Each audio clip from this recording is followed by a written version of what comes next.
13 days we realised we were going to need more than one box. So we got 2 boxes, but within another fortnight there were so many men going through these observation points we needed 2 desks and about a dozen of these boxes, and this was for index cards alone. On top of that, you had trays of action forms. You could cope quite adequately, but quickly there would be a pile of them. Within a month we ended up with 4 desks and 20 boxes crammed full with registration numbers. This was just a tiny section of the whole inquiry. Yet more cumbersome was the red light observation operation. The tapes were collated at Millgarth early the next morning. At 6 a.m, operators wearing earphones used foot-pedal-controlled recording machines especially adapted so they could slow down the speech as the tapes were played back. They transcribed information by hand onto purposely designed forms, which were then passed for typing into the police national computer. In bad weather or poor visibility, the undercover observers had frequent problems obtaining correct vehicle registration details. One of the Millgarth team, Adrienne Parks, became expert in interpreting the right numbers. Known to everyone as Blod because of her Welsh connections, she developed great dexterity in keying permutations of license plate details into the PNC, which had earlier proved to be non-existent. Parks noticed a familiar pattern and realized the bolts fixing a number plate to a vehicle often became rusted and in difficult lighting conditions could confuse the observer. D could be mistaken for O, T for F, and the figure 8 was often confused with 3 or 5. She was able to bring up the right number on the computer when the details were cross-checked with the driver and vehicle license computer at Swansea. The police national computer at Hendon and the computer at Swansea were not compatible, so information had to be retrieved from each separately. It was the first time a spare channel on the PNC had been used for a large-scale top-secret intelligence gathering operation. The whole issue of secrecy was clouded by arguments about civil rights, the protection of computer data, and the dangers of government turning into Big Brother. There was enormous political opposition to the government linking police, tax, licensing, banking and other computer networks into one homogenized spy machine. The work of transcribing and inputting the data was mind-numbing. Those transcribing swapped places every hour with those inputting data. Periodically, officers rotated back to their divisions or the task force for normal policing duties. DeMail planned that in the event of another murder, drivers who had been in a particular red light area could be swiftly interviewed. The intelligence gathered would prove they had been there looking for prostitutes. If the last sighting of a victim was in a particular street within an observation area, it would drastically reduce the number of murder squad inquiries and hopefully allow them to get to the killer quickly. A vast intelligence file began to pile up of the vehicle details of all known men regularly visiting prostitute areas in West Yorkshire and Manchester. It was known as the Punter's Index. But everyone from the local vice squads to the computer experts from the Home Office had completely underestimated the huge trade in sex in the north of England. So many vehicle registration numbers were being logged that a change of tactic was hastily made. The Punter's Index was completely swamped. The PNC was reprogrammed to print out only those vehicles which had been seen in 2 entirely separate red light areas. This refinement drastically reduced the numbers of vehicles and, as a result, the number of follow-up interviews required. Even so, during the course of the 18-month operation, 21,000 males were identified as having been punting in at least 2 prostitute areas across northern England. When a tape was fully transcribed at the fortress-like red brick police station at Millgarth in Leeds, the transcription sheets were passed to another operator for entry onto the PNC. All these sheets were gathered together and filed on a daily basis and formed a permanent record. Each day, a hard copy of the collated data was made in Hendon and rushed up the M1 to Leeds by police motorbike. It arrived at Millgarth in the form of a concertina printout in order of the vehicles being seen in a particular area. They were not in any alphabetic or numeric order, but had to be laboriously sorted manually before being fed into the vehicle license computer at Swansea to obtain details of the owner-keeper. To check the details of a particular vehicle, the printout often had to be spread out across the entire floor of the incident room like a roll of toilet paper. Officers crawled on their hands and knees to check a piece of information. When the Ripper Squad first began to check these details, they realised that almost 40% of the owner-keeper records provided by Swansea were out of date, so even more checks had to be made with the last known owner of the vehicle in an effort to determine who was the current owner. It wasn't long before there was a backlog of interviews with would-be suspects. From the start of the organised watch on the red light area in Chapeltown in 1977, officers were instructed that the entire operation must be completely covert, though there is little doubt that over time prostitutes knew they were being watched. None of the men interviewed could be told their vehicle had been positively sighted in a red light district. More crucially, officers conducting the interviews were instructed they had to be totally discreet with the womenfolk of men known to be using the services of prostitutes.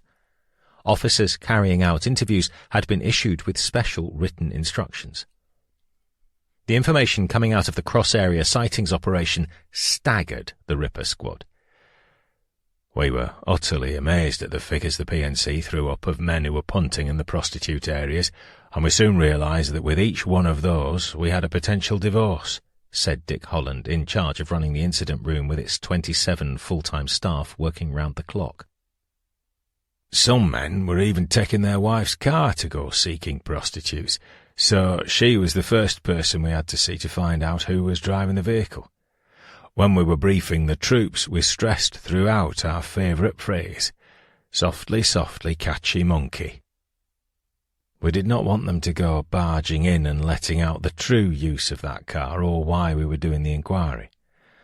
The detectives were there to alibi the driver for the Ripper murders, not for driving in the red light district. We did not want to stir up divorces or domestic problems. We didn't either want police officers who had witnessed such activities in prostitute areas being subpoenaed in divorce hearings. If a person denied having been in a prostitute area for the purposes of punting, we didn't follow that up. We were not really worried about that. We knew he'd been there, and that's how his car number appeared. We were only interested in alibying him for a murder date. That was the object of the exercise. Eliminate him for a definite Ripper attack if he had nothing to do with it, or involve him if he was the Ripper. If we got someone who was deliberately awkward, then they could be brought down to the police station, but we wanted that keeping to an absolute minimum. In all murder inquiries, particularly in prostitute areas, you require the cooperation of the public. You must not go in and immediately antagonise 22,000 men in West Yorkshire by causing domestic strife. In the end, there was no public fuss, and no one had to be arrested. Men being interviewed cooperated more often than not, simply to get the detectives out of the house. Scores voluntarily went down to the local police station to avoid being interviewed at home. By now, Constable Andrew Laptew, the merchant seaman officer trainee who had given up a life at sea for a career in the Bradford Police, had moved on from the task force to become a detective. He was one of the team carrying out follow-up interviews from the cross-area sightings operation. It called for great sensitivity. We had to be very diplomatic and always preferred to get the gentleman of the house away from his wife for obvious reasons, Laptew confided more than 20 years later. We would say to the wife, "Excuse me, do you think I could have a glass of water?" Invariably, she would offer to make tea, which meant she would be out in the kitchen for 5 minutes.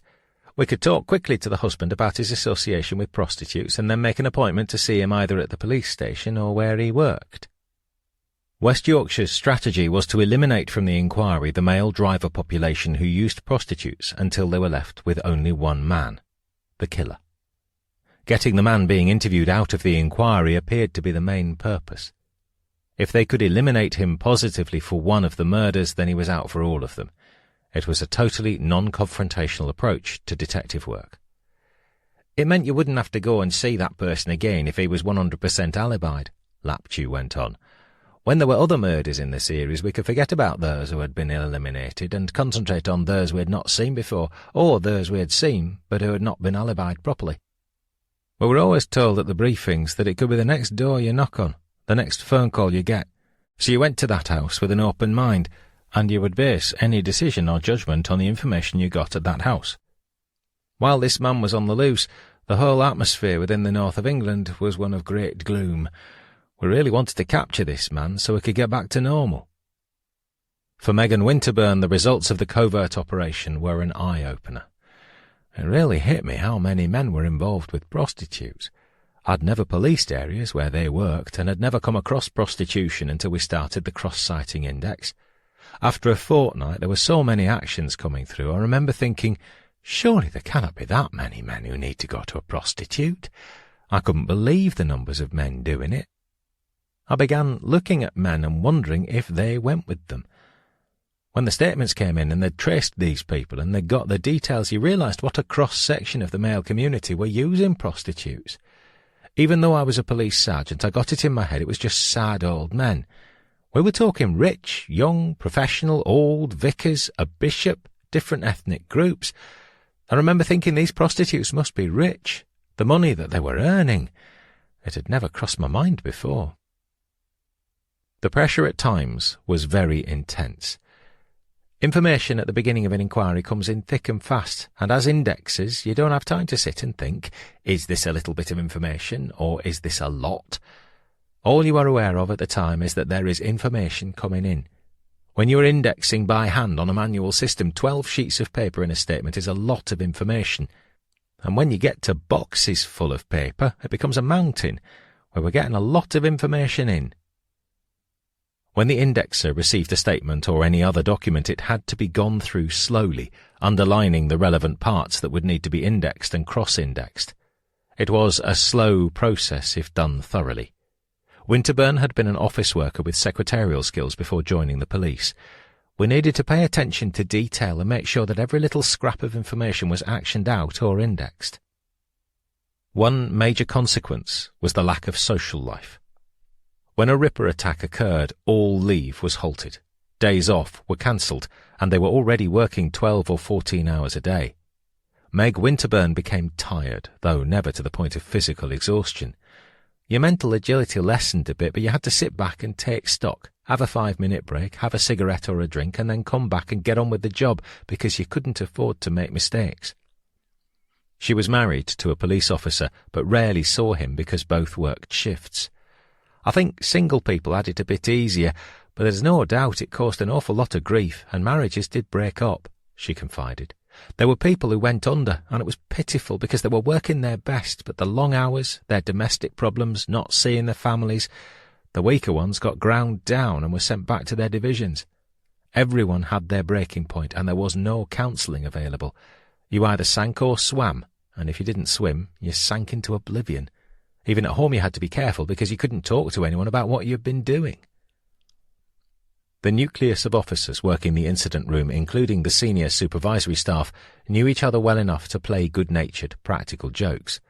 One senior officer used to help himself to a cigarette from a packet on someone's desk every time he came into the room. One of the teams sabotaged the cigarettes with explosive pellets from a joke shop. The superintendent duly sneaked a cigarette, went to the doorway to light up, and it exploded in his face. He stopped taking cigarettes. Another superintendent, fond of helping himself to the contents of the office sweet tin, found himself sucking on a joke sweet which turned his tongue blue and caused him to foam at the mouth. Unfortunately, he was in a senior officer's briefing at the time. Gallows humour was ever present, a natural release for any profession dealing with stress, injury and death.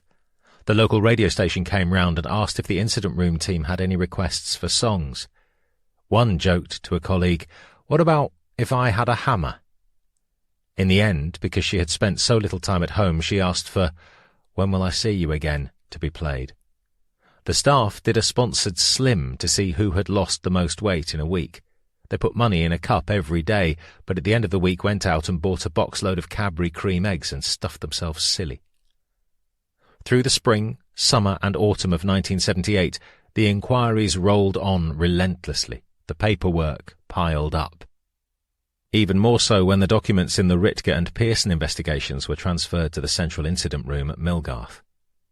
The Ripper squad visited colleagues at police stations throughout West Yorkshire, giving slideshows to uniformed officers and detectives, stressing the dire need for confidentiality.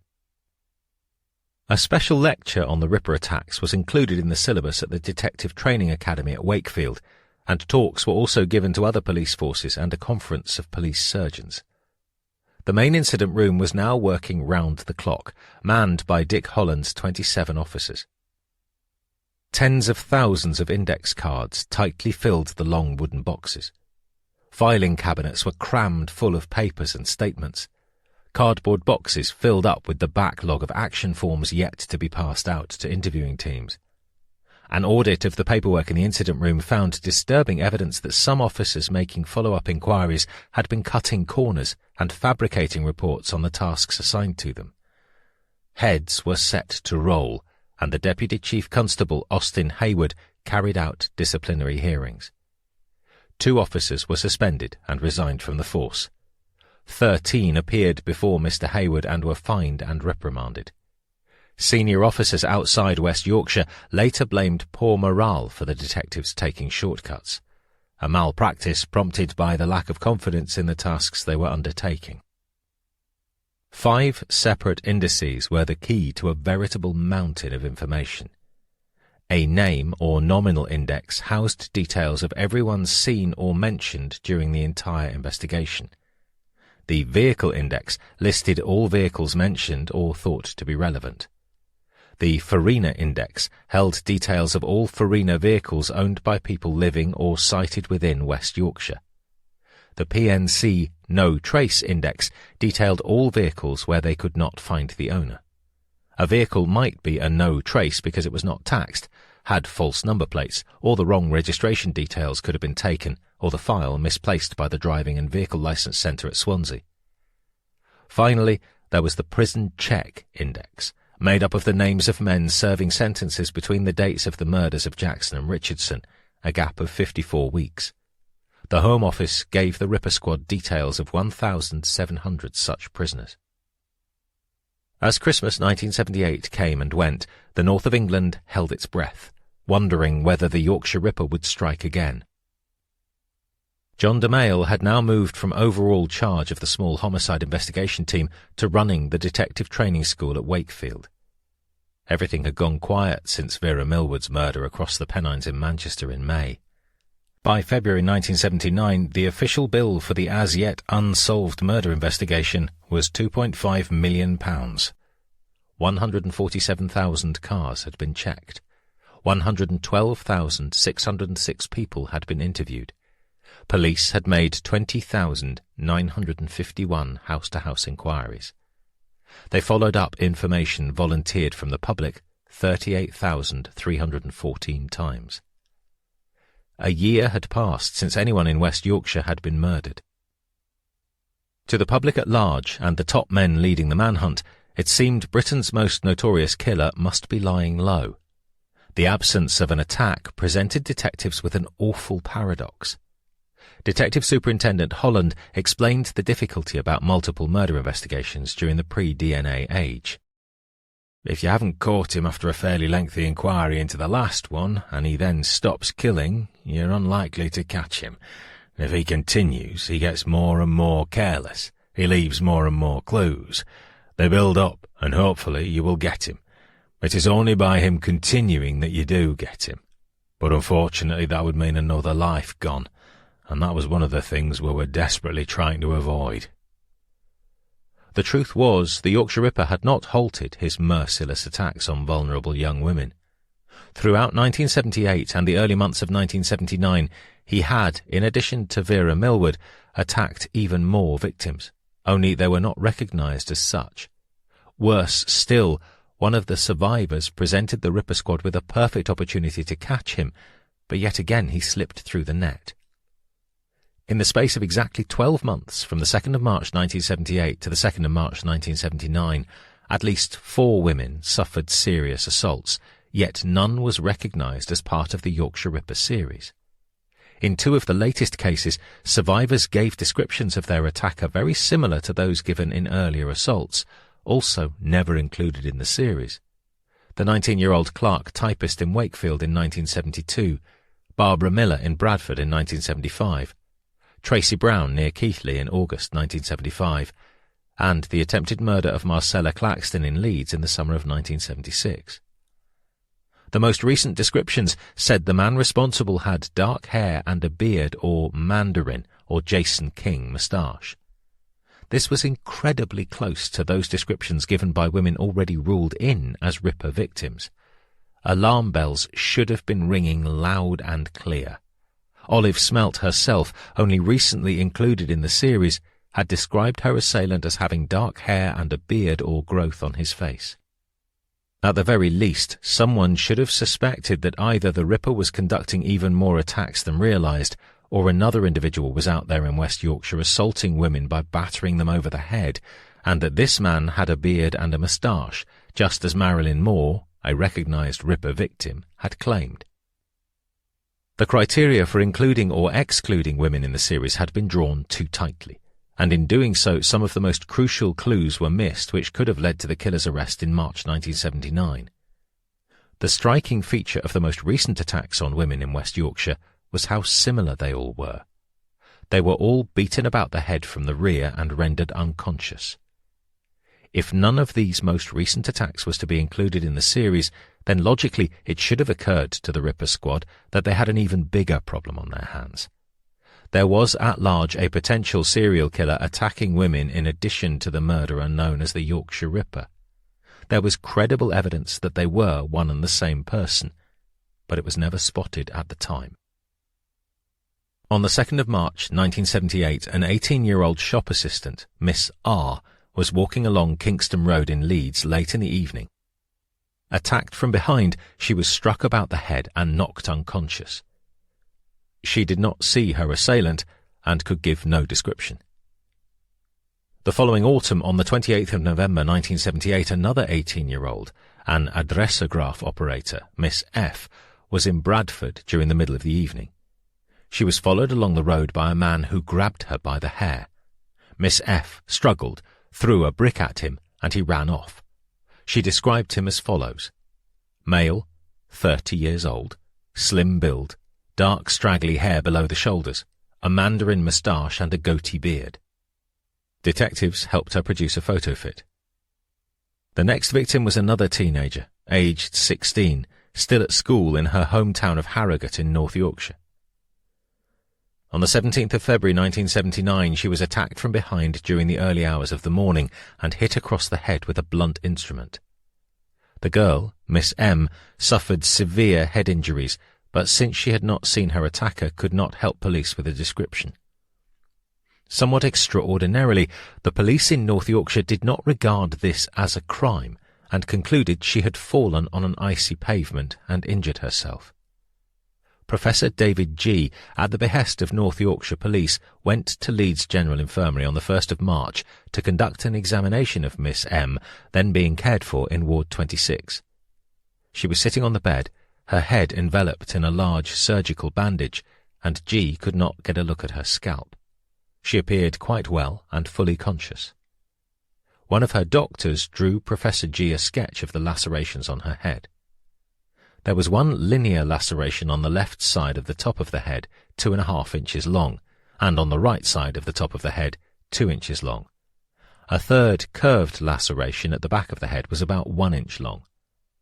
The physician indicated that there had been 2 localized areas of depressed fracture beneath the left side of the head. G examined the post-operation X-rays. 4 days later, he was back in Ward 26 of the Leeds General Infirmary, this time to examine a 22-year-old student, Miss B.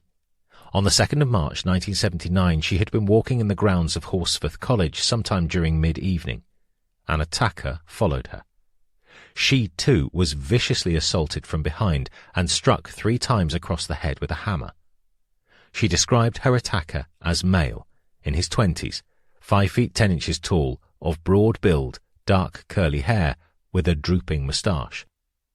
When Professor G examined her, part of her hair had been cut off, and within the exposed area of scalp at the back of the head were 3 very distinct semicircular wounds recently sutured. She had no other injuries and appeared normal. Again, X-rays showed an area of depressed fracture under the largest wound. G believed she had probably been hit with the circular head of a hammer. A few minutes later, G turned his attention to the adjacent bed where Miss M was still recovering. Now, with the bandages removed, he could clearly see her shaven scalp and the positions of the 3 lacerated wounds caused by an object with a localized striking surface. They didn't have the obvious curved shape to suggest the head of a hammer, and G could not determine exactly how the injuries had been caused. An official report would conclude several years later, although Professor G studied the X-ray photographs of Miss M's skull and said that the injuries were not consistent with a hammer attack, she had 3 clearly visible semicircular injuries to her scalp, which even to the layman were not consistent with an accidental fall. Miss B provided detectives with what could have been a vital clue. She was positive that before she was attacked, she had spotted the man sitting in a dark-coloured sunbeam rapier car. At the time, West Yorkshire Police had ignored the suggestion of Home Office scientific experts that they appoint a senior officer to the Ripper Squad with a detailed knowledge of computers. They could then have taken greater advantage of the data being inputted onto the PNC. Few officers working on the murder squad understood the codes applied to the different red light areas on the printout provided by Hendon each day.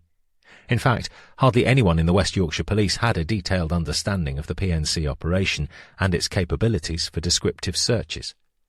The computer was never asked, for example, for a printout of all the sightings of vehicles within the Farina range, yet the search for a Farina vehicle was a high priority for Oldfield, convinced one of these might have been used in both the Moore attack and the Ritger murder. The Home Office experts had ironed out the difficulty of constantly having to search the Swansea computers separately for the names of vehicle owners after obtaining the printout of the registration numbers. It caused a severe bottleneck for a time, but now the owners' names were automatically printed out with the registration numbers. What the program lacked was the ability to search the punter's index by vehicle owners' names. The computer could not answer the question, which car or cars owned by Joe Smith have been cited. With more than 10,000 names in the punter's index of men seen in 2 red light areas, the PNC program had had to be refined still further to reduce the number of follow-up interviews. Now it printed out only triple area sightings. A car seen going through the vice area of any 3 of the 6 towns being watched would automatically appear on the printout. Detective Inspector Brian Sidebottom, West Yorkshire's stolen vehicle expert, who analysed the data in the tracking inquiry to discover which car made the tyre marks at various Ripper attacks, decided to try something new. He asked for a printout of all Sunbeam Rapier and Alpine cars which had been put into the punter's index since the cross-area sightings operation commenced. He received a list of 850 registration numbers and owners' names. One of those belonged to Peter Sutcliffe of Heaton, whose Sunbeam Rapier had been sighted on countless occasions going through the red light areas of Leeds and Bradford. Between the 26th of June 1978 and the 22nd of November 1978, Sutcliffe's black Sunbeam Rapier was logged in the system passing through Manningham 36 times, and Chapeltown twice. On the 22nd of February 1979 he had been spotted in Moss Side, Manchester. By this time he had been seen both in Leeds and Bradford on 3 further occasions.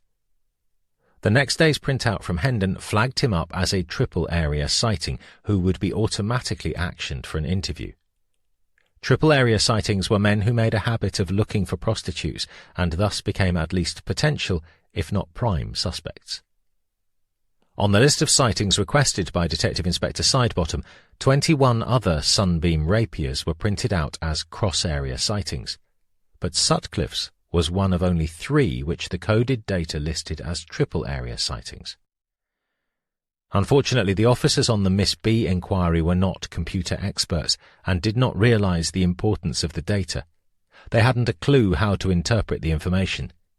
They never realised that of the 850 Sunbeam Rapiers listed, only 3 had been printed out as triple-area sightings.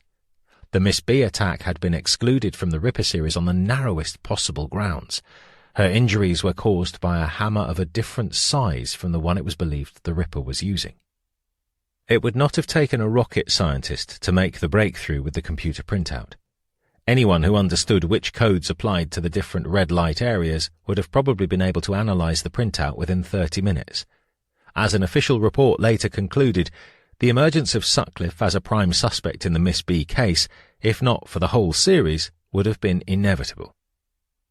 Mr. Sutcliffe was not scheduled for a follow-up interview until midsummer 1979 because the hunt for the Yorkshire Ripper case took a sudden and violent turn. There was another Ripper murder, this time in Halifax.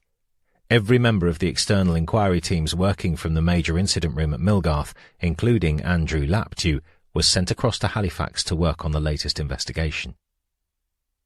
No actions were sanctioned from Millgarth for several months. By the time he was next seen, Peter Sutcliffe had changed cars again. Chapter 13. He comes from Sunderland. When Halifax people talk of the moor, they refer not to a barren wilderness inhabited only by sheep and grouse, but to one of the biggest parcels of open space locally, 100 acres of neatly cut grassland. Skircote Moor was renamed Saville Park after the family that once owned it, and had its place in history long before anyone heard of the Yorkshire Ripper. Large meetings of Chartists clamouring for reform of Parliament gathered there in the 1830s. The moor was purchased by Halifax Town Council from the Saville family in 1866 for the giveaway sum of £100, on condition it was never enclosed. Its true worth was said to be nearer £40,000. The only request made by Captain Henry Saville was that the burghers of Halifax should do something about the smoke pollution caused by the town's wool and textile mills. Halifax stands in the Calder Valley, among the steep foothills of the Pennines, several hundred feet above sea level. In the mid-1970s, Dick Holland was the town's CID chief, overseeing a more lenient form of law enforcement than had prevailed a few centuries earlier, when the law of the gibbet meted out rough punishment for offenders. With a cry of, "From Hull, Hell and Halifax, good Lord, deliver us," beggars and vagrants tried to avoid the town. Until the mid-17th century in Halifax, theft of a piece of cloth valued at more than 13.5 old pennies meant the offender being beheaded at the town's guillotine-type gibbet, whose huge blade swiftly decapitated offenders. When a teenage clerk was found murdered on Saville Park in early April 1979, such was the terror now felt by people throughout Yorkshire and Lancashire that many believed the gibbet would be too good for the Yorkshire Ripper. Families who had suffered at his hands had mixed responses about the cold-blooded killer. By the time of the death of his latest victim, Josephine Whittaker, a 19-year-old clerk at the head office of the Halifax Building Society, Mrs. Irene MacDonald in Leeds had lived with her daughter's murder for nearly 2 years. Mrs. MacDonald prayed for Josephine's family. "If there is a God, this monster will be caught and will be stopped from doing these terrible things. I hate the Ripper, whoever he is, for what he did to Jane and our family. He has wrecked our family one way or another. The way I feel, I would find some way of killing him myself if he was caught." Some of those intimately involved with Josephine Whittaker had surprisingly different emotions. Immediately after her murder, reporters asked her 47-year-old stepfather for his feelings towards her killer. With incredible dignity and great Christian charity, Mr. Hayden Hiley responded, "I don't hate anyone. I suppose I should be hating someone after what has happened, but it hasn't really sunk in yet. I just hope Josephine's death contributes to apprehending this man. Then it has not all been in vain." The following weekend at St. Jude's Church, where the Whittaker family worshipped, the vicar asked for prayers not just for them, but also for the murderer who had caused them much anguish and torment. "He needs help," the Reverend Michael Walker told his Palm Sunday congregation. "He is someone's child, husband or father. Pray not only for Josephine and her family, but for the Ripper and his family. They may be unwittingly protecting him." A memorial service for Josephine a few weeks later was attended by more than 500 local people, including the chairman of the Halifax Building Society, who read the lesson.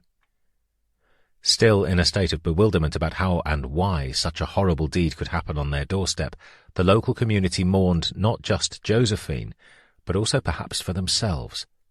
They too were tormented by 3.5 years of killing. The Ripper's official toll now stood at 11. The Halifax murder sent shockwaves throughout Britain and most especially across northern England. The fear factor was dramatically raised when George Oldfield urgently warned that no woman was safe out alone at night. "We have a homicidal maniac at large, and I believe he lives in the West Yorkshire area. This man will continue to kill until he is caught. We cannot stress how careful every woman must be. Unless we catch him, he will go on and on." When she heard the Ripper had struck again, Tracy Brown, now aged 18, had flashbacks to the night when she was attacked and left for dead in August 1975. Her tortured mind kept thinking the man was going to come back for her. She insisted the lights were not switched off at night on the top landing of the family home. Her bedroom door had to be left open and the curtains could not be drawn. She began breaking into cold sweats, a condition that persisted for 6 months. Dick Holland addressed a gathering of detectives from across the force area who were drafted in for urgent house-to-house inquiries. The briefing took place in the old Victorian court at Halifax in Harrison Road. As he entered the ornately wood-panelled courtroom, the 150 detectives crowded into the room let out a burst of rapturous applause of welcome for their boss. "We applauded him," said Andrew Laptew, one of the young detectives present, "because he was revered, held in high esteem. It went above mere respect. The only thing that I can liken it to was the Roman cavalry returning from defeating the barbarians and the Roman soldiers banging their shields with their swords. It might sound a corny analogy, but that's how I saw it, like a great leader returning to lead his troops. Mr. Holland was a down-to-earth person, a very hard-working man who never forgot his roots, a man of great charisma, of strong personality, a great orator, an extremely eloquent man, and a man you would go the extra mile for."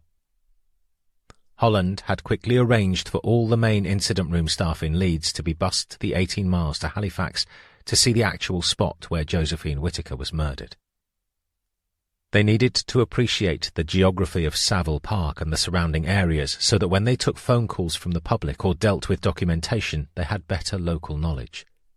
Women working in the incident room at Millgarth shared the fear caused by the latest murder. Sue Neve, a 26-year-old indexer, was born and brought up in Halifax, and her mother still lived there. After leaving grammar school, she too worked at the Halifax Building Society as a shorthand typist. She then joined the police as a civilian worker and later became a policewoman. Her clerical skills were employed in the incident rooms on the Atkinson and Ritker murders before she moved full-time to Millgarth. "When Josephine Whittaker was murdered, that's when it hit home to me," Sue Neve recalled. "Before that, my thoughts about the victims were, she's a prostitute, she's hanging about, she was certainly living dangerously." When Mr. Oldfield described Whittaker and MacDonald as innocent women as opposed to the other kind, there was a distinction for me. Before that, I just thought, well, he seems to be hanging around prostitutes. I'm okay. But after that one, I thought, no one was safe. It made me very wary of where I went. I used to sit in with my mother. Everybody was the same. You couldn't afford to relax about it. It was a horrible feeling. There had been murders in Bradford, murders in Leeds, and now in Halifax on my own doorstep. What struck me was the position of it on the moor. Walking across that stretch of grass in the best area of Halifax at that time of night. I would have thought nothing of doing it myself. The horror of what happened. This man just struck anywhere, at anyone. That had a big impact on me and made me more aware of where I could go on my own and where I had to be accompanied. That lived with me. I thought, when is he going to be caught? That's all I wanted. Oldfield and Holland believed undercover police activity in Leeds and Bradford was almost certainly driving the killer to look elsewhere for victims. He had killed in Huddersfield, twice in Manchester. Now Halifax had provided him with prey. The most ghastly fact they had to face was the complete uncertainty of when and where he would strike. It was pure random chance that he happened upon poor Josephine. The more the Ripper Squad learned about the circumstances, the more they realized how unlucky she had been. Fate had dealt her a dreadful hand. From the time she was a month old until she was nearly 4, Josephine lived with her mother at the home of her grandparents, Tom and Mary Priestley. She was the daughter of Thelma Whittaker, who had married Trevor Whittaker and later separated from him. Josephine was born a few days before Christmas, 1959. Thelma and her husband were divorced in 1961. Thelma returned to live with her parents, and after her divorce lived with another man and had 2 sons, Michael and David. But that relationship also ended. Josephine's mother, a 44-year-old teacher, later married a local builder, Hayden Hiley, in 1972, and the family continued to live in Ivy Street, Halifax, only 100 yards or so from Savile Park. From an early age, Jo, as her family called her, had a passion for horses and horse riding. She started work at the Building Society after leaving school in 1977 and had recently had a promotion and a pay rise. She had had a few boyfriends and was briefly engaged to a lad who lived in Gibbet Street. She was anxious to get married and have children, but according to her ex-fiancé, the pair grew apart and broke off the relationship. Josephine also had a part-time job behind the bar at a local hotel. She remained deeply attached to her grandparents. Every Sunday without fail she took tea with them. They watched her grow up, took a keen interest, helped with her schoolwork. They decided Jo would want for nothing as long as they were alive. She was the world to them. They regarded her as the perfect grandchild, kind, thoughtful and considerate. The journey from Ivy Street to her grandparents' house in Huddersfield Road was about a mile. Josephine knew it blindfolded. She adored the moor, and frequently, when returning home from her grandparents, took a shortcut via a narrow road running along the right-hand side.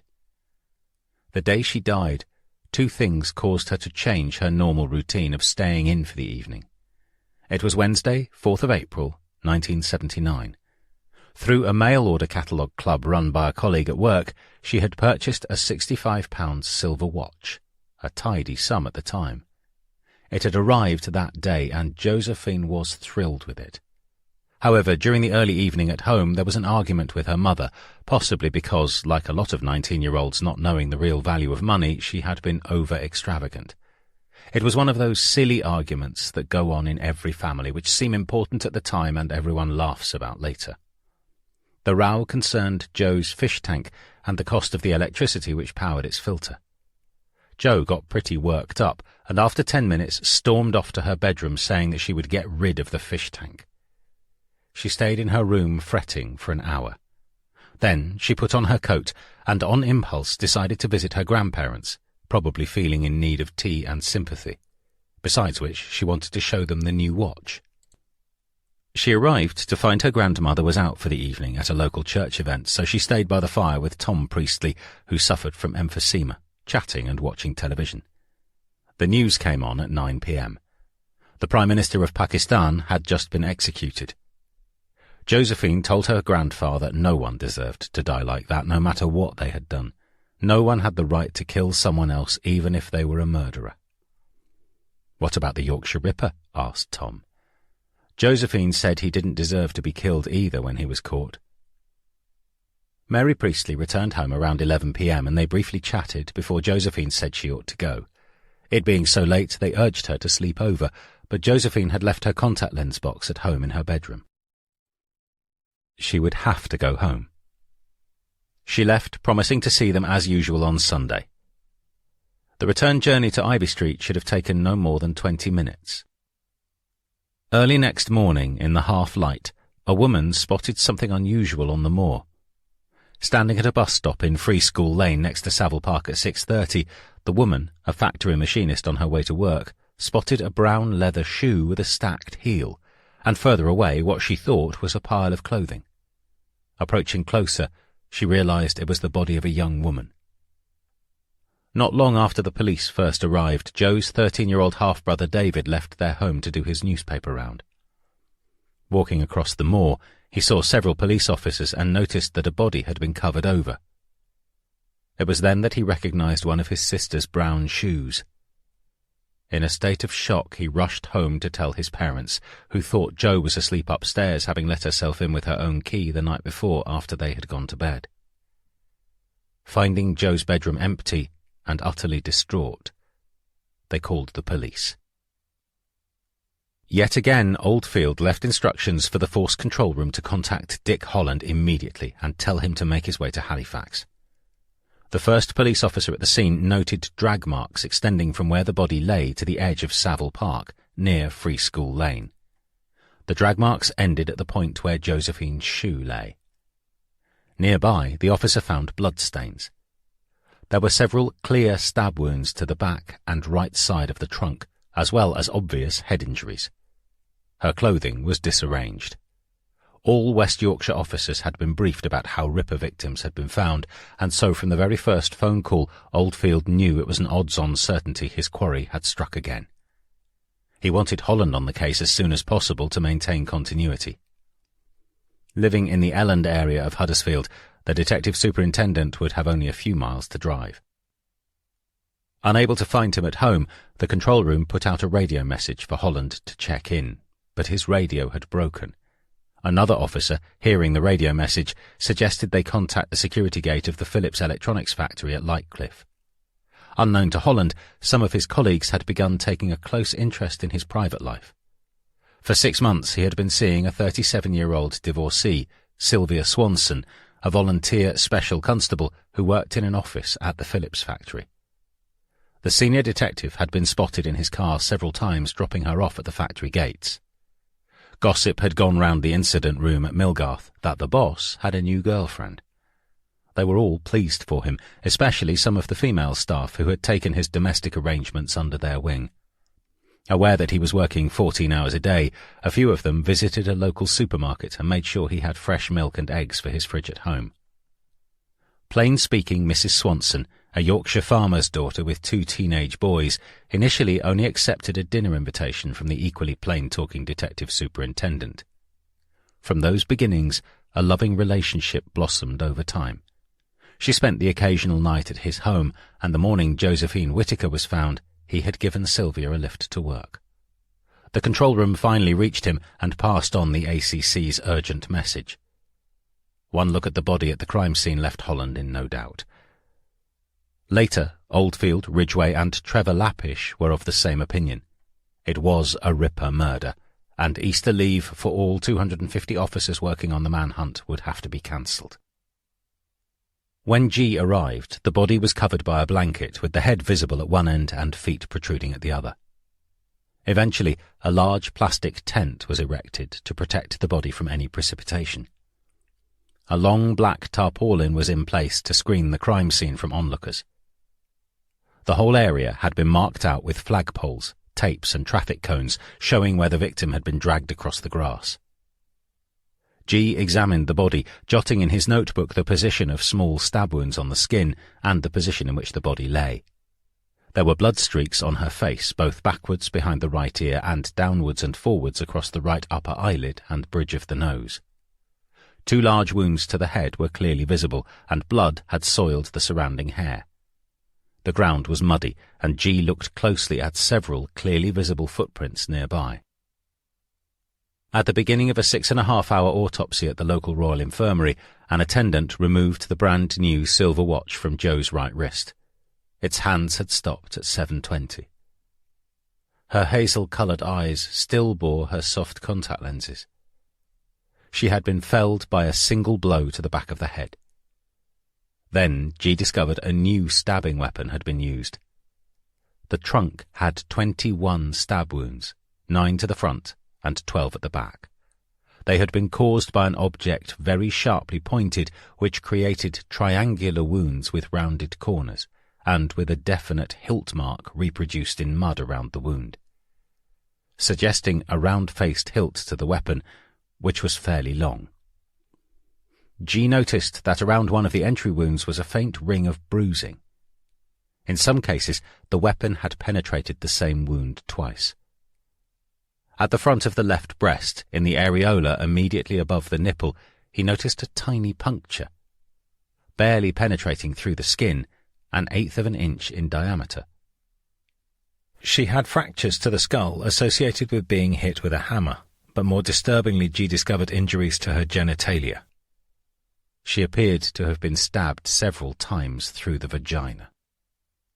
In this, more than any other Ripper murder so far, forensic analysis yielded several important pieces of evidence. Tiny flecks of material from the weapon used were found in some of the wounds. A scanning electron microscope showed traces of a mineral oil and carborundum grinding paste, a kind of emery powder, suggesting the killer had an engineering connection. Prints from an industrial boot in the soft mud on the ground underneath the body and in other areas nearby showed the wearer was size 7 and that there was wear in the centre of the right sole. Boot prints of a similar size had been found at the scenes of crime for Jackson and Atkinson. It confirmed the theory that the Ripper was a manual worker rather than someone with an office occupation. A trail of these near-perfect footwear impressions was also found going in the opposite direction from that in which the body had been dragged. Measurements between the boot impressions on the left and right feet showed the wearer had run towards the nearby road and then slowed down. The pattern on the composition or moulded sole was fairly common, but the Shoe and Allied Trade Retail Association were consulted over how the right boot came to have a peculiar pattern of wear on the sole. Experts suggested the killer may have operated machinery of some kind, stamping with his foot while using a mechanical digger or press. Josephine had been attacked in the middle of a football field, Dick Holland revealed. It was a muddy pitch where the grass had been worn off, and there were some superb footprints. So much so that we were able to show a differential wear between the left boot and right boot. The right one had more wear on the sole than the left. They examined many types of boot with the same sole issued to the Army and Air Force and to miners working for the National Coal Board. They tried comparing the soles of boots worn by lorry drivers, but found they didn't match.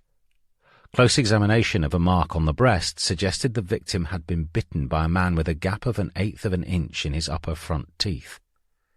Harrison, murdered in Preston, also had a bite mark on her breast, caused by someone with a similar gap in their teeth.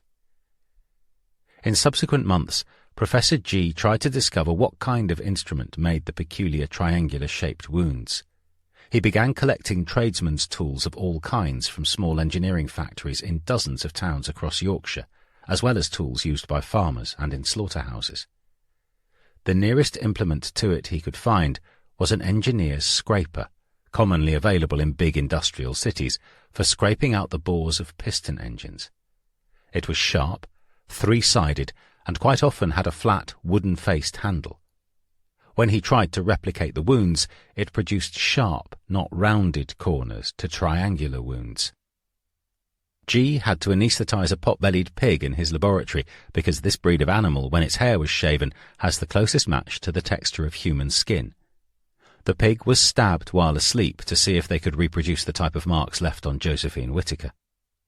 Holland and Oldfield also began collecting tools and then took them to an abattoir to test different weapons on the carcasses of various beasts. In contrast with other Ripper murders, there was a flood of information from the public. 1,000 calls within a few days. Exactly a week after the murder, police descended on Savile Park and its environs to check the movements of local people. As a result, a witness who had been walking his dog near the moor shortly before midnight described a woman, almost certainly Jo, walking in the direction of Savile Park beside a man who had not shaved for 4 or 5 days and had stubble on his chin. This was crucial evidence because there was now the distinct possibility Jo spoke with her killer before he attacked her. Another witness came forward and described hearing an unusual noise coming from the moor. He likened it to a laugh or wail, the type of noise that makes your hair stand on end. He looked across the moor to where Jo's body was later found and saw a figure or figures. 30 seconds later, he said, the noise was repeated. He looked again and a figure was still standing there. Thinking no more about it, the witness went home to bed. The Ripper squad began searching for a dark-coloured Ford Escort car seen parked alongside the moor around midnight. A sunbeam rapier, also seen in the vicinity, was never traced. Neither was a driver who tried to pick up a woman in the town centre around 9 p.m. She had left work and was on her way to a bus stop to go home when she was propositioned and offered a lift by a man in a Ford Escort. When he saw her reaction, he swiftly drove away. She provided details for a photo fit which bore a remarkable similarity to the one provided by Marilyn Moore. When she saw this latest photo fit, Moore was convinced the Ford Escort driver was the same man who attacked her. The woman in Halifax described him as aged about 30, with mousy-coloured, greasy, collar-length hair curled at the ends. His face and jaw were square, and he had a drooping Jason King-style moustache. However, George Oldfield seemed to downplay the value of this description when he stressed they were only seeking to eliminate the driver from their inquiries. "Don't jump to the conclusion this is the Ripper," he told a press conference at the local police station 4 days after Joe's body was found. He didn't want the public to concentrate on the photo fit to the exclusion of any information they might have. There was nothing sinister in the police issuing the photo fit of the Ford Escort driver, he said. "We merely want to contact him to see if he saw anything on the night of the murder and to eliminate him from our inquiries." Much later it was discovered Peter Sutcliffe had had access to a Ford Escort car during this period. It belonged to his mother-in-law. Suddenly, and very dramatically, the Yorkshire Ripper investigation went off at a complete tangent, and the attention of the inquiry turned its focus on a narrow corner of the northeast of England. Little more was said of the Ford Escort driver, and the press was asked to stop publishing photo fits in case they confused the public.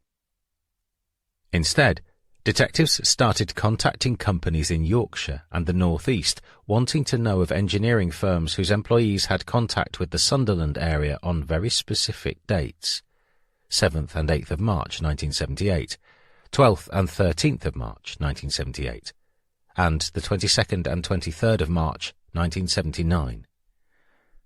Equally suddenly, Oldfield provided reporters with the most detailed description of the killer so far.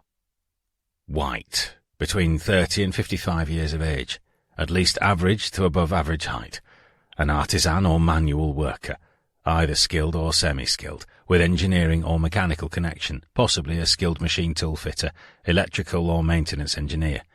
He lives or works in West Yorkshire, or in close proximity to that area, and in all probability lives alone or with aged parents or a parent, and he has some connections with the North East." He wanted local engineering firms connected with these industries to check their records to see if they had business with the North East and whether any of their employees were in that area on the dates given. On the 25th of February 1979, 6 weeks before Josephine Whittaker was murdered, the Daily Mirror tabloid newspaper in Manchester carried a Yorkshire Ripper case exclusive that was part fact and part speculation.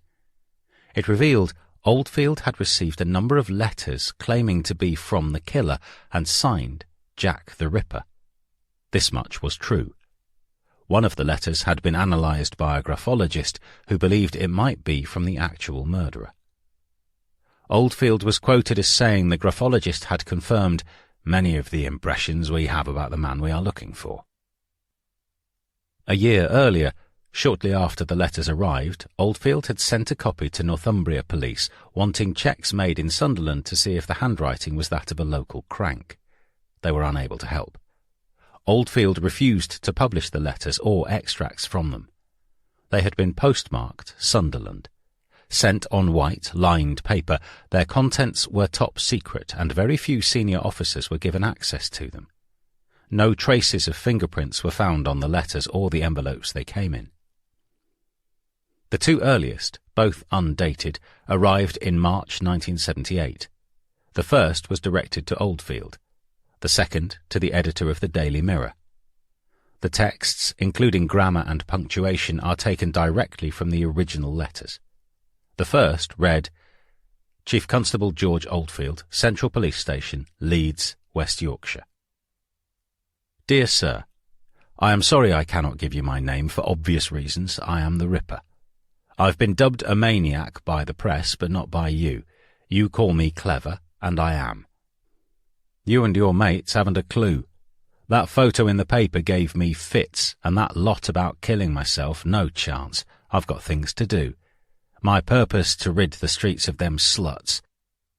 My one regret is that young lassie MacDonald did not know 'cause changed routine that night. Up to number 8 now, you say, 7.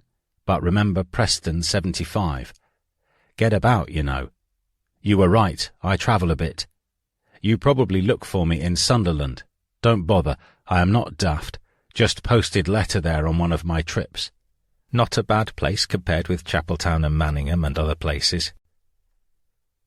Warn whores to keep of streets, 'cause I feel it coming on again. Sorry about young lassie. Yours respectfully, Jack the Ripper. Might write again later, I am not sure. Last one really deserved it. Whores getting younger each time. Old slut next time, I hope. Huddersfield never again. Too small, close call last one. The second letter read, Chief Editor, Daily Mirror Publishing Office, STD code 061, Manchester, Lancs.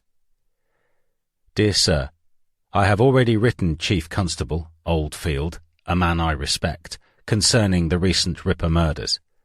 I told him, and I am telling you to warn them whores I'll strike again, and soon when heat cools off.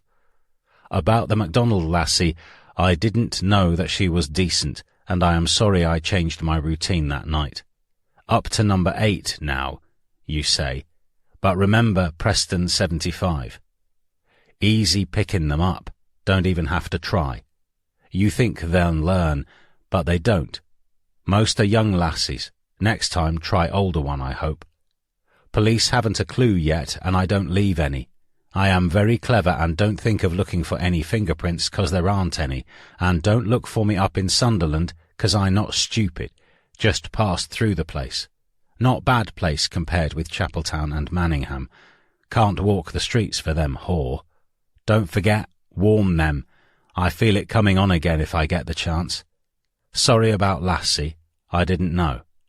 Yours respectfully, Jack the Ripper. Might write again after another one's gone. Maybe Liverpool or even Manchester again. Too hot here in Yorkshire. Bye. I have given advance warning, so it's yours and theirs fault. Oldfield's interest was piqued by the reference to the murder in Preston in 1975, and it was drawn to the attention of John DeMail's homicide investigation team. Later, the threat to kill an old slut, perhaps in Manchester or Liverpool, was seen as possibly a prediction of the murder of Vera Millward.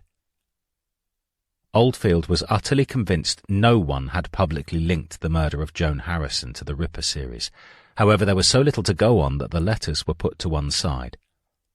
The arrival of a third letter before Josephine Whittaker was murdered caused a sensation inside the higher echelons of West Yorkshire Police.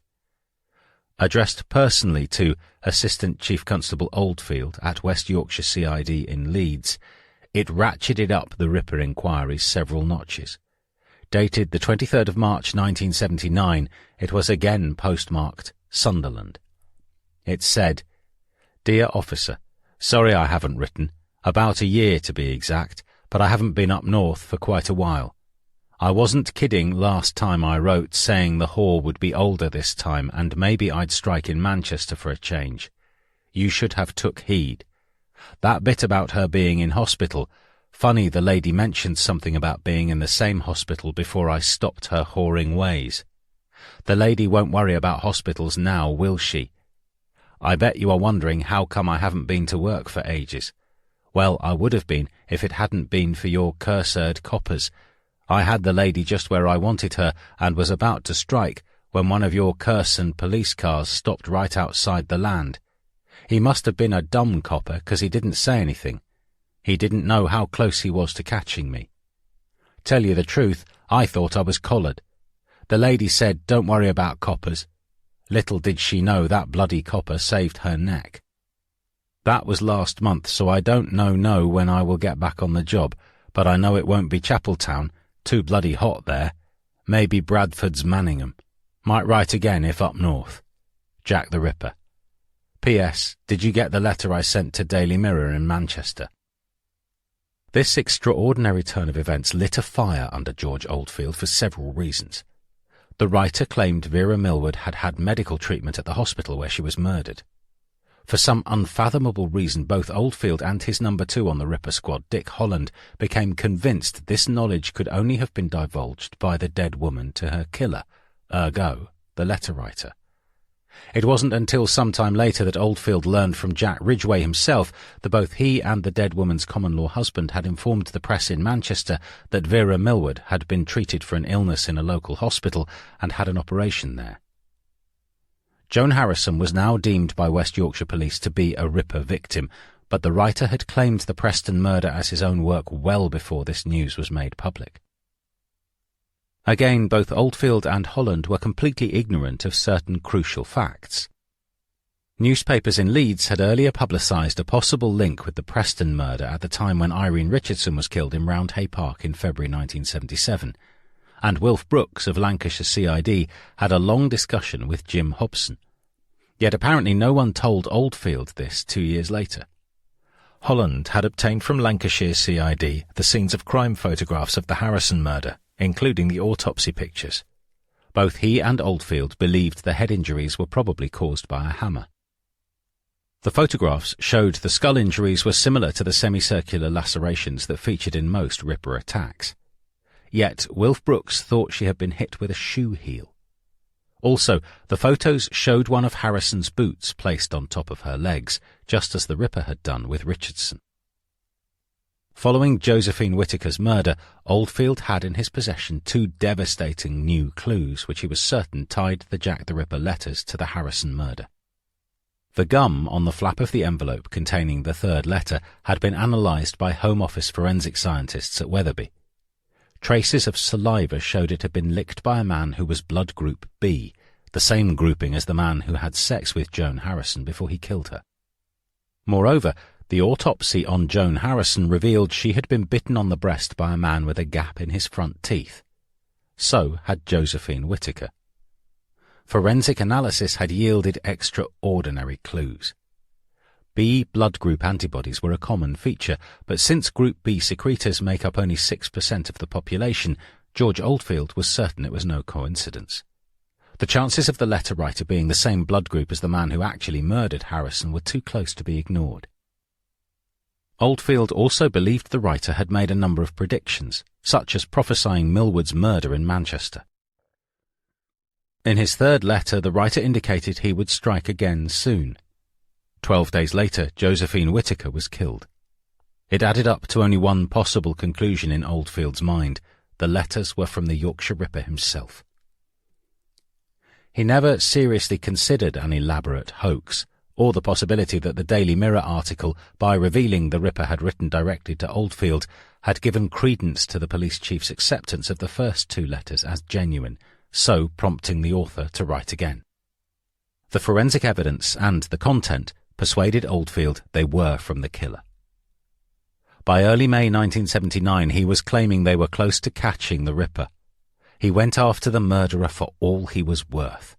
He put to one side the fact that he was constantly tired, that climbing the stairs at work left him out of breath, that he had a constant hacking dry cough.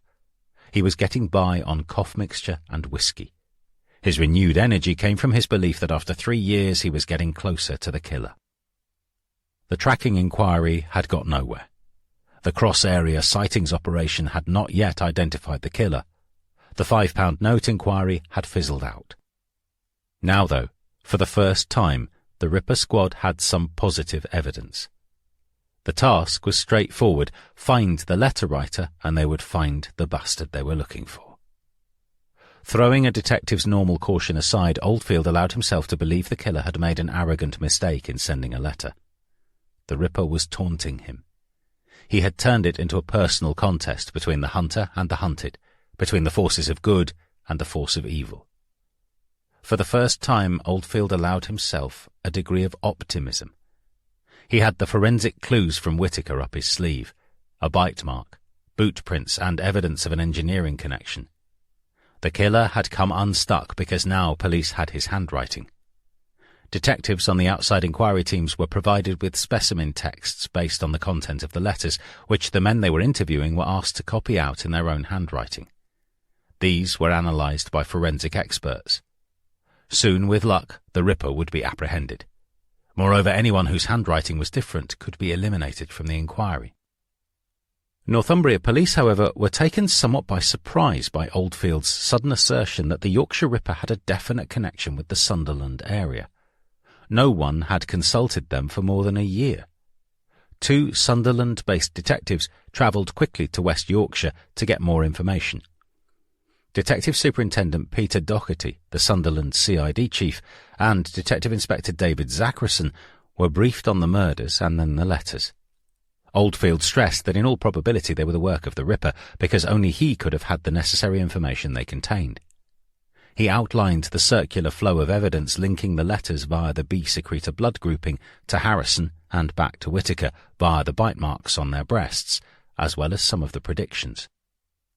5 Sunderland officers were tasked with checking local firms for employees based in Yorkshire who were in the northeast when the letters were posted. For each one traced, a handwriting sample was obtained and sent to Leeds for comparison with the Ripper letters. 18 large local firms volunteered information. By early May, the Sunderland team had processed nearly 200 employees, taking alibi statements from a third of them. The inquiry was turning out to be much bigger than Doherty imagined. Checks were made with the North Eastern Criminal Record Office and the Northumbria Vice Squad.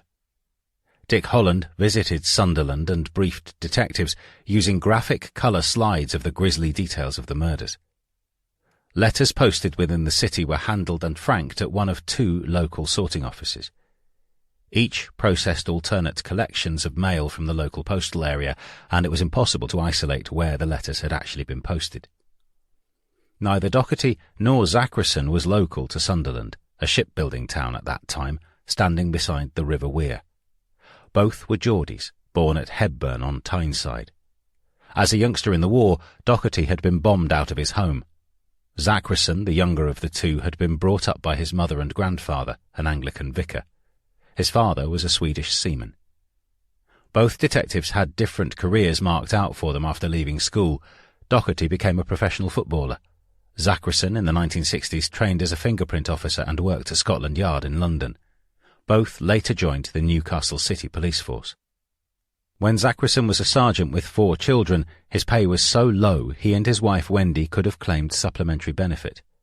Pride dictated that his family manage as best they could. On promotion to detective inspector, he was posted to Sunderland in 1977. He continued living with his family in Blyth, commuting 30 miles each way to work. There was a rivalry of sorts between Sunderland and Newcastle. Sunderland had been County Durham's largest town, an urbanised area of 220,000 people, where more council homes had been built per head of population than any other place in Britain. By the time Zachrison arrived there, his boss, Peter Doherty, had a deserved reputation as a good detective with a steely courage earned during his footballing days. He was not afraid to tackle violent criminals.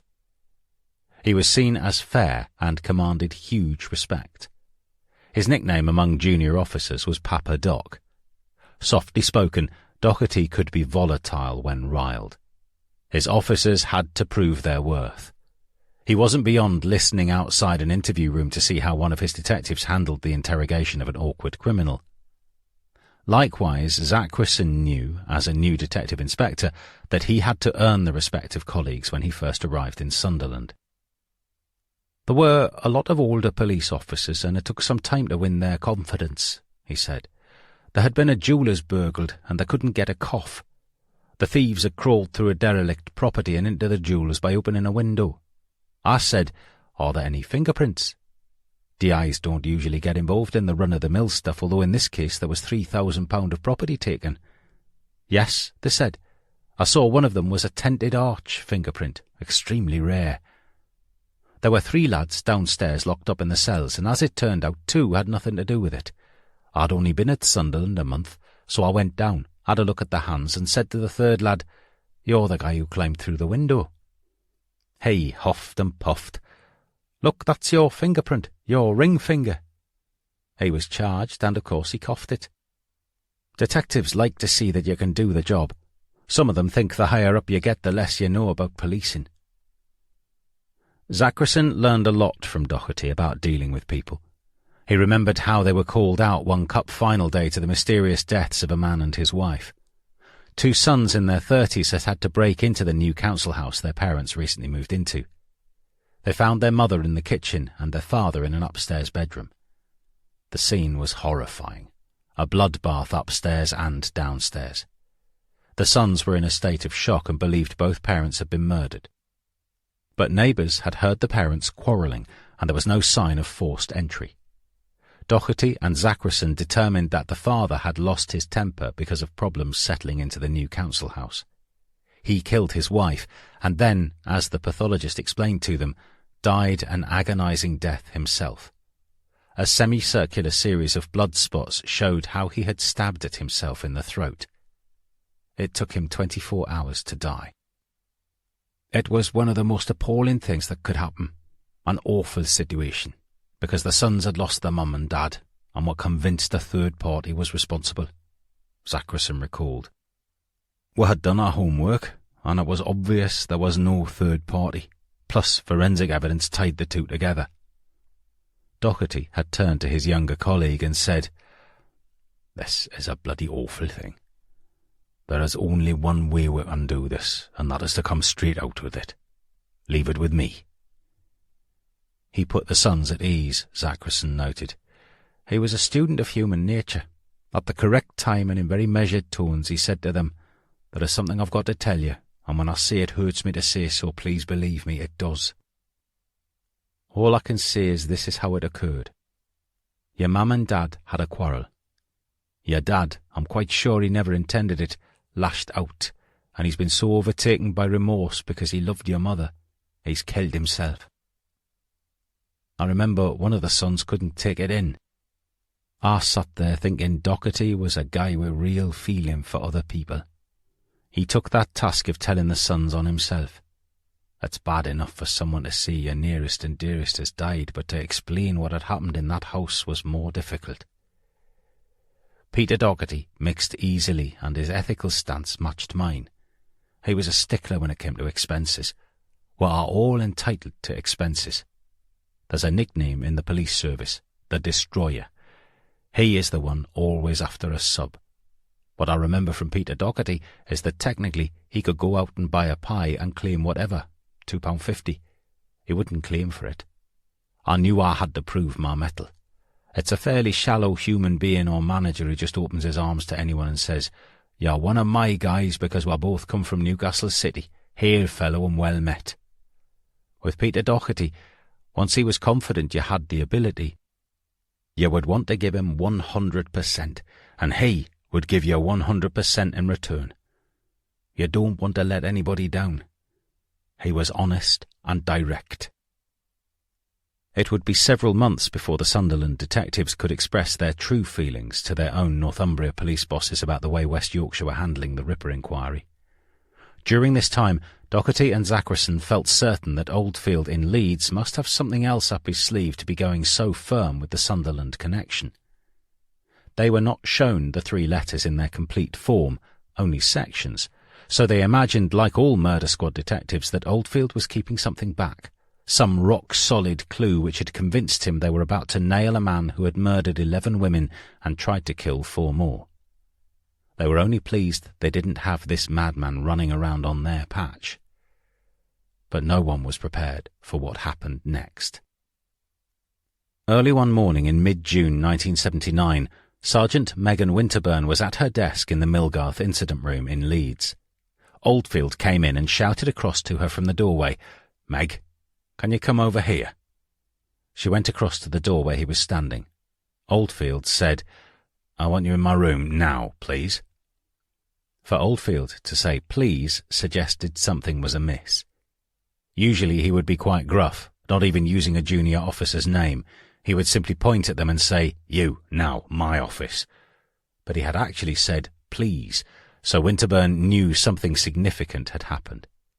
She followed him down the corridor to the room he shared with Dick Holland. Both Jim Hobson and Holland were in the small office, which now seemed rather crowded. A tape recorder stood on top of a desk. The ACC said to her, "I just want you to listen to this." Mr. Oldfield pressed the switch on the top of the tape recorder, said Winterburn, and there was a tape being played, reportedly from the Ripper. The atmosphere in the room was most peculiar.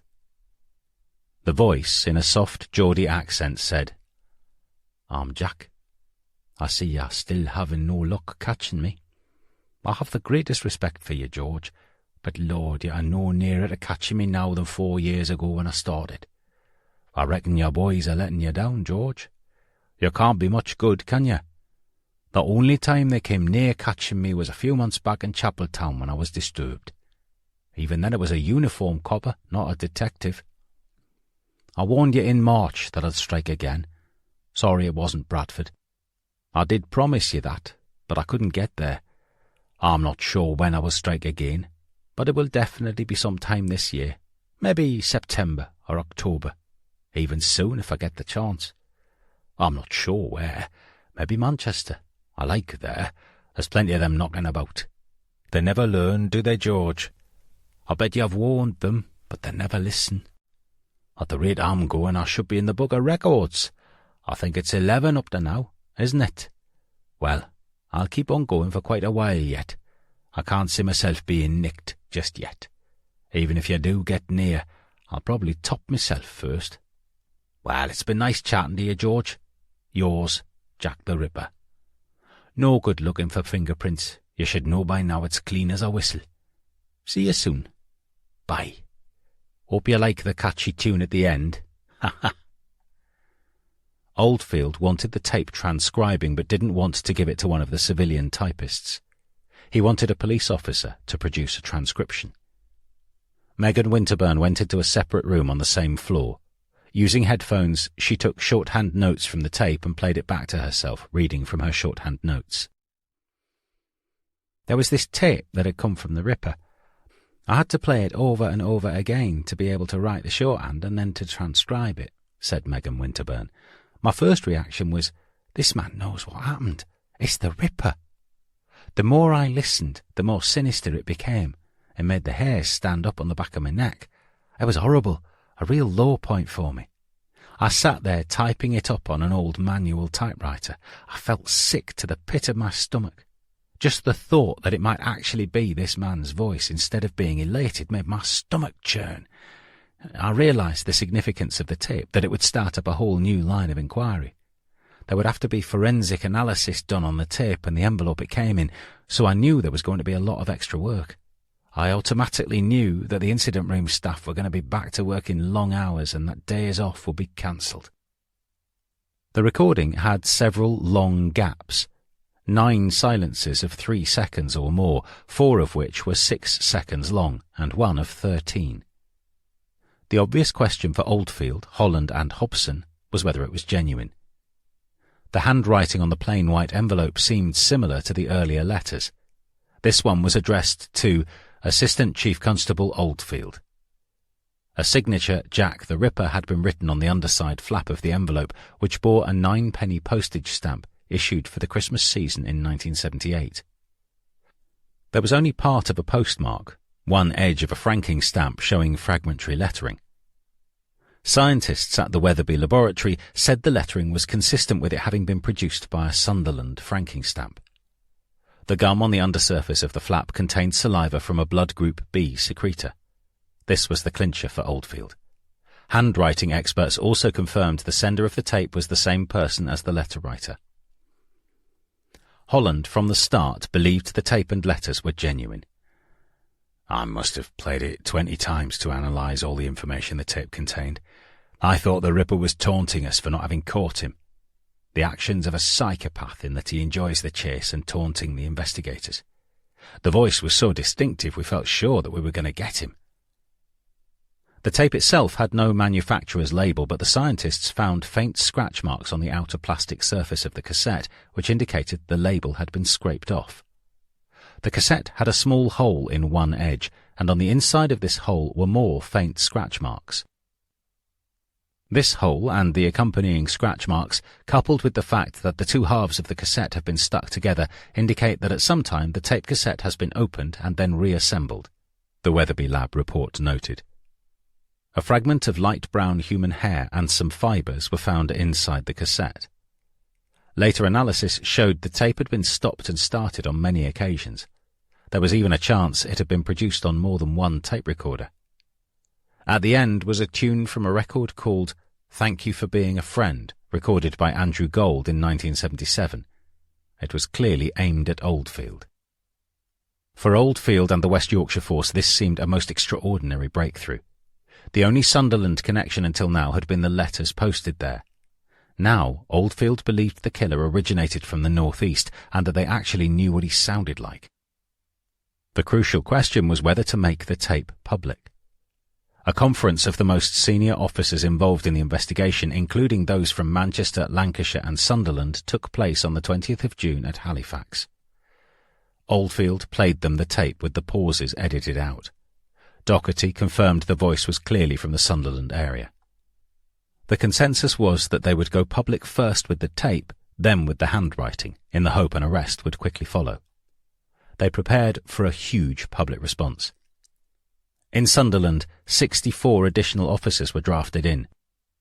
10 West Yorkshire detectives arrived for a prolonged stay and were put up at a hotel in Roker. More phone lines were installed and a special incident room set up. The all-important press conference at which the voice of the Yorkshire Ripper would be revealed to the world was scheduled for 2 p.m, Tuesday the 26th of June, 1979. The venue was the Detective Training School at Bishopgarth in Wakefield, next to the force headquarters. A full 24 hours before the press conference, the local evening paper in Leeds blew the story of the tape wide open. Someone at a very high level had deliberately leaked its contents to the paper's crime correspondent. Oldfield, beside himself with anger, blew a fuse. He believed the leak came from a senior Leeds detective and took the matter up with the chief constable. Nothing happened. A great deal of work had been done preparing for the press conference, and some of it now had to be redone. Oldfield had had reservations about playing the full tape, though the chief constable believed the public had to hear it. Both men eagerly anticipated the case being finally solved. More than 50 journalists turned up after the leaking of the tape caused widespread interest. Television crews and photographers joined the throng at the press conference. The senior officers stood before a battery of film and still cameras. Oldfield, wearing a striped, light grey two-piece, held his spectacles in his hand, fiddling with them as he addressed the audience. He had aged several years within the space of only a few months. He was flanked on one side by Wilf Brooks from Lancashire CID. On the other was Brian Johnson, the far younger ACC operations from Northumbria, who had travelled down to Wakefield with Doherty and Zackerson. Jack Ridgway sat passively at the back, taking stock of the surroundings but saying very little. Dick Holland stood beside him. There was a brief moment of confusion when the hushed audience got ready to listen to the vital tape through a loudspeaker. Oldfield tried to start the tape recorder but had difficulty finding the on switch. The senior detective in charge of the biggest manhunt in British criminal history didn't know how to work a tape recorder. Holland leaned forward to do it for him. Sound recordists drew closer to pick up the voice clearly. Cameras continued to flash, and motor drives whirred. The audience sat in silence, listening to the voice mocking Oldfield, announcing that he was the Yorkshire Ripper and that he would rather commit suicide than be captured. In the annals of the history of crime, it was truly an electric moment. After the brief extract of the song at the end, the tape recorder was stopped. There was a brief pause. Oldfield quietly announced they now had the break they had been looking for. They would keep going until they caught the killer. Reporter: "This is the break you have been looking for. Why do you say that?" Oldfield: "Before, we know we have been looking for a man. There are literally millions and we didn't know where he came from. But now that we can localise the area, the field is narrowed appreciably, as I am sure you must agree." Reporter: "Are you fairly convinced he comes from Sunderland? Is there anything significant about the times they were sent, perhaps? The month?" Oldfield: "I think there could well be some significance in this. It could be, perhaps, that he went up in March last year or March this year for some anniversary or something like that." Reporter: "What has been said in the letters? You've talked about the tape. What about the letters?" Oldfield: "I am not prepared to disclose what's in the letters." Reporter: "Has he disclosed in the letters how he did the attacks?" Oldfield: "I am not prepared to disclose what's in the letters." Reporter: "The man has taunted you. He set a challenge to you. What is your reaction to that? Oldfield. I am prepared to take it on, and I have been all the time. Reporter. He has also threatened that he's going to kill again. Will you catch him before he does? Oldfield. I sincerely hope we catch him before he has the chance to kill again. Brian Johnson, the CID chief from Northumbria Police, was then asked how satisfied he was the man was from Northumbria. Johnson. Well, as someone that comes from that area, who was born and bred in that area, I'm perfectly satisfied that the man on that tip was indeed born in Sunderland or that general area, or has at least spent a lot of his life in that area. Reporter. Now you've got men working in Northumbria working on this case as well. What are they doing? Johnson. Yes, we have. We are following at this present time, prior to the release of this tape, following leads coming in from various firms who are telling us about local men who are working in the Yorkshire area. Reporter. How close do you think he is to being caught? Johnson. Well, I think very much the challenge is out to the public now, because we have a situation where we have an identifiable voice on a tape, and one would hope the public will respond, particularly in the North East, as I know they will do, and tell us who this man is. Reporter to George Oldfield. Do you think he has connections with Sunderland? Oldfield. Yes. Reporter. Why? Oldfield. Because of the accent. On no fewer than 4 occasions we have received mail from Sunderland from him. After the press conference, Oldfield was reminded by several reporters how Donald Neilson, the Black Panther killer, had convinced police he had a West Midlands accent before he was caught. Then it turned out he was from Bradford. Facing both ways at once, Oldfield confided he had not completely ruled out an elaborate hoax, but he was personally convinced the tape had come from the Ripper. He believed the killer's cheek in sending the tape would be his downfall. I hope he sends his photograph next time with his address on the back. He agreed the manhunt had now become a personal affair between himself and the killer. That evening, millions of people throughout Britain and overseas heard with dark fascination the Geordie voice on radio and television. The experience of hearing a murderer confess publicly to his crimes before he had been caught was truly surreal and added greatly to the feeling of unease the Ripper case created in the minds of the public. A free phone number allowed callers to hear it again, and many took the opportunity. In less than 24 hours, 700 people had called the hotlines at the incident rooms in Halifax, Leeds and Sunderland, claiming to be able to identify the voice on the tape. Some callers referred to people they knew many years previously, some even to men they served with in the armed forces before the Second World War. The calls rapidly multiplied, each one having to be logged and passed up the chain of command for someone to decide whether the information was worth acting on. Officers in Yorkshire and Wearside began touring local pubs, offices, factories and social clubs, playing the tape, hoping someone would come forward to say, "I know that voice." Plenty did, and all of these required follow-up checks by hard-pressed officers. The next morning, several newspapers noted how the man on the tape had crudely imitated his 19th century counterpart in boasting the police would not catch him. The Yorkshire Post went further, referring to the uncanny similarity between the taped message and a letter said to have been written in September 1888 by the original Jack the Ripper to the Commissioner of Police in London. Dear Boss, I keep on hearing the police have caught me, but they won't fix me just yet. I have laughed when they look so clever and talk about being on the right track. The joke about the leather apron gives me real fits. I am down on whores, and I shan't quit ripping them till I do get buckled. Grand work the last job was. I gave the lady no time to squeal. How can they catch me now? I love my work and want to start again. You will soon hear of me and my funny little games. Good luck. Yours truly, Jack the Ripper. Oldfield also released brief extracts from the letter sent to him in March 1979, hoping someone would recognize the handwriting, perhaps a teacher or fellow employee. Kept from the public were the passages which bore an extraordinary similarity to the phraseology used by the 19th century Ripper.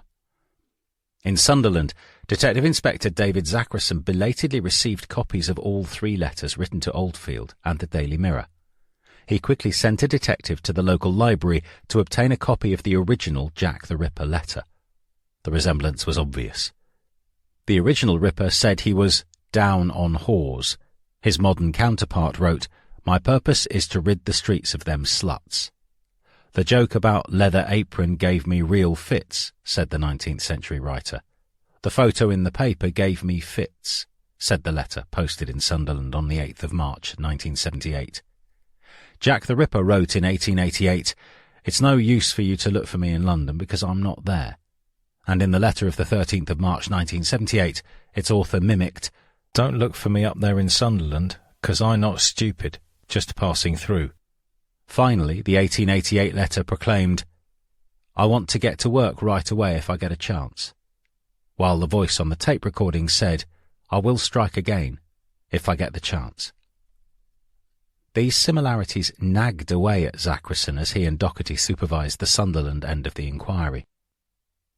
The tape was constantly played throughout the local area, in prisons at Durham and Acklington, at local social security and probation offices, at banks and DHSS offices, to coal miners in pits on South Tyneside in County Durham, at job centres, mental hospitals, as well as large local factories and offices.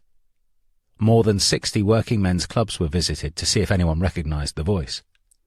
Extracts from the letters were reproduced and posters printed, "Do you recognise this handwriting?" A separate team of 15 officers with special training in recognising handwriting screened more than 100,000 written applications for local council houses and 7,500 letters from men on probation. Those that were suspect were sent for expert handwriting analysis.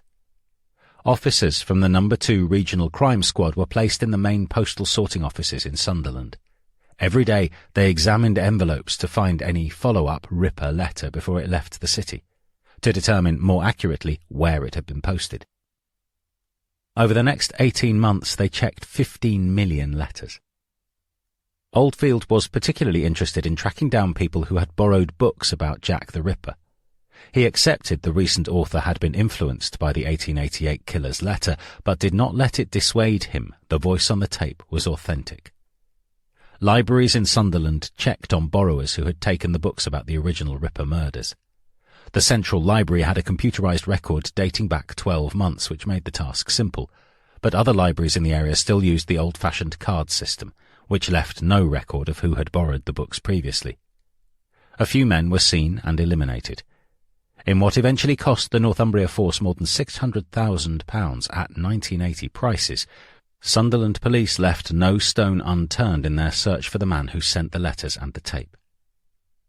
In eliminating suspects, they took a radically different approach. Doherty and Zachrison seriously doubted the letter writer was the Yorkshire Ripper and consequently refused to eliminate people from the inquiry on the basis of alibis for the murders. The more certain Oldfield became that the voice on the tape was the killer, the less happy was his more junior colleague in Sunderland. Zachrison became increasingly perturbed by the writer's lack of originality. If he was so influenced by the original Ripper, he asked himself, what were the possibilities he was equally influenced by what he read in newspapers about the Yorkshire Ripper case? Zachrison ordered a check of all available local, national and regional newspaper cuttings to see if they could determine how the letter writer got his information. Within 6 weeks of the tape being made public, the Sunderland Incident Room had actioned 2,200 separate tasks, following more than 2,000 phone calls from the public. They had committed themselves to a massive effort on behalf of a force 100 miles away. Disturbingly, though, they were being asked to eliminate suspects in a murder case whose handwriting and voice were different from the letters and tape. Doherty and Zachrison felt this was a highly dangerous practice. If the killer was not the letter writer, he would get away. Oldfield had pressed his Sunderland colleagues to eliminate people, if possible, without any direct approach to a suspect. West Yorkshire officers based in Sunderland were already eliminating suspects on the basis of handwriting obtained from work record sheets which showed the suspect was on a night shift on the night of a particular murder. But it meant the letter writer could easily slip through the net if he wasn't the killer. Officers from Leeds were also eliminating men on the basis of handwriting samples obtained from their employers or government agencies, even though there was no guarantee the handwriting had been definitely written by the suspect. Doherty and Zachrison well knew some men got their wives or mothers to fill in forms and documents for them. They insisted individual suspects had to be checked personally if the job was to be done thoroughly. Otherwise the killer or the letter writer could slip through the net and all their work would be for nothing. Their boss, Brian Johnson, telephoned Oldfield, wanting some assurances about the West Yorkshire policy on interrogating suspects. The gist of Oldfield's reply was as follows. "This is my policy. I do not wish to embarrass or cause distress to innocent people. Only in cases where it is absolutely necessary should individuals named in actions be seen." If they were definite suspects, they could be confronted. In terms of protocol and inter-force diplomacy, Northumbria Police, working on behalf of their colleagues in West Yorkshire, felt obliged to continue with Oldfield's policy. They did so with one subtle difference. Whereas West Yorkshire continued with the line, "This is the handwriting and voice of the Yorkshire Ripper," the police in Sunderland were only looking for the letter writer. If he turned out to be the so-called Yorkshire Ripper, then that would be a bonus. By contrast, the West Yorkshire approach meant that any suspect with a different accent or writing couldn't possibly be the killer, and consequently should be completely eliminated from the inquiry. Chapter 14. Bad Feelings.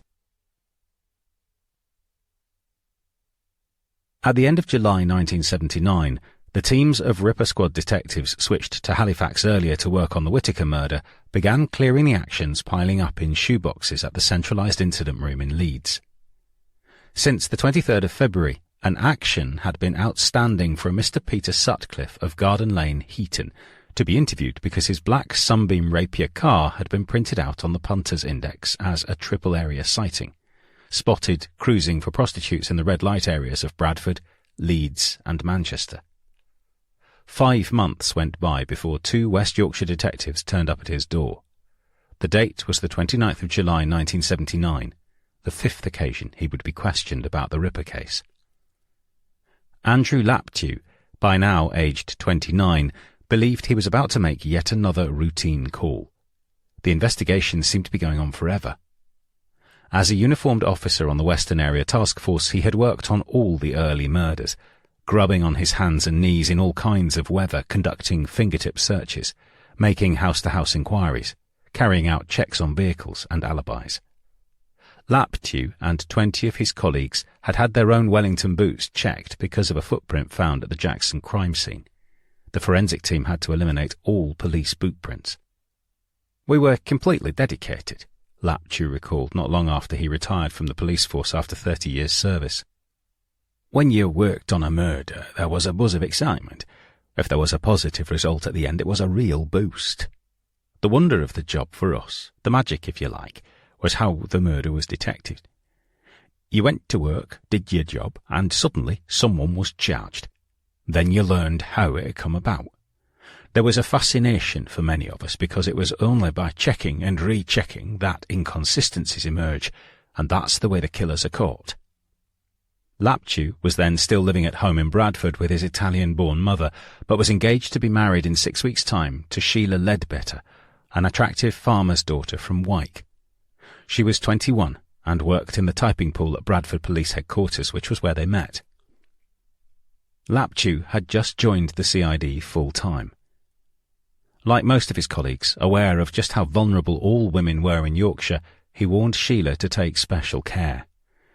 "Yorkshire was a place of fear for all women," he said, "because this madman was on the prowl. It was like a gothic cloud was hanging over their heads." For the Sutcliffe interview, he was teamed with another detective constable, Graham Greenwood, who as a youngster used to work on Sheila's father's farm. The 2 officers went down to the farm to visit her for lunch before driving off to Garden Lane in Bradford, where Mr. and Mrs. Sutcliffe lived. Sutcliffe's name had resurfaced because his car had been seen in Manningham 36 times, in Leeds twice, and once in Manchester. Neither detective knew Sutcliffe had been questioned 4 times previously by their colleagues, nor that he worked for a firm involved in the £5 note inquiry. nor did they know the papers relating to the previous interviews were out of the system, either waiting to be filed, being followed up, or held pending additional information before going back to the incident room. Laptew and Greenwood had to obtain information about Sutcliffe's journeys in the red light areas and his alibis for the murders. What clues they had about the Ripper came from briefings by the higher-ups and a confidential police reports intelligence document which described the killer as being white, aged between 30 and 45, and born in the Sunderland area. He is literate and of reasonable intelligence. It is known that in the past he has worn Wellington boots and industrial protective or army-type boots, both of which were size 7.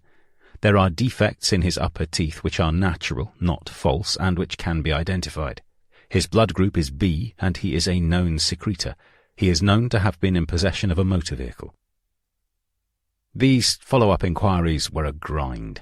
The officers felt they had very little autonomy as they searched for a needle in the haystack. They did the work, handed it in, then got on with the next task.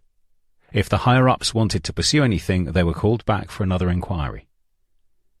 Going into the incident room to gather further information became a chore for someone like Laptew. Among the more junior officers, the workers in the incident room were known as the Tufty Club because they were always the same old faces.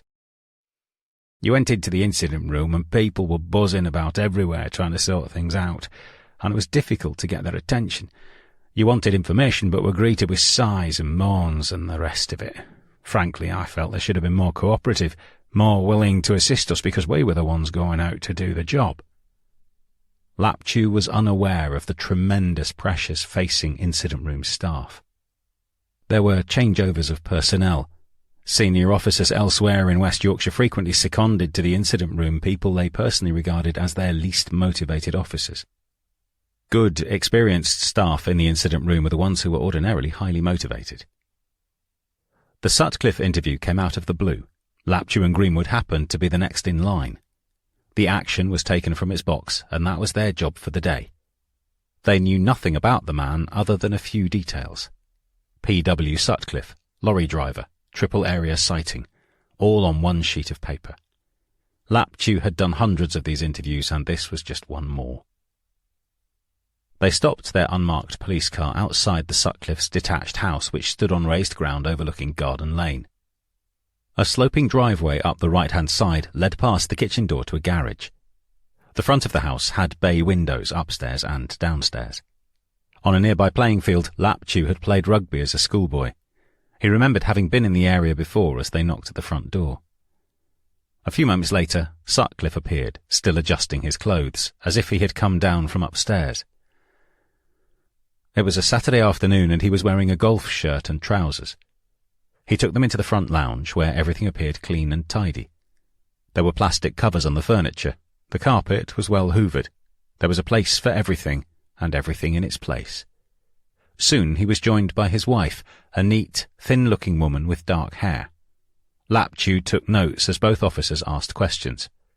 They had a set routine of things to record, like his full name, date of birth, what he did for a living, who he worked for. This was how they learned Sutcliffe was employed by Clark's, one of the firms that featured in the £5 note inquiry. Laptew made a mental note. As he looked at the man, several features slowly began to register in Laptew's mind. His facial appearance was similar to the Jason King photo fit provided by Marilyn Moore. There was also a gap in the front teeth. He had a beard trimmed close to the contours of his face, and a very obvious drooping moustache. Laptew felt he was maybe overreacting. Sutcliffe was a local lad, born in Bingley.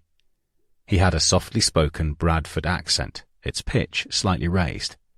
He was no Geordie, that was certain. Then Laptew remembered the ransom demand tape in the Black Panther case. They got that wrong. The wife? She appeared slightly strange, he thought. The longer the detectives were in the house, the more of an odd couple Sonia and Peter Sutcliffe appeared. She the teacher, he the lorry driver. An odd mix, Laptew felt. Peter Sutcliffe was a very quiet man who was very difficult to communicate with, he said. It was like drawing teeth talking to him because he would take so much time over his answers. We were trying to get on to the relevant questions, especially while his wife was out of the room. If he was terrified inside, he never showed it. We were reasonable judges of body language, and we can tell whether someone is being evasive because they won't look you in the eye, or they turn away, or the old vein in the neck starts throbbing. There was nothing like this there, just a slow deliberation in answering questions. They tried a well-worn joke to break the ice. "Now's the time to get rid of your husband if you want to," Laptew said to Mrs. Sutcliffe. Normally it got a laugh, but from Mrs. Sutcliffe, nothing. From her husband, nothing, not even a black look. They appeared oblivious to the attempt at humour. One of the detectives asked for a glass of water, and Mrs. Sutcliffe went into the kitchen, suggesting she make tea. Laptew used her absence to ask Mr. Sutcliffe if he ever went with prostitutes, adding that they could arrange a private interview with him with his wife not present. He denied paying for sex. "I don't have anything to do with them," he said firmly. He explained his frequent journeys through Bradford. They realised from the location of his lorry yard that he could have been going to and from work when he was sighted in Manningham or into the city centre with his wife. The officers did not have the actual time of day he had been seen in the red light area. He said he had taken his wife to a nightclub in Leeds and driven down the Chapeltown Road, but firmly denied the visit to Manchester.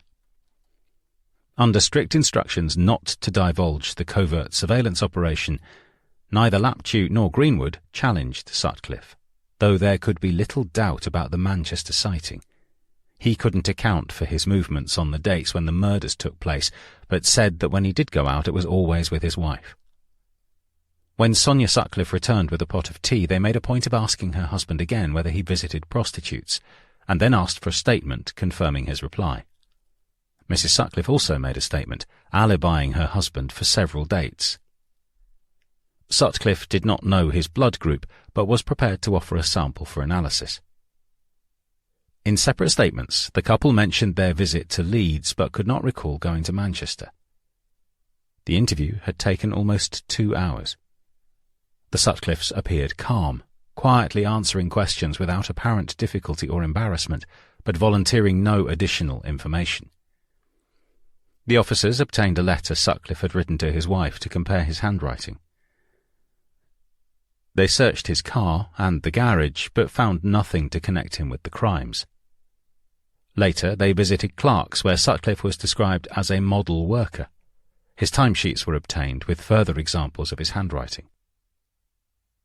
Laptew learned Sutcliffe had visited Coles Cranes in Sunderland, driving his lorry, although from checks he and Greenwood made, he had not been there when the letters and tape were posted. Laptew wrote down a detailed description of the man, his quiet Bradford accent, the colour and style of his hair, details of his beard and moustache, and the fact that he took size 8.5 shoes and wore soft crepe-soled boots. By now, Sutcliffe had already sold his Sunbeam Rapier and owned a Rover 3.5 saloon.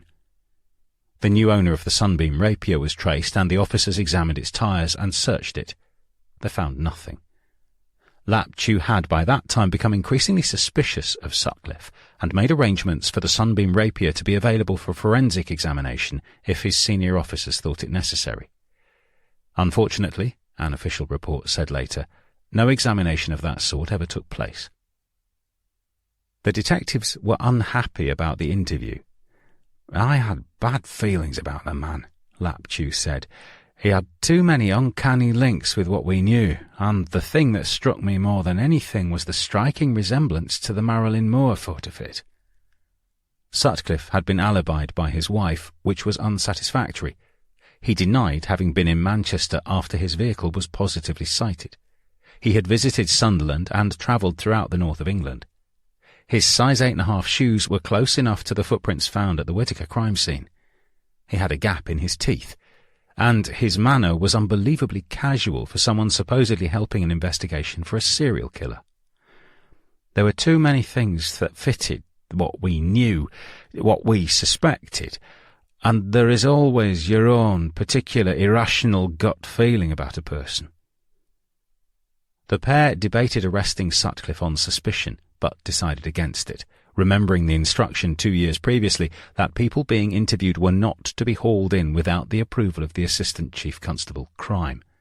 Instead, they decided to submit a comprehensive report covering their feelings about the man, including their intuitive assessment that there was something not quite right about Sutcliffe.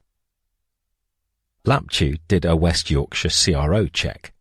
Sutcliffe had one conviction for the theft of tyres in 1975 and one conviction for going equipped for theft in 1969. There was no mention of the hammer Sutcliffe was carrying at the time he was arrested for the latter offence.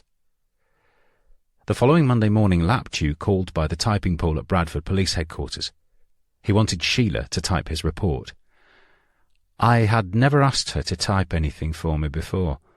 I hand-wrote the report, and then Sheila typed it up for me. We did it in the office. I signed it, 2 pages of A4. I didn't keep a copy. I only wish I had.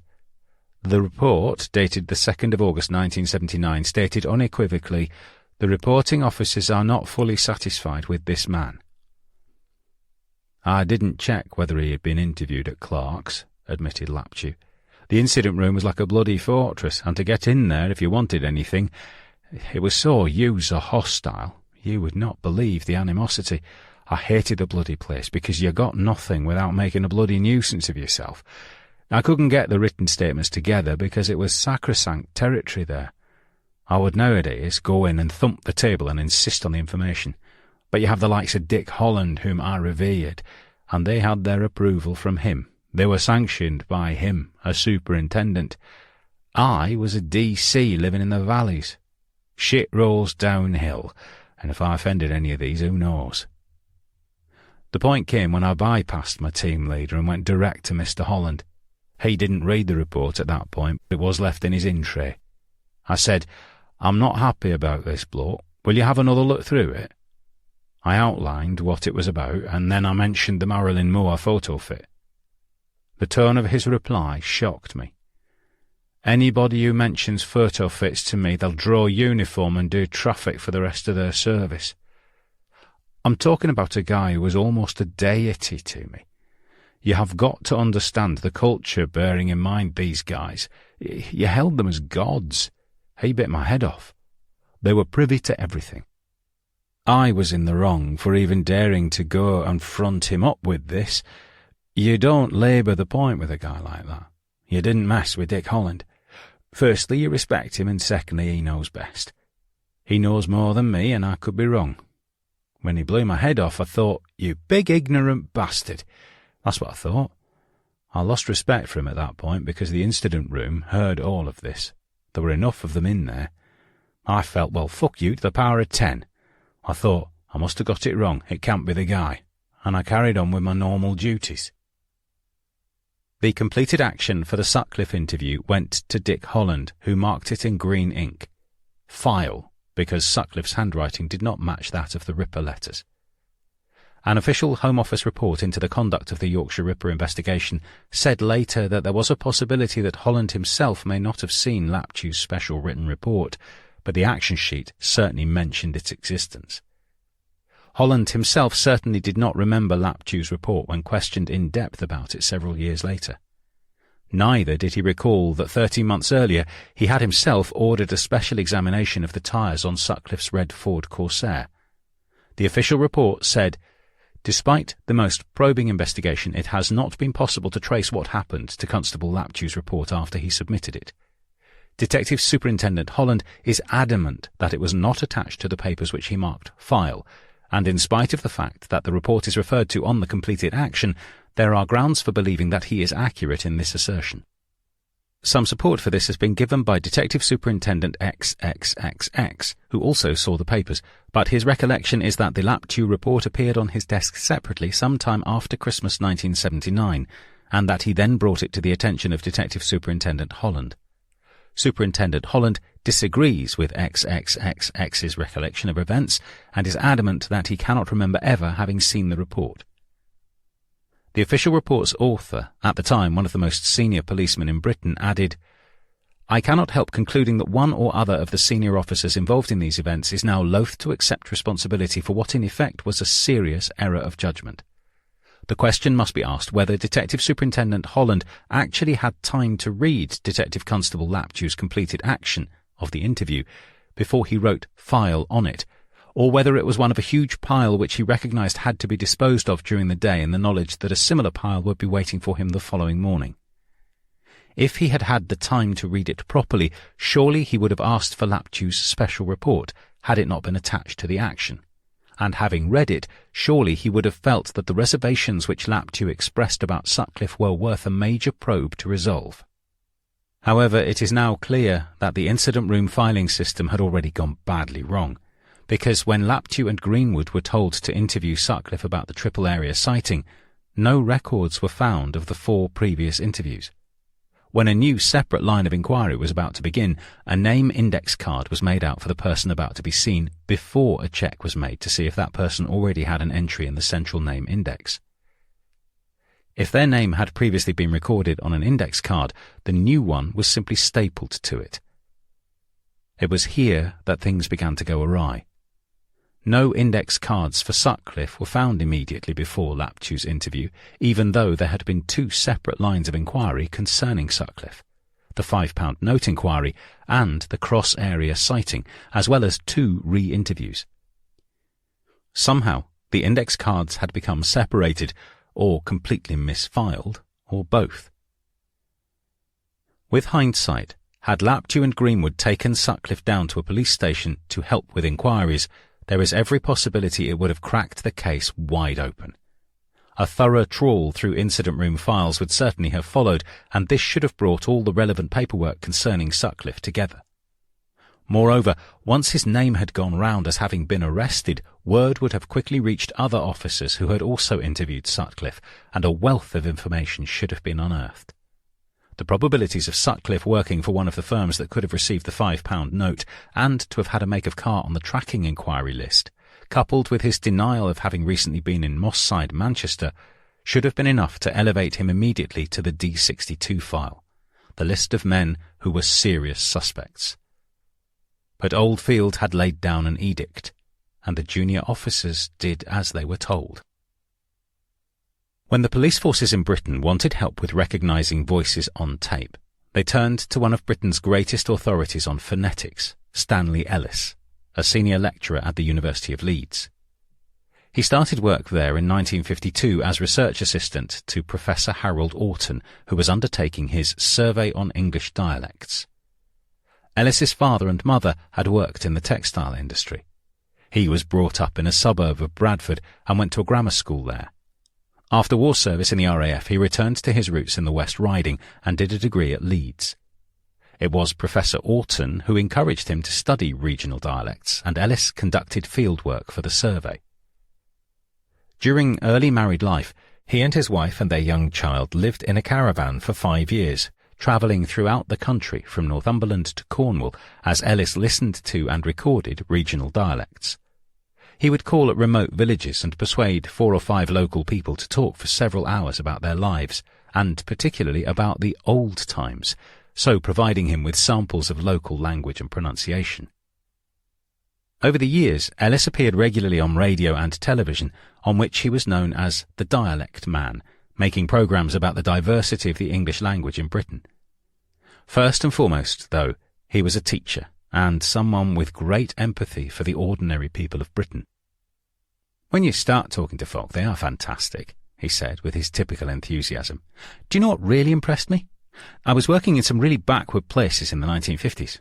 No electricity, no piped water. I remember one man well. I asked him what his job was. A carrot washer. That particular man would have been capable of being a chairman of a county council in our present day. He had all the intelligence. If he had had the educational opportunities that I had, he certainly would not have been a carrot washer. This is what society did to people in those days. I felt that this was what I was observing in society."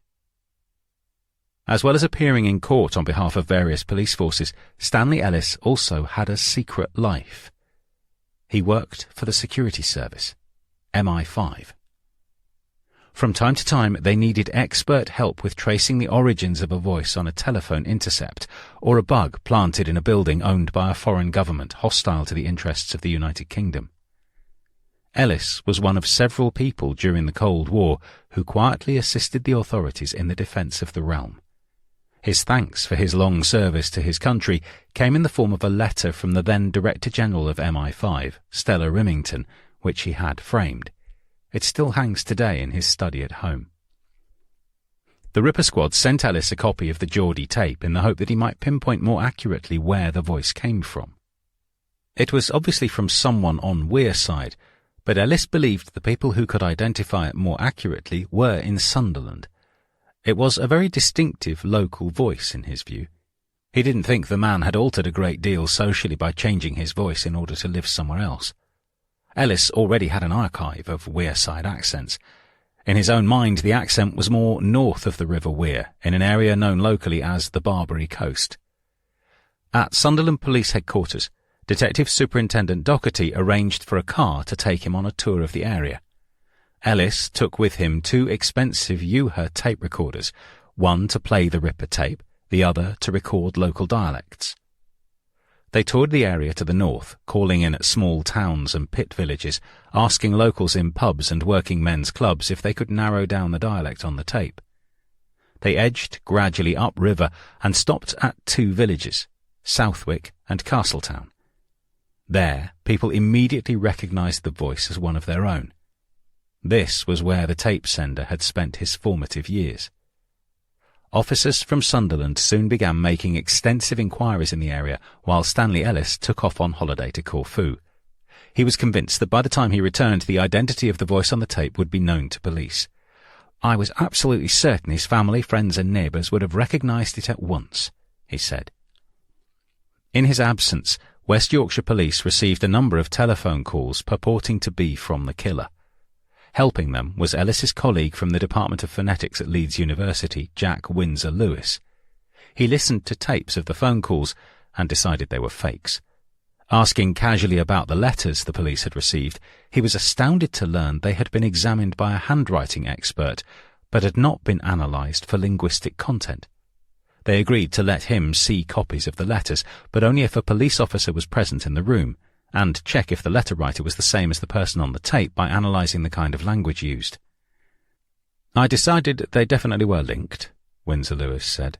"There were lots of little details, idiosyncratic and unusual expressions.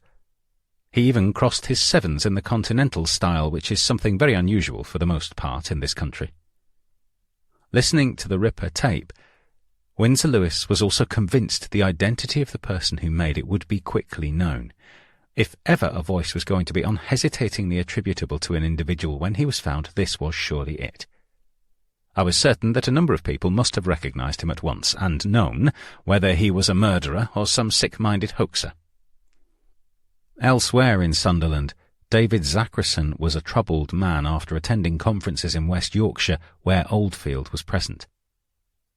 The young detective was slightly overawed to be in the same room as the man in charge of the most important murder investigation in Britain, if not the whole of Europe. Oldfield appeared a genial figure, quite gentle, easy-going, but with a steely determination to get his man. "There was no doubt at all it was the focus of his being," Zachrison said. "He projected total single-mindedness, but not in a manic way." Holland attended some of the meetings. "He was a man you initially might see as having more physique than intellect, but when you talked to him you realised he had both. Oldfield had a good deal of trust in Dick Holland. He was a faithful servant, and sometimes Oldfield turned to him for reassurance. Oldfield was looking to us and thinking, they are going to crack the case. I thought common sense would prevail, that there would be a reasoned debate on the flaws which were appearing." His team had begun finding references in newspapers to Vera Millwood having been in hospital for an operation. One of them turned up in a Daily Mail article quoting her common-law husband saying precisely that.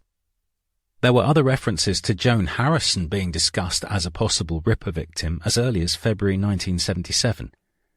The Daily Mirror had produced an article showing all the possible links in the Ripper case, including Preston.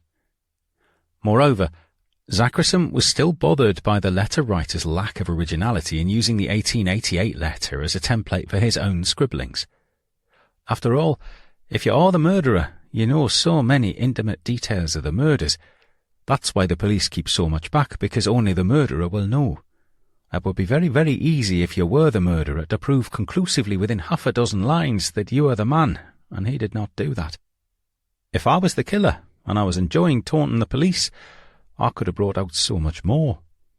Have you guessed what weapon I'm using? Did you notice that I moved the body in Manchester because you didn't find it?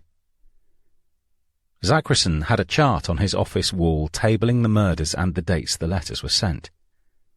The listing for Pearson was for the day her body was discovered. One Sunday morning in August 1979, he was looking attentively at the chart.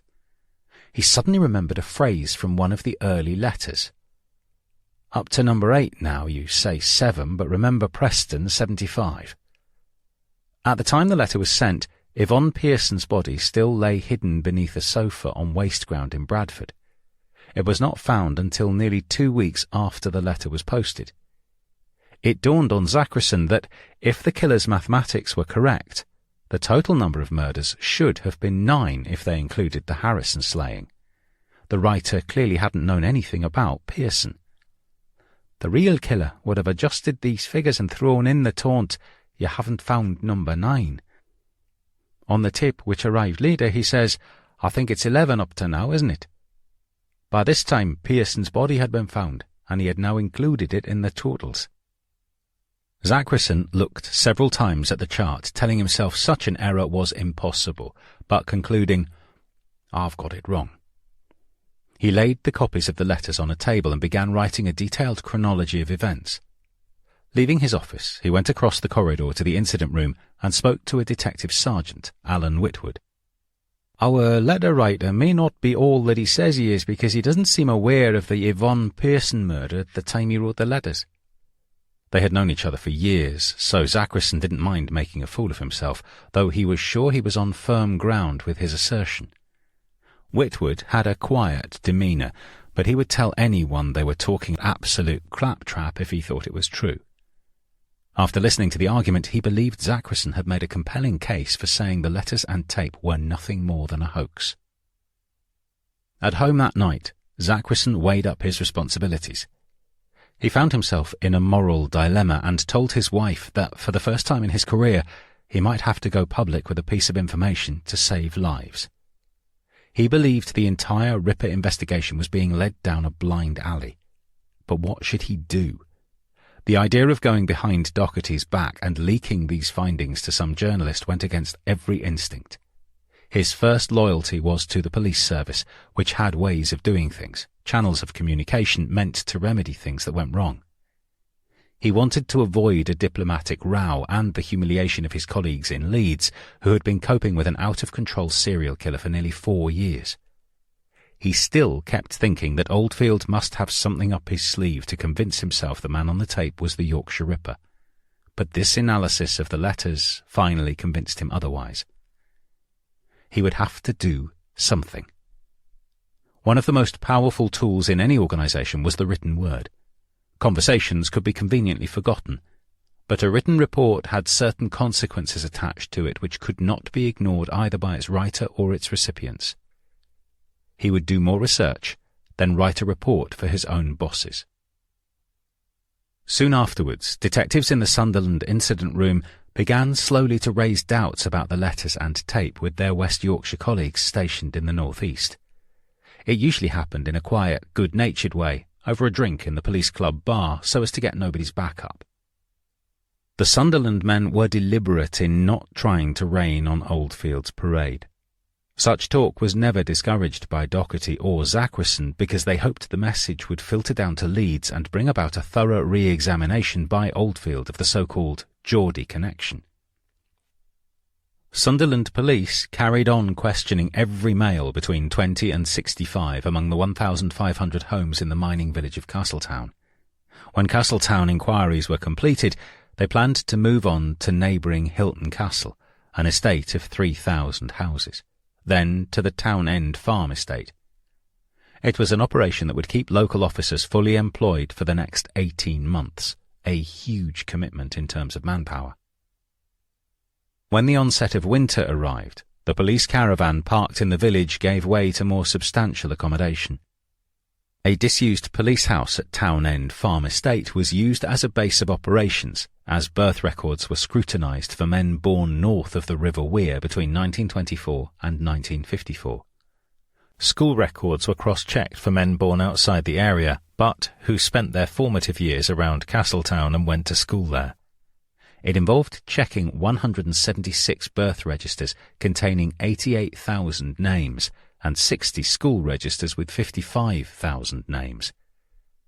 Armed with this massive index of names, the police approached the DHSS headquarters in Newcastle, which housed all the computerised records of everyone in the National Insurance Scheme in conditions of great secrecy. Senior civil servants agreed that their computer could be used to provide the addresses of those on the names index. This could determine whether any of the men had moved to Yorkshire, where they would be interviewed by Oldfield's team. Northumbria Police continued to try and eliminate all the men who could not have written the letters and sent the tape, providing they lived north of the River Wear. But not everyone took the investigation seriously. One weekend, the BBC was recording the local football team's match against Fulham. On that evening's Match of the Day programme, the London team's supporters could clearly be heard loudly chanting to the tune of Guantanamera, "There's only one Jack the Ripper." At the police caravan parked for several weeks in the Castletown village centre next to a bus stop, plenty of people stopped by with suggestions as to the identity of the man on the tape. Everywhere the police went, the locals plied them with hospitality, tea and cakes. Several said they knew the voice but couldn't put a name on it. Some thought the investigation cast a slur on the tight-knit local community. "We all have daughters, and this man is an animal," said a local working men's club official. "Nobody believes he comes from here. If he did, we would have turned him in by now." Already reeling at the thought the Yorkshire Ripper may have come from the village, the locals were about to receive another blow. The imminent closure of the village's only pit after 80 years. There was a major shock also in Leeds at the sudden hospitalisation of George Oldfield. A cold turned into a severe chest infection, but the rumours later confirmed were that he had had a heart attack. Jim Hobson took temporary charge of West Yorkshire CID and Dick Holland ran the Ripper Squad. Doctors ordered Oldfield to take a complete rest. His health had completely run down. He didn't know how to switch off in what had become a personal quest. It was the first thing he thought about when he woke up. When he visited the bathroom in the middle of the night, he would still find himself thinking about the Ripper case, not the killer himself, but the details of the investigation. Had they done this inquiry or that inquiry properly? Had they missed something? Others, like his colleague Trevor Lapiche, found that after a day of dealing with murder and mayhem, the perfect antidote was to sit quietly listening to Beethoven's Pastoral Symphony, played on the hi-fi in his front room, until he felt he could return to the land of the living and go back and join his family. Oldfield simply fretted in the office, stayed until late at night, refusing to let go, wanting to clear that last piece of paperwork, some unread statement or other, in case he missed anything vital. Now aged 55, he had been a police officer for 33 years and was entitled to a full pension. Close colleagues knew he wouldn't rest while the Ripper remained at large. Holland, undoubtedly the man closest to him, had watched his boss's health gradually deteriorate, particularly after Josephine Whittaker was killed. Oldfield started believing his own rhetoric, that it was a personal battle between him and the killer. He was sure the Ripper was trying to reach him personally in the letters and tape, and waited for him to make contact again. "The voice is almost sad," he reflected just before he went sick. "He's a man fed up with what he has done, fed up with himself. A man who feels he knows me enough almost to take me into his confidence, confide in me. I am probably an obvious person for him to feel he has something in common with.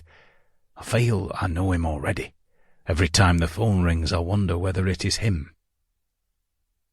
A bug had gone round the office at Halifax, and Oldfield was virtually living off Benylin cocktails, aided by cigarettes and his daily diet of whisky.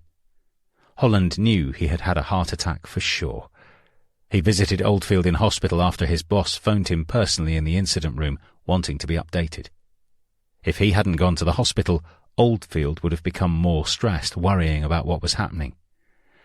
"He became obsessive," Holland said. "He was determined that everything we did would be designed to save another girl, and of course he didn't succeed." This absence of success haunted Oldfield. He was now probably the most famous detective in Britain, but he was also under tremendous pressure from both the press and his own force. It was the hardest murder case anyone had undertaken. His management of the investigation was being closely scrutinized. He didn't express self-doubt, and the only time Holland saw him depressed was when he had been to Force headquarters asking for more resources. He came back from having seen the chief and the finance officer and said, "I've had a hard day and I've got fuck all. All I have had to listen to is what demands there are elsewhere." He vividly recalled how he and Margaret felt when their own daughter died of leukemia 11 years previously. She would now have been Joe Whittaker's age.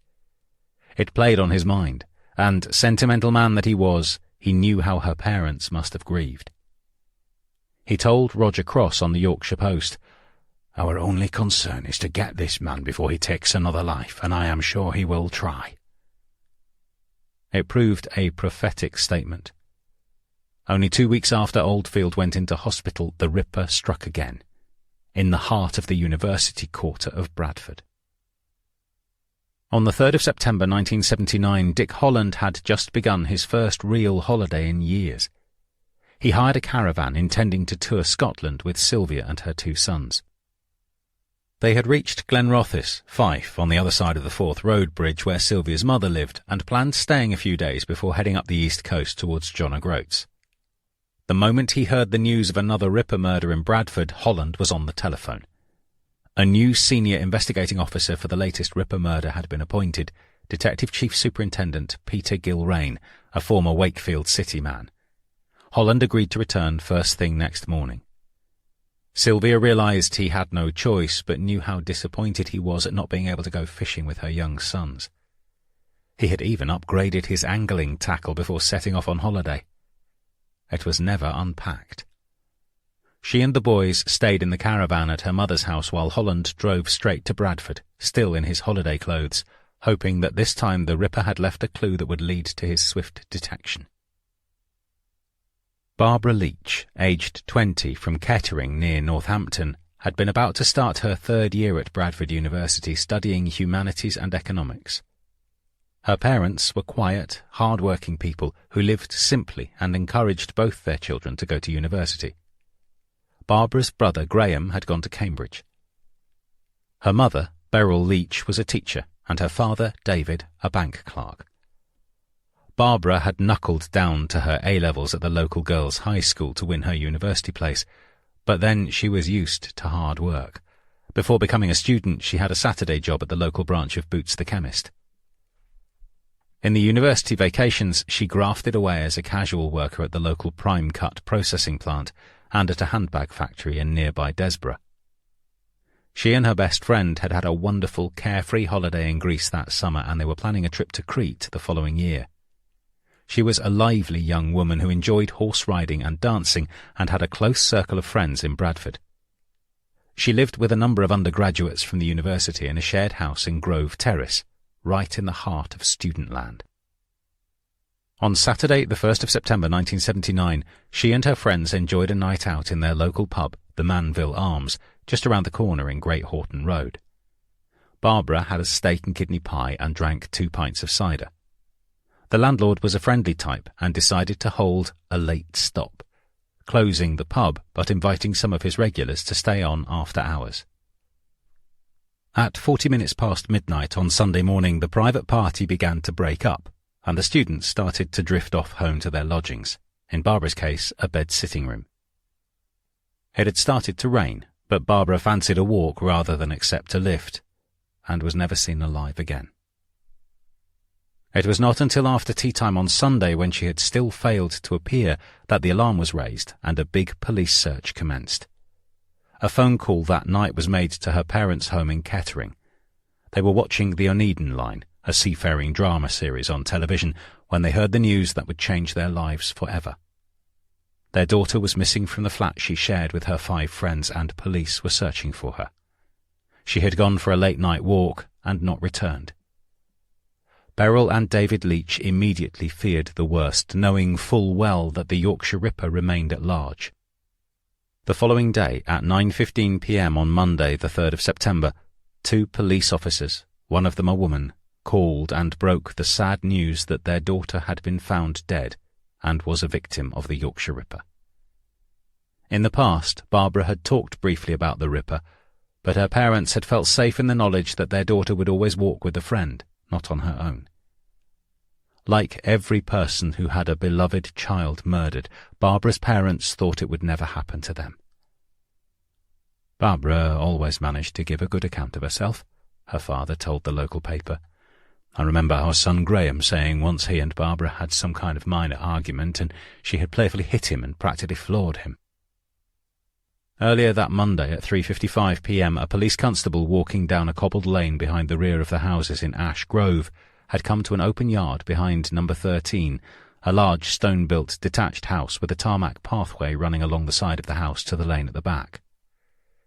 In a crudely built recess housing some dustbins, he saw something concealed beneath a piece of old carpet, which was weighed down by a number of stones. A red boot protruded from one corner, and part of someone's head at another. Underneath was Barbara's body, seated in a slumped position, propped against the angle where 2 stone walls of the recess met. The head was turned downwards and towards the right shoulder. The left arm was directed across the front of the body and the right hand rested on the ground. Both legs were bent at the knees and twisted towards the right. A deliberate effort had been made to hide the woman. Her blouse and bra were blood-stained and had been displaced upwards. The belt and zipper of her jeans had been undone so that the lower part of her abdomen was exposed. She still wore her red calf-length leather boots and her brown canvas bag was next to her body. Nothing appeared to have been taken. A forensic scientist from the Weatherby lab arriving before Professor G soon spotted blood on the wall near the girl's head and also on the ground 2 feet away. There were stab wounds visible on the body. It seemed she had fallen over and lain briefly on her side before being pushed up against the wall and covered with the carpet. No struggle had taken place in this area. The scientist deduced she had been struck elsewhere and dragged down the lane and into the recess. A task force search of the area included a number of drains which yielded a screwdriver head, a wallet, a table knife, a Stanley knife and a spanner. Dustbins were examined and a bread knife and a pair of tights were retrieved. All were sent for forensic examination, but none turned out to have any connection with the murder. Because the body was cold and rigor mortis had set in, David G had difficulty removing the body from the recess and onto a large black polythene sheet so he could examine it more thoroughly.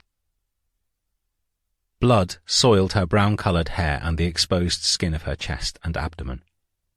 Now he could see several stab wounds in the front and sides of the abdomen and chest, and a lacerated wound to the back of the scalp. The available light had gone and it was now completely dark. When the body was taken to the city mortuary for the post-mortem, G found the familiar semicircular laceration.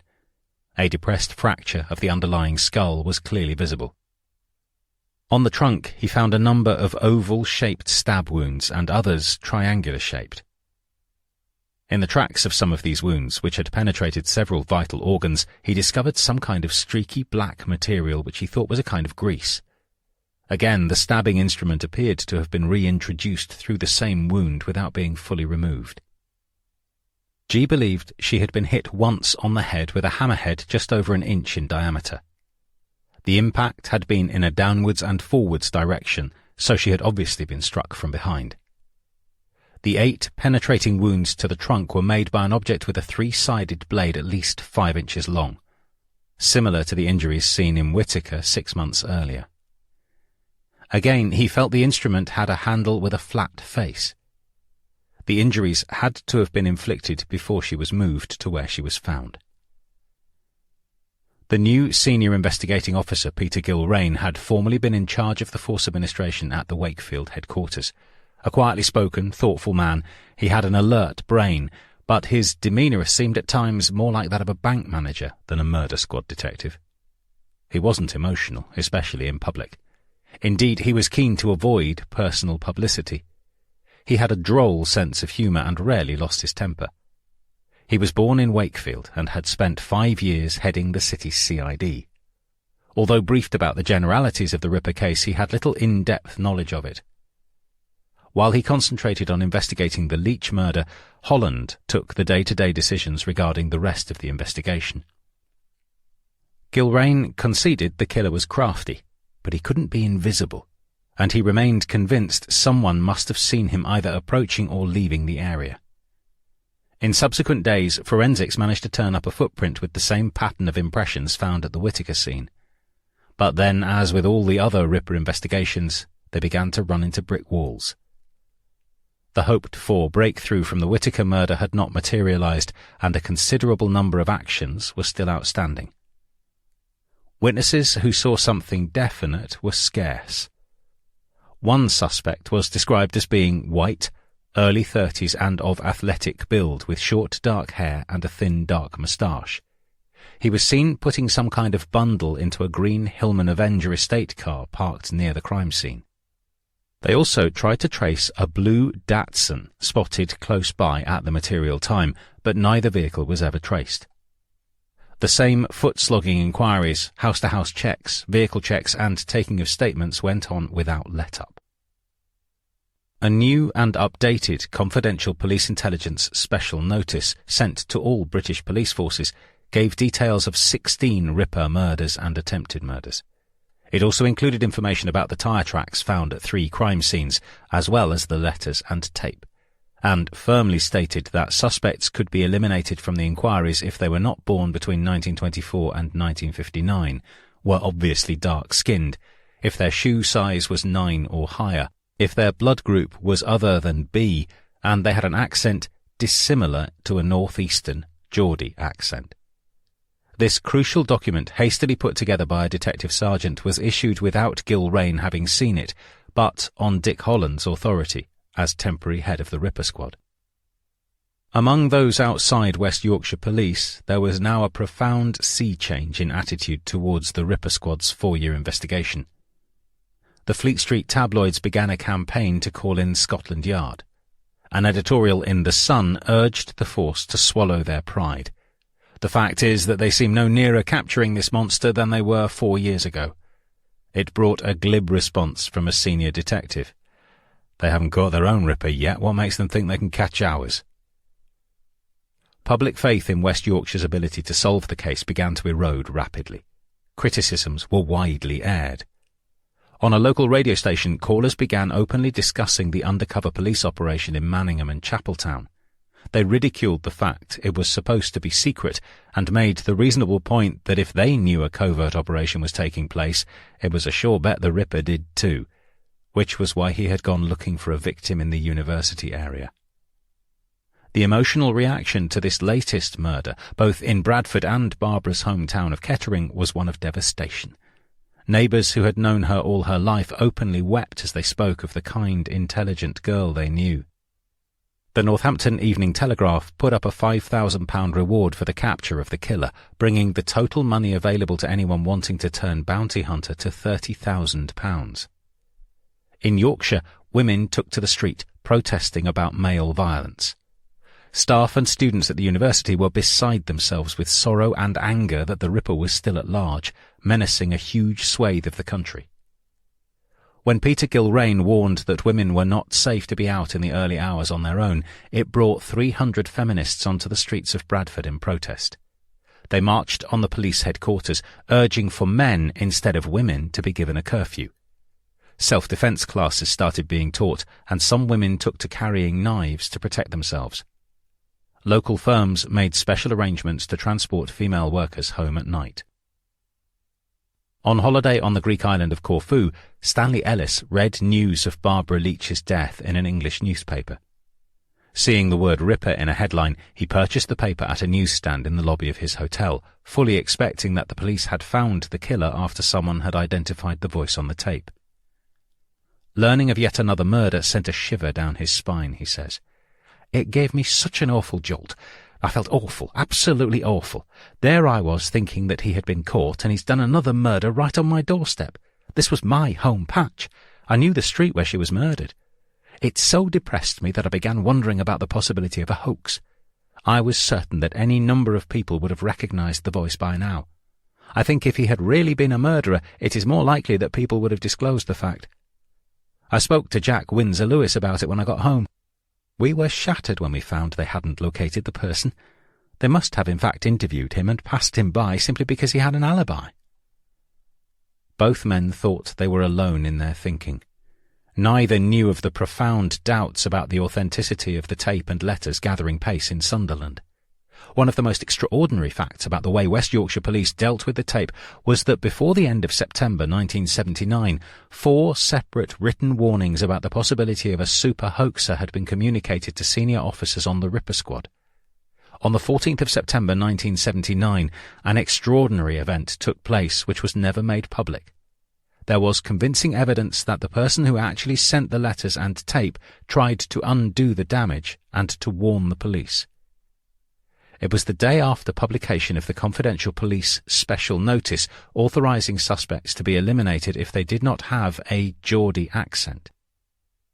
A desperate-sounding telephone call to the local incident room in Sunderland was answered by a young constable, Keith Mount, who had been seconded to the inquiry in August and had played the tape to the inhabitants of Castletown over and over until he knew it backwards, verbatim. They had walked round the village armed with a clipboard trying to attract a crowd to whom the tape could be played through a loud hailer. They had stopped at the clubs and pubs hoping someone would identify the voice. After the Castletown operation, PC Mount, who was brought up in Chiswick, West London, was sent over to Sunderland to help with index filing and other paperwork in the incident room. There was an answer phone in the room so people could call in and hear the tape. It played over and over again in the background until the voice became deeply embedded in Mount's subconscious. Not being from the northeast, he had an acute ear for this individual accent. He would recognize the voice on the tape anywhere. He and a detective were the only ones present around tea time when at 5 p.m. his colleague went to get a sandwich from the canteen. The phone rang on a specially installed number, Sunderland 43146. Picking it up, Mount simultaneously grabbed a pen and pad ready to take a message. He said, "Police incident room, Sunderland. Can I help you?" He heard an intermittent tone which indicated the call was coming from a payphone. Then a voice came on the other end. It was the voice that made the tapes, the voice I'd been listening to for months and months. It made the hair stand up at the back of my neck, and I thought, shit, this is the person we're looking for. I went for the tape recorder. I was trying to talk to him and set up a recording of the telephone call. I got it plugged in eventually. I don't know how many seconds or even what parts of the conversation I lost, certainly the first few exchanges. The remaining part of the call went as follows. Mount: "I can't hear you. It's a bad line." Caller: "Tell 'em it's a fake." Mount: "What's a fake?" Caller: "The tape recording." Mount: "What one is this? The one he's just received?" Caller: "The Ripper tape recording." Mount: "How do you know that?" Caller: "Just tell him." Mount: "Just tell him?" Caller: "The one in June." Mount: "Pardon?" Caller: "The one in June." Mount: "Sorry, it's a bad line. You're going to have to repeat." At that point, the phone call terminated. The caller was trying to tell us that the tape was a hoax, that the person who made the tapes obviously wasn't the Ripper, Mount said. He was trying to say, tell them the tape is a hoax.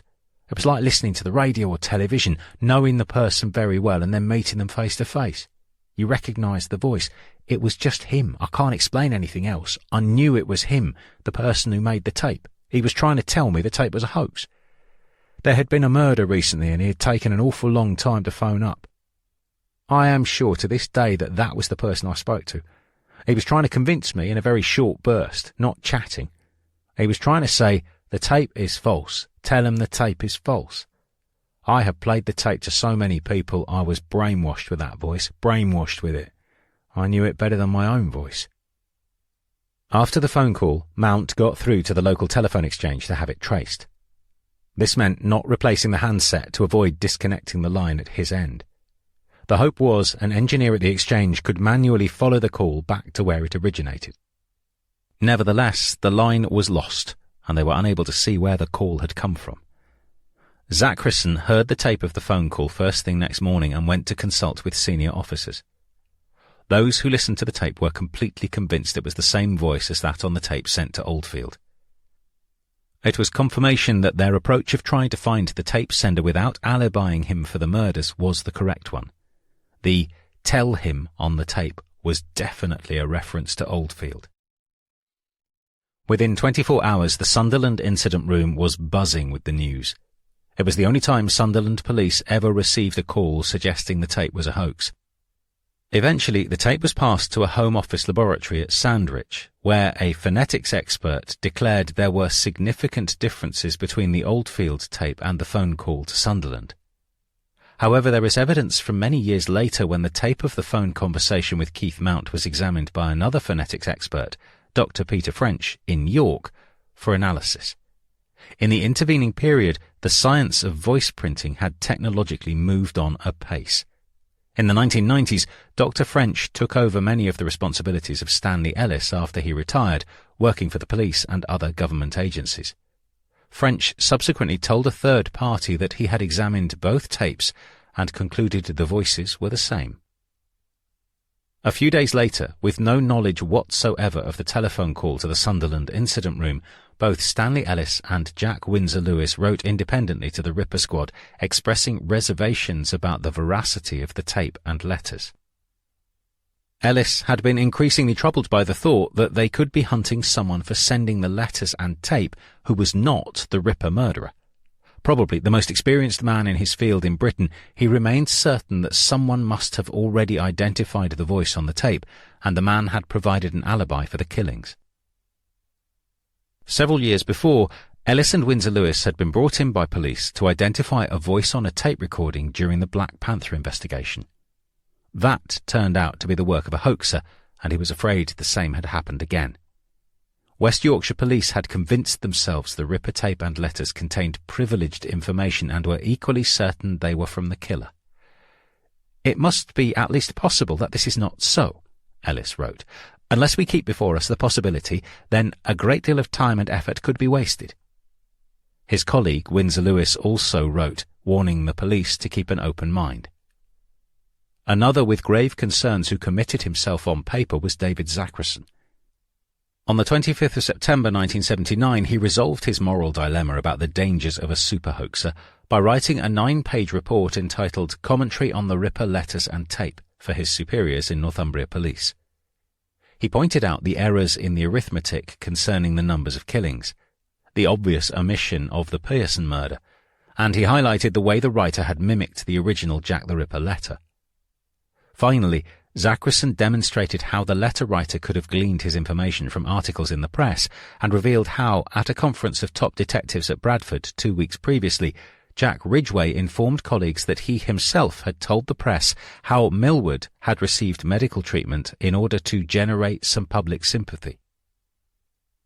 Zachrison firmly believed the writer was a hoaxer, seeking self-publicity. By writing the report, he was putting himself on the line. He wanted to be certain Sunderland police did not miss the letter writer because he had larger feet than size 9 or had been in prison when the murders were committed. "I felt that by taking this unilateral action we would be creating greater objectivity," he said many years later. "West Yorkshire had the pressures of the murders. George Oldfield himself was under a terrific amount of pressure. At least I had the luxury to be able to sit back and examine the letters, tape, for what they were, because after all that was the only connection with Sunderland. My intention was simply to say, let's be cautious about this. I had the greatest admiration for what the officers in West Yorkshire were doing. They were the ones directly in the firing line. They were the ones who had accumulated huge amounts of information. We were dealing with a random killer and there was no connection between the culprit and the victim. He didn't leave anything at the scene. I was seriously concerned." Yet a fourth warning about the dangers of a hoaxer was sent to the Ripper Squad on the 26th of September 1979, the day after Zachrison wrote his report. The Home Office Forensic Science Laboratory at Wetherby had been analysing the evidence in the Harrison murder. Acknowledging there were some similarities with the Ripper murders, a forensic scientist warned there were aspects of the Harrison killing which were atypical, and therefore the certainty of Harrison having been murdered by the Ripper is diminished. The report continued, "It may therefore be unsafe to place too much reliance on the B grouping result of the semen found, which is itself one of the atypical features. Again, the authenticity of the letters and tape as being communications from the murderer must be regarded as doubtful, even though the degree of doubt may be small, for a number of reasons which include the paucity of verifiable information which they contain." These doubts clearly bothered Detective Chief Superintendent Gilrain, because a few days later he issued an instruction that elimination of a suspect on accent alone was not good enough, and some other factor was required. This change of policy was communicated to senior officers on the Ripper Squad, who were actually eliminating suspects. There are grave doubts that it was followed, because the public and many junior detectives making inquiries were left believing the Yorkshire Ripper definitely had a Geordie accent. Gilrain's caution, however, was completely overridden by his chief constable's decision to launch a massive publicity drive. Ronald Gregory had concluded the reason the killer had not been arrested was because not enough people had heard the tape or seen his handwriting. He decided the Ripper Squad needed the public's help, one of the carrots available being the £30,000 reward. Over the objections of Gilrain and Holland, Ronald Gregory personally went ahead with a massive publicity campaign organised by a Leeds-based advertising agency. Graham Poulter and Associates had managed to persuade a large number of media organisations, newspapers, radio and television stations, to carry for free advertisements publicising the tape and the letters. It was the equivalent of a £1 million advertising campaign, huge by any standards at the time, and made even more effective in that the campaign itself made news, filling many additional newspaper column inches and valuable radio airtime. Gilrain and Holland had argued for a delay of 3 months to give them time to work on the Leach murder and clear the long-delayed actions from the Whittaker killing. There was massive pressure on Ronald Gregory to do something. Questions were being raised by politicians, the press was hostile, and local people were up in arms about the 4-year reign of terror by the Yorkshire Ripper. Gregory's response was a massive public information campaign called Project R, which in terms of audience reach was an amazing success. The campaign captured the attention of the whole country. It was impossible to escape the half-page advertisements in 300 newspapers across Britain, repeated on 5,500 billboards throughout the country, and incessant announcements on radio and television. The man next to you may have killed 12 women. He may be sitting or standing next to you in your pub, club or canteen, or in a queue, on a bus. He may be working at the next machine, desk or table. But he is in fact a vicious, deranged maniac whose method of murder and mutilation is so sick that it has turned the stomachs of even the most hardened of police officers. Here's how you can help. Look closely at the handwriting. It's the writing of a sadistic killer. And if you think you recognize it from a note, letter, envelope, signature, check, anything, report it to your local police. Listen to the killer's voice. By phoning Leeds, STD 0532 464 111, you can hear probably the most important clue to the killer's identity. His voice. It won't be a pleasant experience, but it could lead to the end of these brutal murders. If you think you recognize the voice, tell the police. Help us stop the Ripper from killing again. Look at his handwriting. Listen to his voice. Throughout October, November and December 1979, a mobile exhibition toured West Yorkshire. 2 million copies of a 4-page newspaper were delivered throughout the north of England, from Berwick-on-Tweed to South Yorkshire. The hunt for the Yorkshire Ripper is the largest murder investigation ever undertaken in British police history, read one of the articles on the back page. The workload is enormous, but the dedication is awesome. No team of ad men could have done a better job of publicising the fact that the Yorkshire Ripper was a Geordie, and no blame could attach to the local advertising agency who went to town with the brief they were given. It was a wonderful opportunity to put their firm on the map with a successful campaign. The effect on the investigation, however, was an unmitigated disaster. The public responded with a massive number of calls from people trying their best to finger the killer, some undoubtedly motivated by the large reward. Thousands of phone calls came in, many of the "I knew a man before the war at HMS Ganges" kind. Boxloads of actions were generated in Leeds, Bradford, Sunderland, Manchester.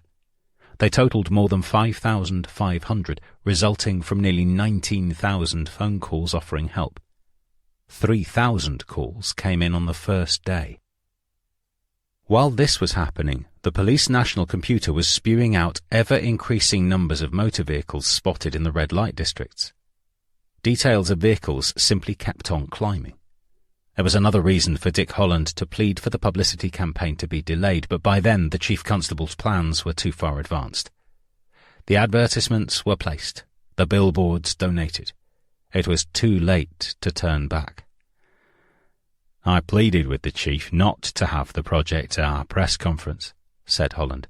"I wanted us to catch up with the backlog of work before we went public. I didn't say don't go public. We were getting behind and not gaining, so I wanted it held back." The net effect of Project R was to overload an already overloaded system. It increased the number of index cards and slowed down the inquiry. Swamped with useless, low-grade information, the inquiry was now seriously out of control. As an official report later stated, it was a situation which ought to have been foreseen by the Chief Constable and his senior officers. This additional publicity further brainwashed police and public alike into accepting the validity of the North East connection.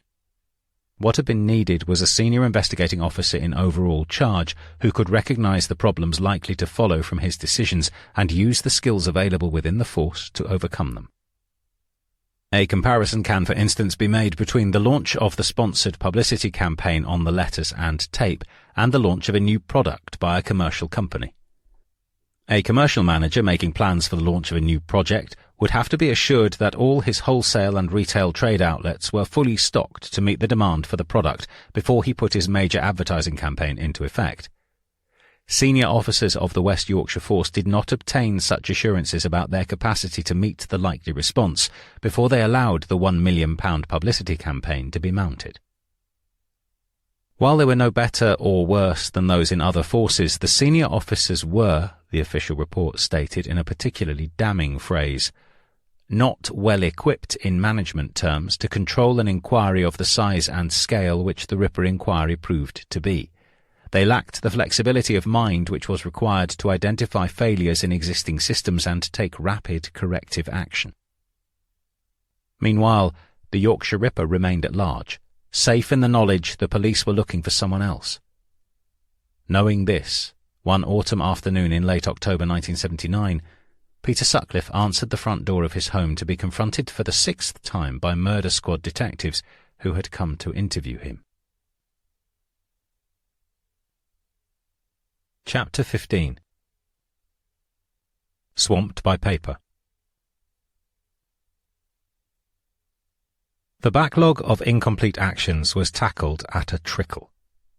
A worse problem was developing within the incident room itself.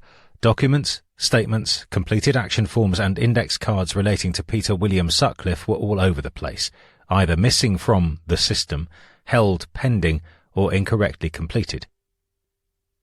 By now, there were 4 separate index cards relating to Sutcliffe in the centralised nominal or names index. There were 2 cards each for Peter William Sutcliffe and William Peter Sutcliffe. Each had different dates of birth. An estimated 4 tons of accumulated paper was placing a considerable physical weight on the incident room floor. On the 9th of October 1979, an inspector came across an action report completed nearly a year before when Sutcliffe was interviewed for the 4th time. His wife and mother were his only alibis for the Jordan and Millwood murders, and this was recognised as unsatisfactory. A re-interview was requested. 11 more months had thus elapsed before, on the 23rd of October 1979, 2 West Yorkshire detectives were tasked with a more detailed questioning of Sutcliffe about the recent murders to see if they could finally eliminate him. Some of the outstanding papers relating to earlier interviews with Sutcliffe had found their way back into the incident room filing system. Others had disappeared. The 2 detectives knew Sutcliffe had been questioned twice in 1977 about the £5 note inquiry. They carried with them the papers from the 4th and 5th interviews. What they had not seen was Andrew Laptew's completed action form, with its crucial accompanying report, which clearly pointed the finger at Sutcliffe as a prime suspect. It was sitting in someone's pending tray waiting for documents to be returned. When the detectives appeared at their front door, it was Sonia Sutcliffe who answered the call with, "Oh, not again," adding that they had already been questioned 3 times. Her husband was out, and the officers arranged to come back later. When they saw Sutcliffe that evening, he announced he had already provided a sample of his handwriting. He meant the letter to his wife, which he handed to Laptew for analysis, but the detectives knew nothing of this. Sutcliffe agreed to provide a new handwriting sample. He was writing down a text dictated by one of the officers when Mrs. Sutcliffe said suddenly, "My husband is not the Ripper." Trying to get a reaction from Sutcliffe, the detective replied, "I think he is." Sutcliffe stopped writing and looked at the officer but showed no reaction. He then continued writing the text. Since they lacked more positive alibis, the Sutcliffes were warned they might have to be questioned again in the event of another murder. The 2 detectives, thinking they were looking for a Sunderland man, did not consider Sutcliffe a suspect. They regarded him as strange and were bothered they could not positively eliminate him. Their completed report about the interview noted his continued insistence that he had been at home with his wife in the evenings because, as a long-distance lorry driver, he travelled a lot during the week and wanted to be with his wife at weekends, decorating their home. Strangely, even though he had previously been interviewed, Sutcliffe had made no point of remembering exactly where he was on the nights of previous murders. This niggled the detectives because people questioned about the murders could subsequently remember exactly where they were when the next Ripper attack happened. They noted Sutcliffe's remark about having provided an earlier handwriting sample but could find no record of it in the incident room. No one picked this up, and 3 weeks later a senior officer marked the papers to be filed because the handwriting did not match that in the letters, and Sutcliffe's was clearly not the voice on the tape. By now, the actions of the hoaxer were having detrimental effects on detectives psychologically. They had ignored what should have been clear warning signals to follow up apparent inconsistencies. Officers doing laborious interviews for a long time had grown weary of the repetitive nature of the work. The Leach killing had taken the Ripper squad no further, and morale was on the floor. No one on the squad was standing back and looking at the problem as a whole. Holland and Gilrain and the hundreds of detectives making inquiries were simply chasing their tails, unable to investigate one murder thoroughly before being overtaken by another. Occasionally there was an injection of some new blood, people with a fresh viewpoint and a totally different way of thinking. It was drastically needed, but whatever good it did is ultimately open to doubt.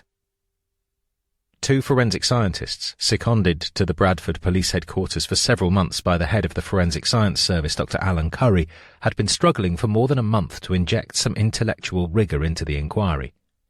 Both Russell Stockdale and Ron Outridge had worked on the earliest Ripper murders.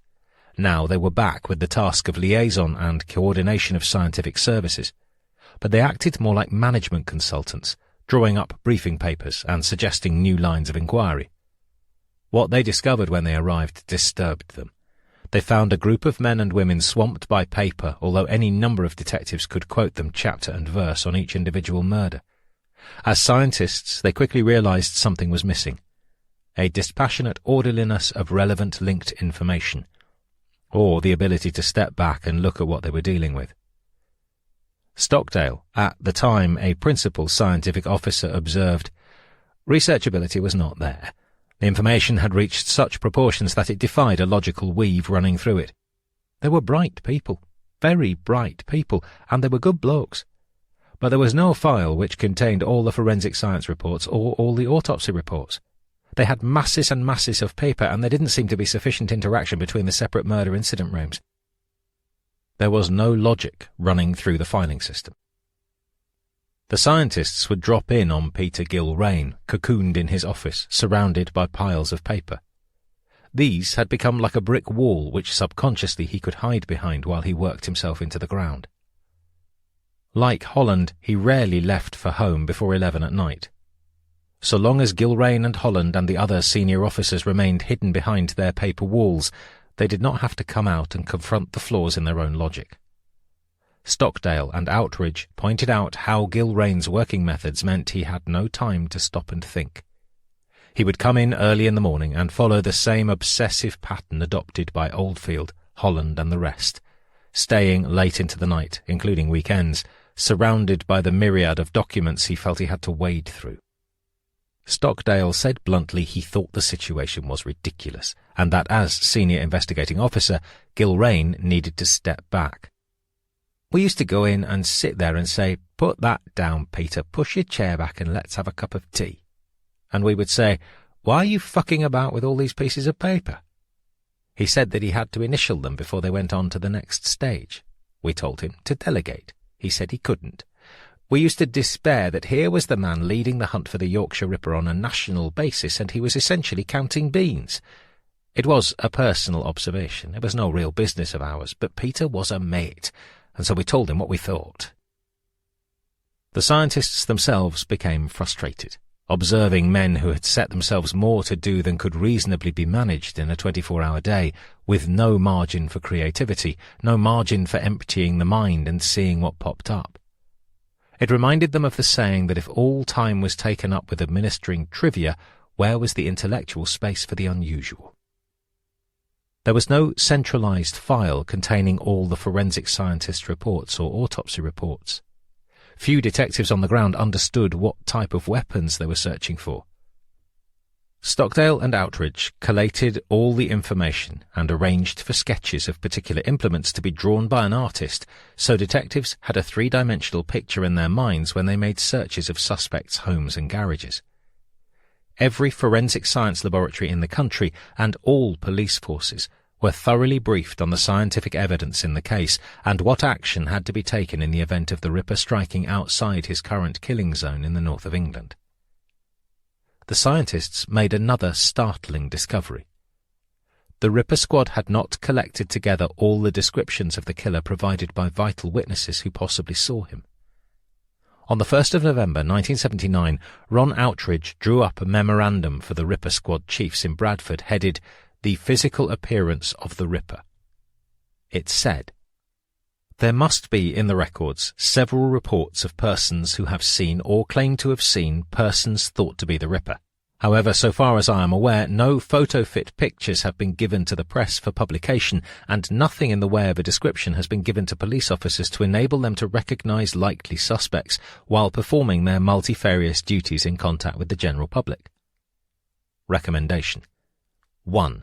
That all the descriptions given by witnesses over the years be brought together and a study made of them in order to produce a composite picture. 2.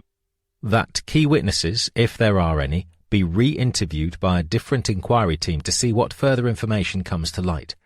There may be some value in attempting to include the white male profile photofit technique if this has not already been done. 3. That the results of 1 and 2 be evaluated in order to provide police officers with a illegible description picture. There is no evidence that this suggestion was ever followed up. Stockdale and Outridge noted that while everyone they met was cordial, they never had any link with the most senior officers from West Yorkshire Police, even though they were working at Bradford on the personal instructions of the controller of the Forensic Science Service, who was a chief scientific officer and key advisor to the Home Secretary. Oldfield's temporary replacement, Jim Hobson, never came to see them. Neither did the chief constable or his deputy want to be briefed by them. "We were not test tube washers," Stockdale reflected years later. "We were fairly senior scientists." Outridge was the director of the Nottingham laboratory. "We thought the hierarchy might at least acknowledge our presence by saying hello. Instead, our contact was Peter Gilrain." They were not there to question existing police procedures. They were only supposed to give guidance about the scientific evidence. They too had a chart on the wall of their office. It stated in stark terms what we know about the Ripper and what we think we know about the Ripper. There was nothing in the first column, and in the second there were quite a few entries, Stockdale added.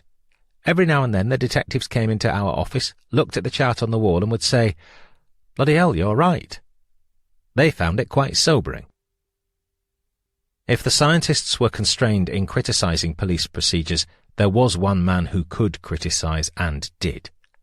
That autumn of 1979, Ronald Gregory was under real pressure from the Home Office, the media and public opinion when the Home Secretary William Whitelaw was due to pay a flying visit to the incident room. 2 days earlier, Gregory went to New Scotland Yard in London to see Sir David McNee, the Metropolitan Police Commissioner. As a result, McNee agreed to send 2 of his top men to Leeds to cast an eye over the Ripper inquiry. Gregory had always resisted demands by the press to bring in the Yard. Oldfield, thinking back to the time before amalgamation when Scotland Yard would send a superintendent with a bagman to help with a tricky murder, considered it would be a waste of time. Local knowledge was far more important. The days of Fabian, Burt, or Guyver coming in and solving a case were over. Besides, his officers had as much skill in solving murders as the London-based detectives. But now Gregory had no alternative. The publicity campaign had failed to find the killer, and he personally had to be seen to act. Knowing his own men would be deeply unhappy about the involvement of Scotland Yard, he disclosed the impending arrival of the Scotland Yard men to the northern correspondent of the Sunday Times several days before he informed his own senior officers. His men were happy to take advice from any quarter, he said. Their pride comes second to catching this man. When Whitelaw turned up at Millgarth, Oldfield took a few hours off from convalescing at home to meet him. The ACC crime wasn't going to have the chit-chat with the top brass left to his temporary stand-in, Jim Hobson.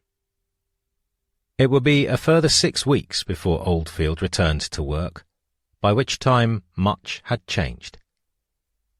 Peter Gilrain would be placed in overall command of the Ripper investigation and George Oldfield effectively taken off the case.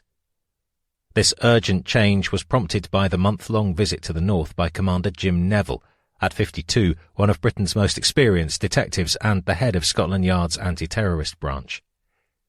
He was accompanied by an experienced murder squad officer, Detective Chief Superintendent Joe Bolton from Croydon.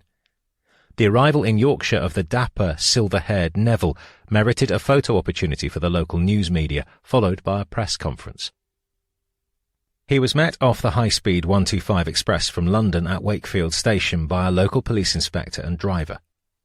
Neville came with high credentials. He was capable of great political sensitivity and could easily have passed for a diplomat. He had worked with George Oldfield on the M62 coach bombing and investigated the Georgy Markov assassination in which David G. assisted. Neville was accustomed to dealing with the most secretive and sensitive departments of governments and had acted as a negotiator with a group of IRA killers at the Balcombe Street siege. He understood the pressures detectives had to cope with when dealing with high-profile cases. Gregory announced he was looking for new ideas, something his men hadn't tried yet. Neville and Bolton travelled around the north of England, bringing themselves up to speed, asking questions and reading reports. They talked to all the senior officers, and it didn't take Neville long to spot what was wrong. The man in overall charge of the Ripper inquiry needed to do the job to the exclusion of everything else. Gregory acted immediately and moved to put Gilrain in overall command. But the end result of Neville's visit was symptomatic of everything that was wrong with the investigation. Bright men spotted the problems, pointed them out, but, for reasons which are not clear, these problems remained. Few, if any, of Neville's major recommendations were carried through, apart from the decision to appoint Gilrain as full-time senior investigating officer. Neville wrote to Gregory early in the new year to recommend streamlining the major incident room system in an effort to clear outstanding actions and to review the method by which suspects were eliminated. The inquiry had become overburdened by the sheer volume of material. Detectives on the ground needed clearer information from the incident room when questioning suspects. a properly coordinated docket of papers, so they had all the information about an individual at their fingertips. The senior investigating officer should be insulated from dealing with dross, not overburdened with paperwork that should have been filtered out and dealt with at a lower level. An intelligence unit should re-evaluate information from previous crimes, and there needed to be more dialogue between forensic scientists and investigating officers. Neville also warned that other women in West Yorkshire who had been attacked could well also be Ripper victims and have valuable clues. Crucially, he argued, senior officers were having to deal with information that could be handled by junior detectives. It was disturbing to find that the officer in charge of the case was having to deal with a vast amount of non-relevant paper, much of which we thought could have been settled at a much lower level of command, Neville said in his report. The present system imposes an enormous workload on such an officer, and we would therefore propose that there should be established a filter system at a lower level, in order that only relevant statements, actions and letters are personally seen by the investigating officer.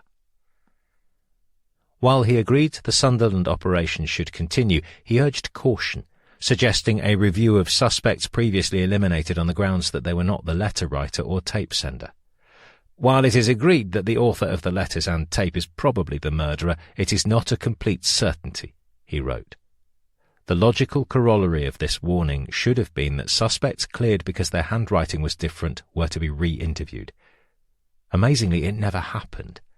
A secret Home Office inquiry into the conduct of the Ripper case provided a damning indictment of the failure to do anything. Unfortunately, we have been unable to trace evidence that Commander Neville's more important recommendations were implemented by the West Yorkshire Police. It would be a further 10 months before decisive action was taken to address the problems of the incident room, and then only after another young woman was killed. Neville's cautionary warning about the Sunderland connection had little or no effect on the thinking of senior detectives. By now, the decision to treat the letters and tape as if they had come from the killer had resulted in disastrous consequences because it wrongly eliminated the real killer from the inquiry. Had the recommendations been implemented, especially those which involved a change in existing priorities, beneficial results could have followed. The secret official report continued. By the time Commander Neville and others had advised against the positive elimination of suspects by reason of the tape and letters, it would have been a mammoth task to search the records in the overloaded incident room with a view to rechecking all those previously eliminated from the inquiry. It would have been an even greater task for the outside inquiry teams to have followed through, and certainly could not have been done by the resources then available.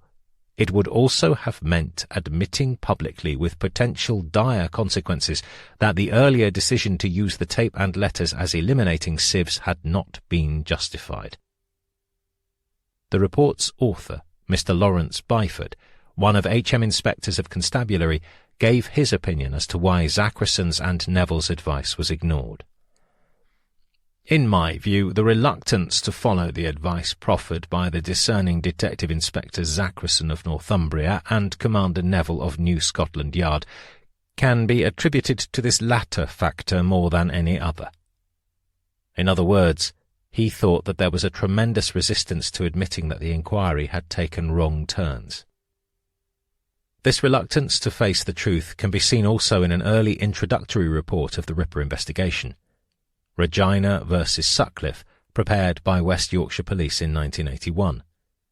It stated, reassuringly, Commander Neville's comments prior to leaving the inquiry at Christmas 1979 was to the effect that all that could be done had or was being done, and there was nothing further that he could do to assist. Surprisingly, it did not mention the recommendations that Neville had made in the new year after leaving the inquiry. In fact, before he left West Yorkshire for London, Neville added his voice to several others by even going public in urging caution about the central plank of the Ripper Squad's investigation, the voice on the tape. It might provide a good lead, but as the Black Panther tape showed, nothing can be 100% certain. From the tape recordings left by the Black Panther, experts said the voice had a black country accent. Nielsen was a Yorkshire man. By the time he returned to his office at the Wakefield headquarters early in the new year, George Oldfield had a depressing series of statistics awaiting him. In the previous 4 years, the Ripper investigation had clocked up 24,693 statements, 152,230 vehicle checks, 194,771 people interviewed, and 25,200 house-to-house inquiries. All this, and still they had not got their man. Oldfield himself took a back seat under strict instructions from his wife Margaret and Ronald Gregory not to overdo it. There would be no more late nights poring over piles of statements and no more benylin and whiskey cocktails. "I don't intend to be his next victim," he said, but still he wanted to see the man caught before he retired. Unknown to Oldfield, the best opportunity yet to arrest the Yorkshire Ripper was about to unfold, but it happened at the very time when the investigation was at its most dangerous, depressing and muddled phase, with carelessness piled upon misfortune piled upon incompetence. A startlingly original piece of detective work was conceived and proved extraordinarily successful, only for its success to be promptly wasted and another golden opportunity thrown away. This new operation was set in motion well before Oldfield's return from ill health. Jim Neville shared Jack Ridgway's conviction that the best chance of catching the killer lay with restarting the £5 note inquiry. The key was to narrow down the actual firms which could have received the £5 note from the Midland Bank in Shipley. Neville had made this a priority in his report. Since Barbara Leach's murder, Ridgway had been making frequent visits to Leeds and Bradford to attend conferences and meet one-on-one with Peter Gilrain, with whom he got on well. Ridgway was seeking another crack at the £5 note inquiry, and Gilrain was equally enthusiastic but had grave manpower problems. 6,000 people had been interviewed during the first investigation. If Ridgway could reduce this number somehow, then Gilrain would support reopening a combined West Yorkshire-Manchester inquiry. From the time of Jean Jordan's murder in 1977, Ridgway felt there had been little real cooperation from the Bank of England in London. He believed the bank had dragged its feet instead of helping with a major criminal investigation. After several attempts, he arranged an appointment at the end of October 1979 with a senior Bank of England official. What convinced him to take the Manchester CID chief's plea for help seriously on this occasion is subject to speculation, but Ridgway's boss was James Anderton, a high-profile chief constable not afraid of saying what he thought. Ridgway let it be known that his chief was unhappy with the earlier lack of real help from the Bank of England. "I more or less hinted that he was very upset and might even go public about their previous refusal to cooperate," he recalled. "I think what prompted them to help were a few vague threats and a little nudging in the right direction." As a result of the meeting, the senior official secured permission for Ridgway to visit the bank's high-security printing works at Loughton in Essex. There he was able to watch the entire operation as banknotes were printed. Each stage of the process was explained to him in minute detail, a privilege granted to few outsiders. What he witnessed helped him to understand why they had been unsuccessful with their earlier inquiry. Moreover, Ridgway was now convinced it gave them a much better chance of discovering where the £5 note went after it left the Midland Bank at Shipley.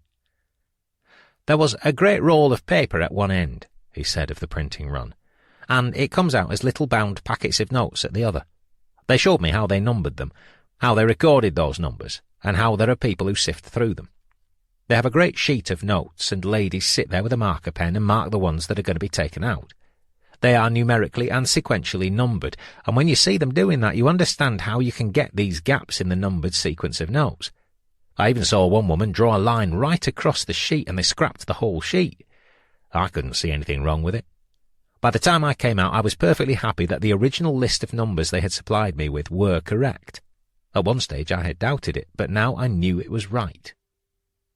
The Bank of England had supplied Ridgway with the exact numbers on the notes distributed during the bullion delivery run by its Leeds branch 2 years previously, which culminated with £25,000 being dropped off at Shipley. Bank officials at the printing works, at last recognising how crucial it was to find the Yorkshire Ripper, now made Ridgway an extraordinary offer. Uniquely, they would get their staff to reprint exactly the entire bundle of £5 notes originally sent to Shipley. These would be processed and packed in exactly the same way before being taken out of the local Midland Bank strongroom and distributed to local firms as payroll. All the numbers of the notes would be printed in sequence on blank sheets of paper, then wrapped in packets in precisely the same way, down to the right number of smaller bundles and packages delivered from the van into the Shipley Bank strongroom. Incorporated into the operation would be the exact numbers on the notes discarded from the print run as spoils. These would be removed and replaced by perfect notes before the large sheets were cut into packets of notes, just as had happened 24 months earlier. Ridgway was staggered by the help the bank was now giving. He had only asked casually if they could make him up a bundle of 500 dummy notes. "We will make you up a bundle of £25,000 in fake notes," they replied. The big bundle contained 10 smaller bundles of £2,500 each divided into smaller packets of £500. These were individual white pieces of paper cut to £5 note size. "They had gone to the trouble," Ridgway said, "of putting the correct number of every single note in that bundle, including the gaps. The large bundle I received was a replica of the one the Bank of England staff put into the van in Leeds." Ridgway was being given the opportunity to switch careers temporarily and play banker. He would be allowed to enter his own slow-motion time warp, travelling back 2 years so he could painstakingly recreate the exact way the £5 notes were distributed by the bank staff at Shipley. And they were going to do it with the help of staff at the Bank of England in the City of London. On the 5th of November 1979, Ridgway travelled to London with Tony Stevenson, a detective sergeant from Manchester CID. They were scheduled to meet up in the city with the chief cashier from the Midland Bank at Shipley, Simon Stewart, who travelled up from Bradford with his wife Christine and the precious cash analysis books. He carried the time-honoured bank documents in a large, burdensome leather suitcase. He was 32 and had been married 7 years. Christine, also a cashier for the Midland Bank, had taken the day off to make the excursion to London and go shopping. To other travellers on that early morning train from the wool capital of the north to the financial and political capital in the south, they would have seemed like a young couple visiting London on holiday, or even on their honeymoon. For a man in his early 30s, Mr. Stewart presented a youthful, almost boyish countenance. His face never seemed to age, and his physical frame remained constantly trim. He had worked for the Midland Bank in London for several months in the early 1970s when there was a staff shortage one summer. Since then, his professional horizons had been confined to a fairly narrow corner of the banking universe north of Bradford. Now, out of the blue, the Dewsbury-born bank worker found himself summoned with his bank records to the most famous financial institution in the world to spend the day at the Old Lady of Threadneedle Street. It was hard for the Yorkshireman not to compare his workplace at the tiny provincial bank in Shipley shopping precinct with the mighty pile that was the Bank of England, spread across nearly 4 priceless acres of the square mile.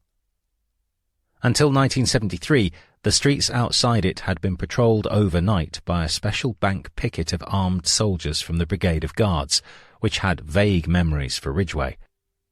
In the mid-1950s, he once mounted the bank picket when serving in the Coldstream Guards, one of a squad of 8 guardsmen who marched with sloped arms from Wellington Barracks near Buckingham Palace to the City of London in greatcoats and bearskins. The high, windowless walls of the bank towered above the visitors from the north as they quickly made their entrance. They were met by a commissionaire in pink frock coat and black top hat, who escorted them through the ornate banking hall, resplendent with arches and pillars, vaulted walls and domed ceilings. They were steered in the direction of the parlours, as the bank's workrooms are known. Upstairs, they sat in a large panelled room with a number of bank officials around a magnificent mahogany table, its reddish-brown top highly polished. The subject under discussion was how Simon Stewart and his colleagues handled £5 notes. They had first been issued in 1793 and remained the longest-running banknote of any denomination currently in circulation. Bank of England staff are normally involved in more weighty matters of high finance than how an individual fiver could arrive in the pocket of a murdered prostitute and finding who gave it to her. Now here they were with a detective chief superintendent from the murder squad involved with one of the most notorious cases in British criminal history, discussing how to play cashiers and customers with pretend fivers run off from the bank's own printing works. The day's proceedings began with Ridgway reading from his well-prepared notes, and Simon Stewart consulting the cashier's book and the large to and from safe book, measuring 24 by 12 inches. They spent many hours discussing the banking exercise Ridgway intended to replay, slowly but surely over the next month at his first-floor office at Bootle Street, Manchester. For many hours, the Bank of England staff cast expert eyes over Simon Stewart's cash analysis sheets and bank records. Ridgway and Stevenson needed to understand fully the process of paying money out and to have complete faith that the figures and records were reliable. Stewart patiently explained how he and his colleagues worked, demonstrating how money was taken out of the strong room, passed over to fellow cashiers, and later placed back in the vault after the Shipley branch closed for the evening. Within the normal daily transactions inside the small provincial branch were many nuances. Cashiers running out of money, small transfers of cash between tills when a cashier ran low of fivers, old notes, new notes, money paid in by cheque and cash, money paid out, small withdrawals, large payments in from shops and large payments out in used notes to the local bookmaker. The bank officials looked at Simon Stewart's bank records and after many hours concluded Ridgway's audacious reenactment plan was entirely feasible. The senior detective's intention was to take Stewart's cash analysis sheets back to Manchester and, using the statements and other information gathered during the first £5 note inquiry, go through and repeat the day-to-day business of the Shipley branch at the Midland Bank after bundle F587947 had been delivered. For cashier Simon Stewart it was a daunting experience. While Christine shopped along Oxford Street, he was helping track down the most notorious murderer in Britain. I was in a position where I had been helping to suggest someone as a suspect for a number of murders. I had to put that to the back of my mind. It was something that had to be done, otherwise the exercise wouldn't have succeeded. Back in Manchester, it took the two detectives almost a month of exhausting mental labour to complete the exercise. Stevenson was a working detective, and Ridgway had a division to run. At about 4 or 5 o'clock every workday afternoon, Stevenson would appear at his boss's office. Everyone else was cleared out, and the door remained firmly closed. They then spent the next 5 or 6 hours until 10 p.m. or later going over the figures, paying money out from the bundle of substitute notes. It was a bit like Monopoly. They started the process by going to the strong room and taking out cash at the beginning of the bank working day. Money would be paid out either to individuals or firms, and notional money paid in. Sometimes old fivers were put in a cashier's till, and these would be paid out instead of new notes. From the conference at the Bank of England, Ridgway realised that cashiers at various stages ran out of money and needed more fivers from the bundle in the strong room. They several times made errors and realised things hadn't worked. Then they needed to calculate where they had gone wrong when a customer had come in to cash a cheque for £10 and been allocated 2 old £5 notes. After checking the records again and again, the detectives realised this person must have had 2 new fivers. Ridgway consulted his chart and police statements for the few people he knew for certain had received particular numbered notes. These were the witnesses who came forward when he made his appeal after Jean Jordan's murder in 1977 for the thrifty folk of Yorkshire to look in their savings tins and under mattresses to see if they retained any fivers from the bundle of notes he was interested in. He knew the date these had gone to the bank, and roughly the time and which cashier gave them the money. He and Stevenson had worked out which firms had received payroll and when. Ridgway kept watch on the Jordan £5 note, stashed in its new packet within a small bundle of notes inside the strong room in his office, awaiting the moment of destiny when it ceased to be a mere slip of paper and became a vital clue in the ritualistic murder of a young mother of 2 children by the Yorkshire Ripper. Time inside the room clicked on far more slowly than real time as they went painstakingly through the first day's banking proceedings. This in itself took many days. Occasionally, the clock stood completely still as they relentlessly checked paperwork to determine whether a customer had been paid in old notes or who had made withdrawals or deposits, and from which cashier's till. Relentlessly, the small sheets of paper passed over the counter and between cashiers. When a cashier ran out of money, they had to replenish from Simon's steward in his position as number 1 cashier. When he ran low, he went to the strong room for more. Ridgway noted the point at which the Jordan replica note came out of the strong room and went to one of the cashiers. There it remained for the rest of that first day's banking until put back in the safe at the close of business. Rechecking his research, the detective chief knew which of the larger firms had come into the bank for payroll, who had served them, and how much they took. "We had the information from the cashiers, from the odd notes we had recovered, and from Simon Stewart's cash analysis," said Ridgway. "We knew that a particular cashier had run out of money, and thus Simon had to go to the strong room to pay her some more money. We followed the trail of the money." Over the days and weeks, the fake bundle of fivers in Ridgway's office grew smaller and smaller. On the second day of bank transactions, but nearly 2 weeks later in Manchester time, the bundle got smaller still, until again Ridgway observed the Jordan note coming out of the strong room into one of the tills, and then being placed back into the vault at the end of the second day's business. The excitement was palpable as they were able to account for more and more money being paid out. Neither man knew what the actual outcome might be, but as an intellectual exercise it was both fascinating and absorbing, like a 3-dimensional game of chess. But Ridgway was constantly aware he could fall on his backside. The gamble could have failed through some faulty piece of analysis. The only way they could know they were successful would be if it led them to the killer. In early December 1979, as they were conducting the third day's trading, they came to the point where the crucial note had gone. It had been paid out and left the bank. Ridgway and Stevenson were certain.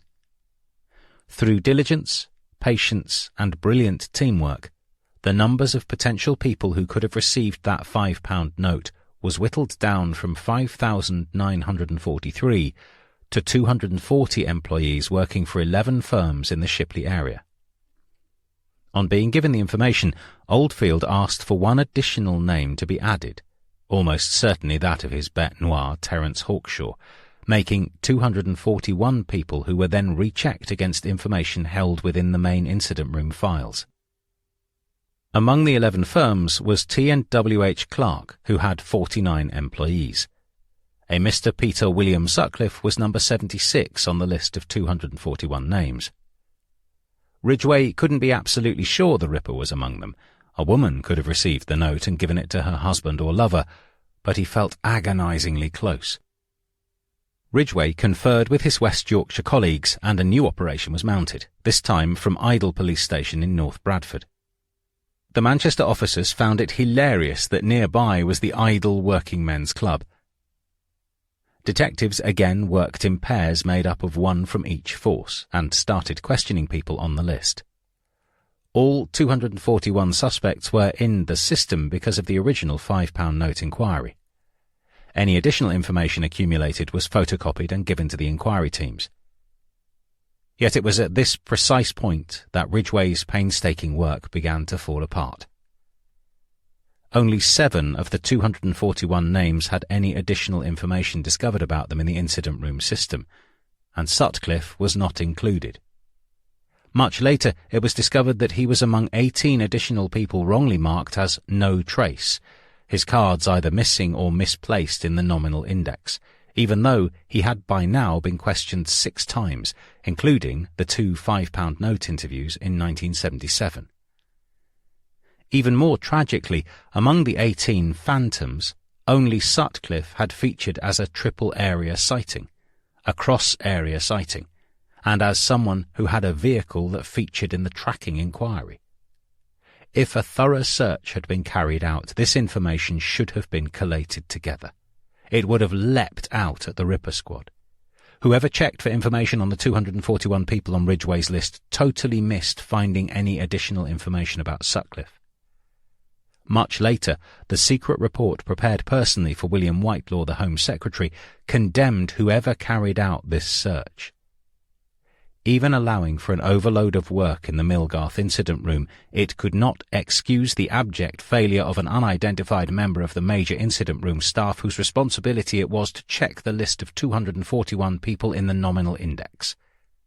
The failure to identify Sutcliffe and 10 other persons on the list of 241 who were subjects of separate lines of inquiry in the investigation sowed the seeds of further interview failures and basically allowed Sutcliffe to commit 2 more murders and 2 further serious assaults. On the 7th of January 1980, the day Oldfield returned to work, Ridgway's strict instructions to officers conducting the interviews were that no one was to be eliminated on the basis of handwriting or accent. In a half-day briefing, he set out all the information they had about the Ripper's crimes, but not before having a spat with Ronald Gregory. The West Yorkshire Chief Constable informed the Manchester detective the press would sit in on the briefing. Ridgway said that most assuredly they would not, and if they did, he would not give the briefing. Eventually, a mute photo call of Manchester and West Yorkshire officers being briefed was allowed before the press were ushered politely but firmly away.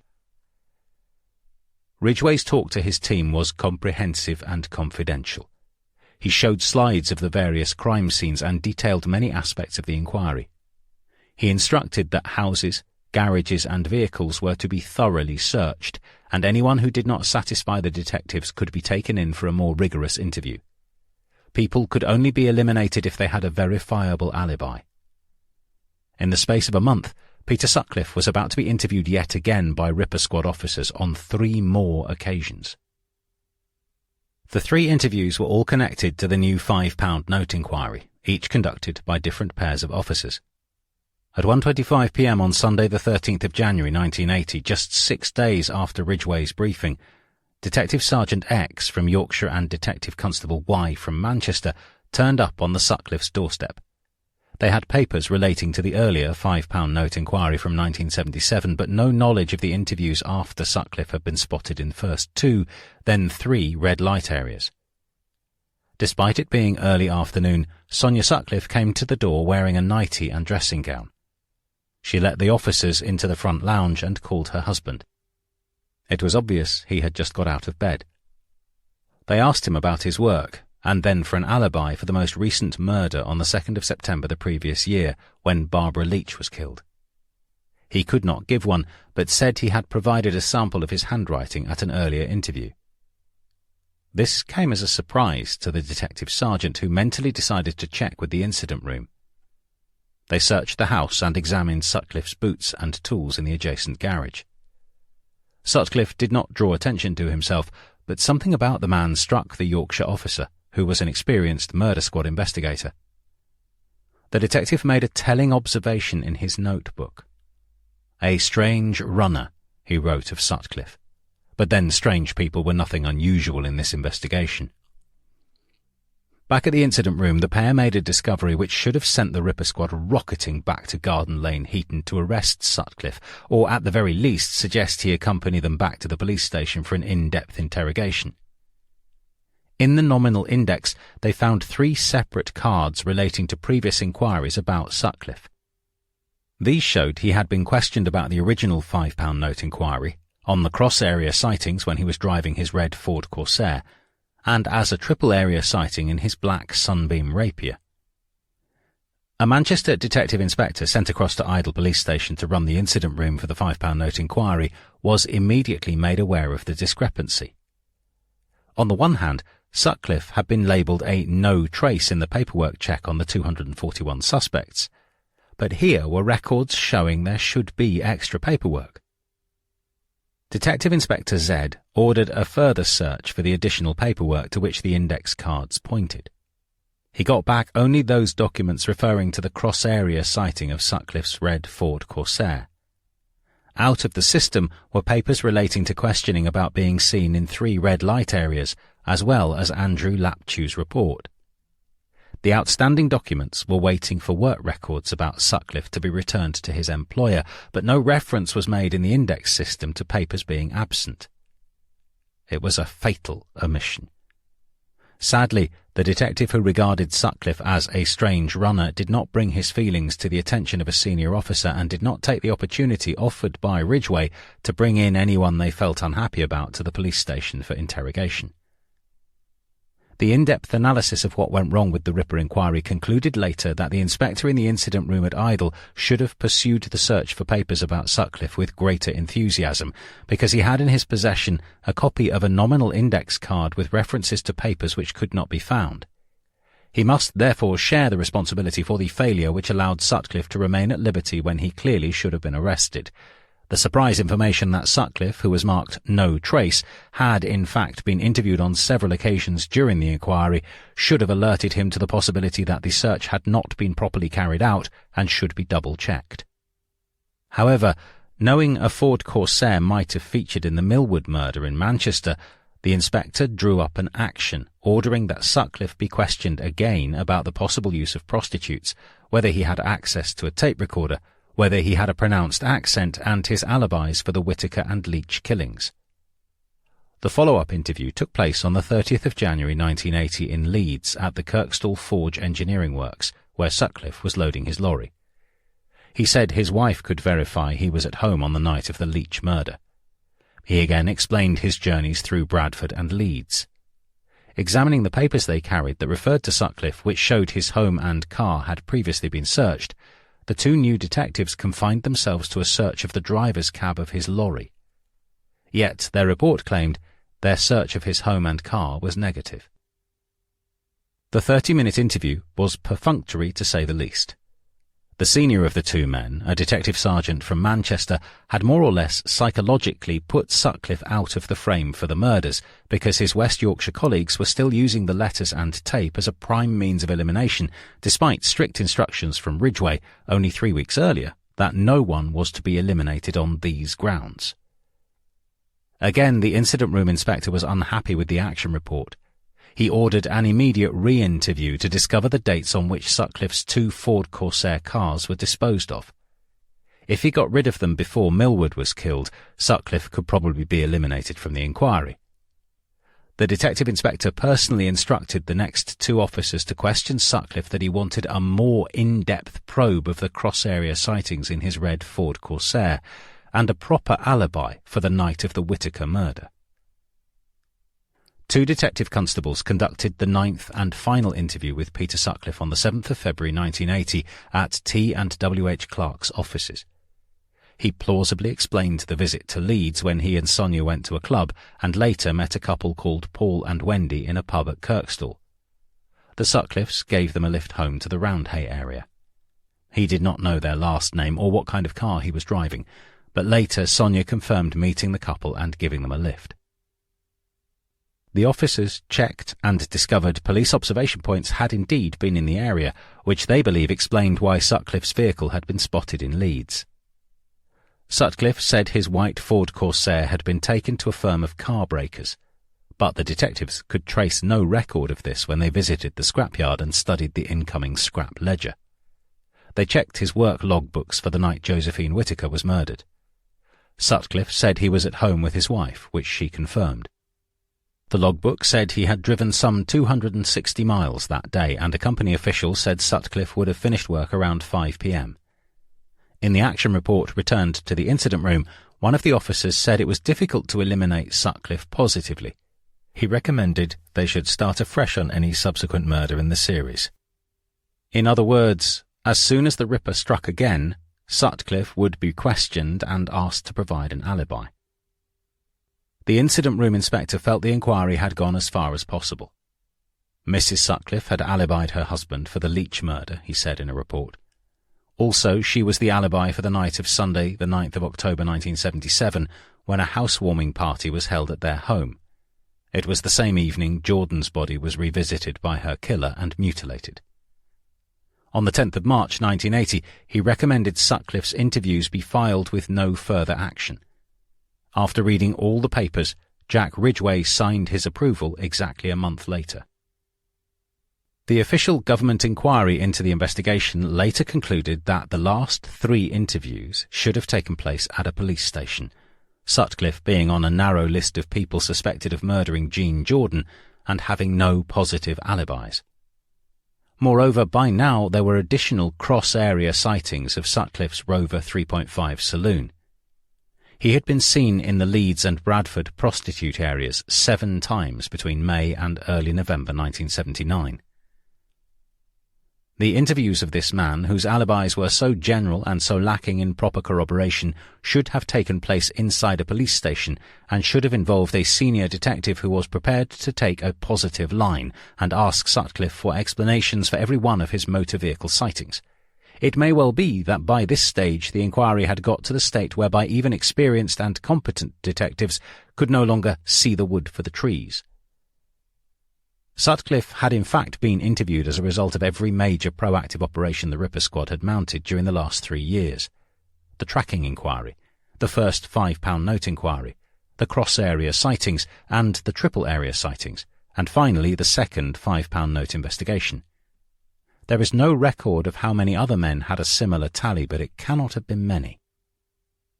Taken in isolation, each interview held out a slim prospect of success. The government's secret report noted, "There is, however, the concept which Ian Fleming allowed, Goldfinger, to propound. Once is happenstance, twice is coincidence, the third time is enemy action." If this concept had been applied to the record of Sutcliffe's association with the Ripper inquiry, there were clearly grounds for him to be placed in the suspect category, certainly at the time when he was seen by Detective Constable Laptew as a result of his triple-area sightings. Ridgway's own explanation for filing the Sutcliffe papers with no further action was his belief that Sutcliffe could be eliminated for the murder of Jean Jordan. "I was aware that Sutcliffe had been alibied by his wife for 4 murder dates, Jordan, Millward, Whittaker and Leach," he said. "I did not consider this of itself to be particularly significant. Unless there is something significant about the date in question to make it stand out in the mind of the interviewee, one date is much the same as another, particularly when the person is being interviewed months after the date in question. In any event, an alibi provided by a wife is always viewed with caution. The single fact which most influenced my decision to file Sutcliffe's papers was the housewarming party held at his home on the night of the 9th-10th October 1977, the night the body of Jordan was moved. By virtue of the event there that night, there was a reason why it should stand out in the minds of all the people interviewed. People other than his wife, albeit most of them were relatives, were able to confirm that such a party had taken place and that Sutcliffe had been present at the party. The fact that Sutcliffe was clearly not the author of the letters and the tape did not influence my decision in any way. Having considered the totality of evidence in relation to Sutcliffe available at that time, I believed to write file on the papers was the correct decision. At this stage of the inquiry, no one knew that on the night of the housewarming party, Peter Sutcliffe took his parents home and instead of returning immediately drove over to Manchester on the M62 and violated Jean Jordan's corpse, which included the attempt to saw off her head with a hacksaw. Working at Idle Police Station during this crucial period were 7 of the 8 officers who had conducted the last 4 interviews with Peter Sutcliffe, from July 1979 to February 1980. Several had real doubts about Sutcliffe, and between them they knew all there was to know about his involvement with the Ripper investigation. Tragically, they did not communicate with each other so as to enable the information against him to be coordinated. This was probably due to a lack of effective briefings by more senior personnel. They didn't know what they were looking for. When police officers turned up at the Sutcliffe's house in midsummer, they were there on another matter. For months, Jim Hobson had been hoping to nab the Ripper while he was on the move. He had set up static observation points at night throughout the West Yorkshire Force area. Sutcliffe, in his Rover 3.5, drove fast and erratically past one of these observation points in Grosvenor Road, Manningham, at about 11:30 p.m. on the 26th of June 1980. Thinking the vehicle might be stolen, the 2 uniformed constables in an unmarked police car gave chase, with speeds reaching 80 miles per hour. They didn't stop the driver until they reached 6 Garden Lane and found the Rover parked in the driveway. Sutcliffe was arrested, taken to Bradford Police Station and charged for being drunk in charge of a motor vehicle. A routine check was carried out with the Ripper incident room. They were told he had been interviewed and eliminated from the inquiry on handwriting. The next victim of the Yorkshire Ripper was not recognised as such until much later, when it was all too late. Marguerite Walls, a 47-year-old unmarried civil servant, was murdered in Pudsey between Leeds and Bradford on the 20th of August 1980. She had been struck across the head, strangled, left virtually naked and covered with grass cuttings in the garden of Claremont, a grand detached mansion belonging to a local textile manufacturer and chief magistrate. Miss Walls was a quiet woman who kept her private life just that, private. Intending to go on holiday to the Lake District after first attending the funeral of a friend in Newcastle the following day, she stayed late at her office at the school's inspectorate in the local office of the Department of Education. She had a takeaway Chinese meal at her desk and left to walk the mile-and-a-half home at about 10:45 p.m. Her body was discovered the following morning, 400 yards from her home. She was born at Dunstan, Lincolnshire, in 1943, and had a younger brother and sister. In the mid-1940s, the family upped and moved to Londonderry in Northern Ireland. She went to school there, had a few jobs, and then joined the Women's Royal Army Corps. She reached the rank of sergeant and left after 5 years. She was a striking, dark-haired woman, short and slim. At 25, she joined the civil service in Northern Ireland and later transferred to London. A couple of years later, she left, had other jobs, but decided civil service life suited her and took up another government job in Basingstoke. Then she moved to Customs and Excise around 1972-73, moving to Leicester, where she had a long-standing relationship with a local man. She was self-confident and personable, and could cope with most situations. She did not marry, although she had a number of men friends, some of whom became lovers, but not many. In the late 1970s, she transferred as an executive officer to Pudsey near Leeds and bought a detached house built by a local firm on a new estate at Farsley. Marguerite had the keys to the offices where she worked and could let herself in and out. Shortly before 9 a.m. on the morning her body was found, a couple who looked after the large gardens of Claremont in New Street, Pudsey, walked in at the stone gateway and up the driveway. They had gone almost 10 yards when they noticed a pair of women's shoes. Over to their left, and beyond a small rockery bordering a large area of the garden, they saw a violet-coloured wrap-around skirt, the lining of which was badly torn. Nearby was a large leather shopping bag, and a cheque-book lay on the grass. The police were called. Next to a garage to the left of the house, they found a body, face down, covered by a tartan-lined blue mackintosh and grass cuttings. Close by were a purple wool cardigan and a purple blouse with strings at the neck, also covered by lawn clippings.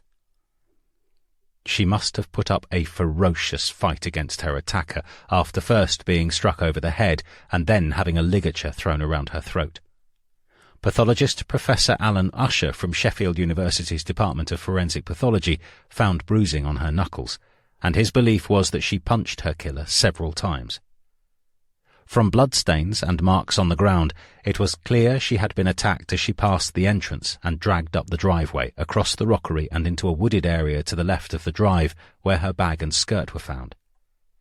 She was strangled and stripped of clothing apart from a pair of fawn-coloured tights.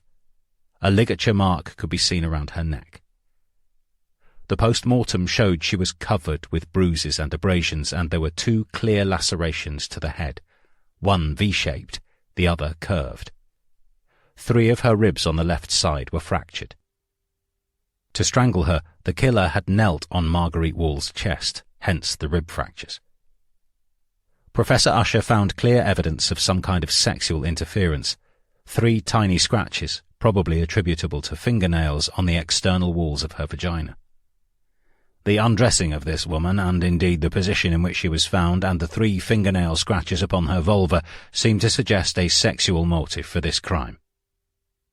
The presence of Peter Gilrain from the Ripper Squad at the crime scene and the post-mortem alerted some reporters to the possibility of another Ripper killing. Within 2 days, Jim Hobson had ruled it out. The method of attack was totally different. She had not been stabbed, but strangled.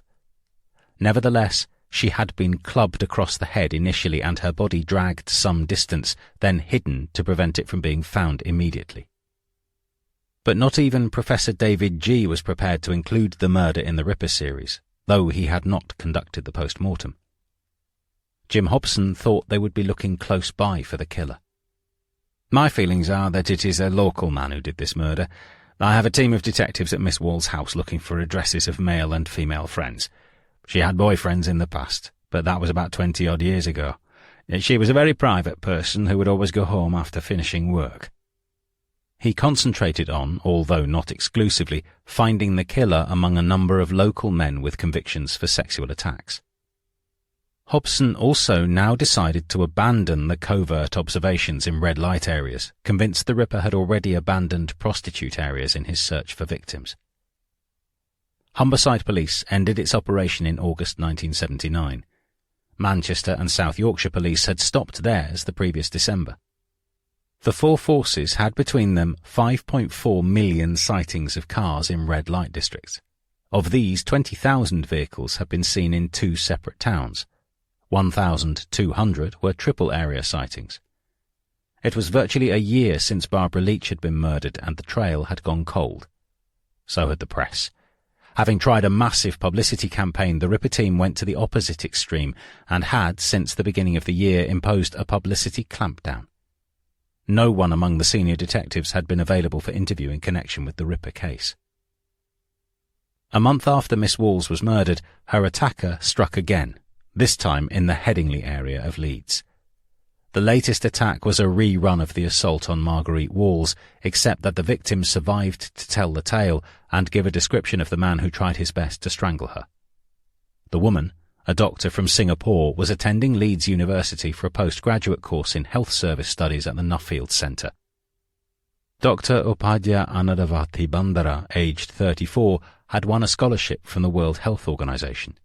She had been out visiting a friend on the evening of the 24th of September 1980 and sometime after 11 p.m. was walking home to St Michael's Villas. She passed a local pub, the Sky Rack, and turned into Chapel Lane. It was then she heard footsteps behind her. She moved over to let the person pass and got a brief glimpse of a man with a closely cropped beard. She was not particularly bothered, she told Dr. Michael Green from the Forensic Pathology Department at Leeds University, who was called in to examine her. She had walked home on her own many times during the previous 11 months.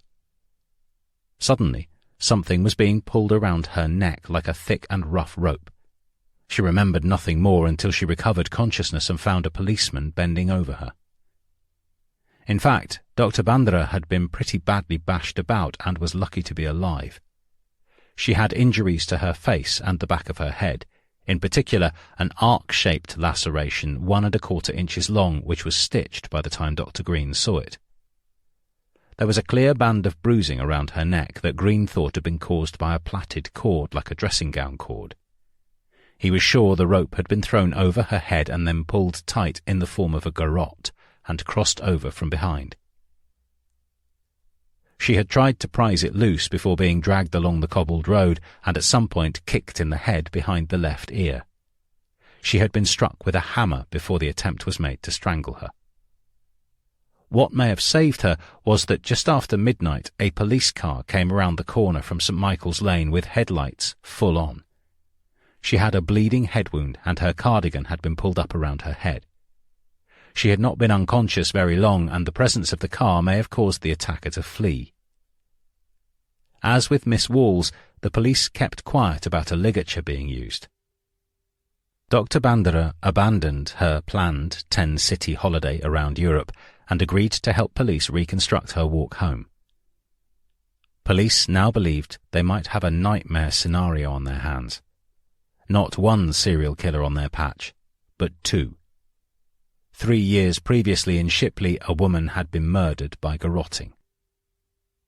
The Yorkshire Ripper was nearly caught red-handed a matter of weeks later on Bonfire Night, the 5th of November 1980, in the act of trying to murder a 16-year-old girl only 30 yards from her home at Oaks near Huddersfield. It was 8 p.m. in Willwood Avenue, and the sights and sounds of traditional Guy Fawkes celebrations were all around as fireworks flared and boomed and rockets flew multicoloured trajectories culminating in dazzling starbursts. Teresa Sykes had gone to buy cigarettes from a nearby off-licence. Her boyfriend would not run the errand for her, so she angrily stormed out of the house in the middle of watching Coronation Street on television. On the way, she passed the local police station and noticed a man in a telephone box, only he was not using the telephone, which she thought a bit odd. Coming back, she walked along the footpath and saw the figure of the same man walking along the street. She could hear footsteps behind her. Looking behind her, she saw the man turn off into another road. She could see him clearly by the light of a nearby street lamp. He had a long, thin face with a neatly trimmed beard to the line of the jaw. As she walked on, she suddenly became aware of a shadow cast from behind her. In fear, she turned quickly into the garden of a house on the left of the path, only 30 yards from where she lived. Suddenly, she was struck across the head from behind. The blow caused her to fall to her knees, and as she did so, she screamed out loud. So loud, the scream could be heard above the noise of the fireworks. She later remembered reaching out and grabbing some metallic object, but not being able to maintain her hold. Her 25-year-old boyfriend, a mill worker, James Fury, had been watching the fireworks out of the window of the house they shared, and had a clear view down the street. Seeing an altercation, he went barefoot to the front door. He thought it was two boys fighting. Then there came another scream as a second blow rained down on Teresa's head. Just as he reached the footpath, he saw the figure of a man walking away. He yelled out, "Teresa!" As soon as he shouted, the figure who had been walking away started to run. Fury chased after him, running past the spot where Teresa lay, following the attacker into Millfield Close. The Ripper was running towards its junction with Rainwood Road. Fury shouted after him, "I'll fucking kill you!" Then the attacker disappeared. Fury got to the junction and looked everywhere, but was unable to see him. A neighbour carried Teresa home and someone dialed 999. She sat down and felt a warm, sticky feeling and looked at her hands. They were covered in blood. The chair was covered in blood. And then she really started screaming. Within a few minutes, officers from the police station 200 yards away were on the scene. Soon they were joined by Detective Superintendent Dick Holland, who had been at home with his new wife Sylvia and her two teenage boys when the phone went. Any young woman being viciously attacked from behind merited such a call to senior officers in the Ripper Squad. Living at Ainley Top near the M62 motorway, Holland was only a few minutes' drive away. He grabbed a coat, dashed out into the night and drove his car the mile to Oaks for all it was worth. A dog handler also attended, urging his Alsatian to pick up the scent. Police combed the area thoroughly without finding the attacker. An ambulance rushed Teresa Sykes, the mother of James Fury's 3-month-old son, to the local hospital and then on to the specialist neurosurgical unit at Chapel Allerton Hospital in Leeds. Lacerations to her head had caused compound fractures to the skull. She needed brain surgery, and it took another 5 weeks before she was released from hospital. She had clearly been struck several blows across the head with a hammer. Poor Teresa's life changed immeasurably. Her relationship with the father of her child ended, and she decided not to marry him. She spent endless nights having nightmares, thinking the man was going to return to attack her. Nights spent with her bedroom door barricaded and a knife under her pillow. Police refused to link the murderous attack on Teresa Sykes with the Ripper investigation, but some detectives on the case were privately convinced she was his latest victim and told her parents so. The family was told to say nothing to the press, but her father, Raymond Sykes, said his daughter's injuries were too like those of other victims for it to have been done by anyone else. Yet again, West Yorkshire detectives developed a blind spot, and for some extraordinary reason went to great lengths to keep the Sykes attack separate from the Ripper investigation. A senior detective, given the job of finding Teresa's attacker, told reporters, "I said at the time that this was a local incident and that I was convinced a local man was involved. Nothing has happened to change my mind. All this talk that Teresa may have been attacked by the Ripper is making it more difficult to catch her assailant. The comment was very surprising. Teresa had been attacked with a hammer from behind by a man with a beard. Dr. Bandera had only weeks before been attacked about the head by a man with a beard who tried to strangle her. They linked her attack to that of Marguerite Walls, who had been attacked on the head and strangled before her body was hidden. Whatever the police's motive for denying Teresa Sykes was a new Ripper victim, the effect was to keep the lid on the pressure building up from all quarters about the Ripper case and its spectacular lack of success. Was anyone ever going to link together the series of clues that suggested a man with a beard was attacking women about the head from behind, and that this man was the Yorkshire Ripper?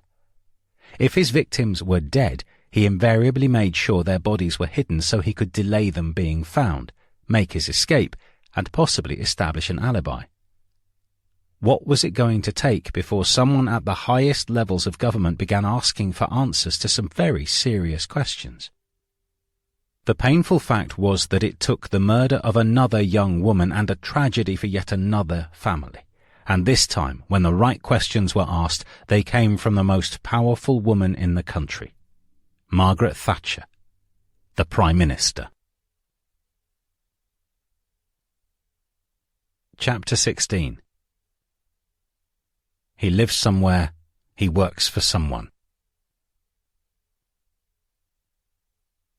Margaret Hilda Thatcher had been in office 18 months in mid-November 1980, and her mind was on hugely important developments on both sides of the Atlantic Ocean. Two men from opposite ends of the political spectrum had been running for office. Ronald Reagan had just been elected President of the United States, the first candidate to defeat a sitting incumbent since F.D. Roosevelt unseated Hoover in 1932. Having a free marketeer and political ally in the White House would be of huge significance for Britain in the years to come. But at that stage, few could have guessed the extent of the political bond that would be forged between the former Hollywood actor and the woman who came to wear the sobriquet Iron Lady like a badge of honour. Of equal importance to the Prime Minister was an event in her own political backyard, the result of the leadership race in the British Labour Party. Veteran left-winger Michael Foot won by a margin of 10 votes. Tories, including Mrs. Thatcher, had wanted him to win, for in doing so the Socialists managed to commit political suicide and would remain out of office for 18 years. Chosen as Michael Foot's deputy was a native of the West Riding, the Leeds MP Dennis Healey, who previously had care of the nation's coffers as Chancellor of the Exchequer until Mrs. Thatcher pounded the Labour government into defeat at the 1979 general election. Had Dennis Healey been responsible for the West Yorkshire police budget in 1980, he would have been talking in terms of deficit finance. The search for the Yorkshire Ripper had gobbled up more than £5 million since it started in October 1975. The overtime bill was staggering, and the knock-on effect of having so many detectives taken away from normal police work caused Ronald Gregory to shift Ripper Squad personnel back to tackling more mundane crimes like domestic burglary. Left behind to solve what had become the most important case in British criminal history was a corps of 100 detectives. Nearly 2.25 million man-hours had been spent on the abortive murder hunt, and now the incident room at Millgarth Leeds was in a state of total chaos. 250,000 people had been seen during the inquiry, each of them logged on small white cards in the names index.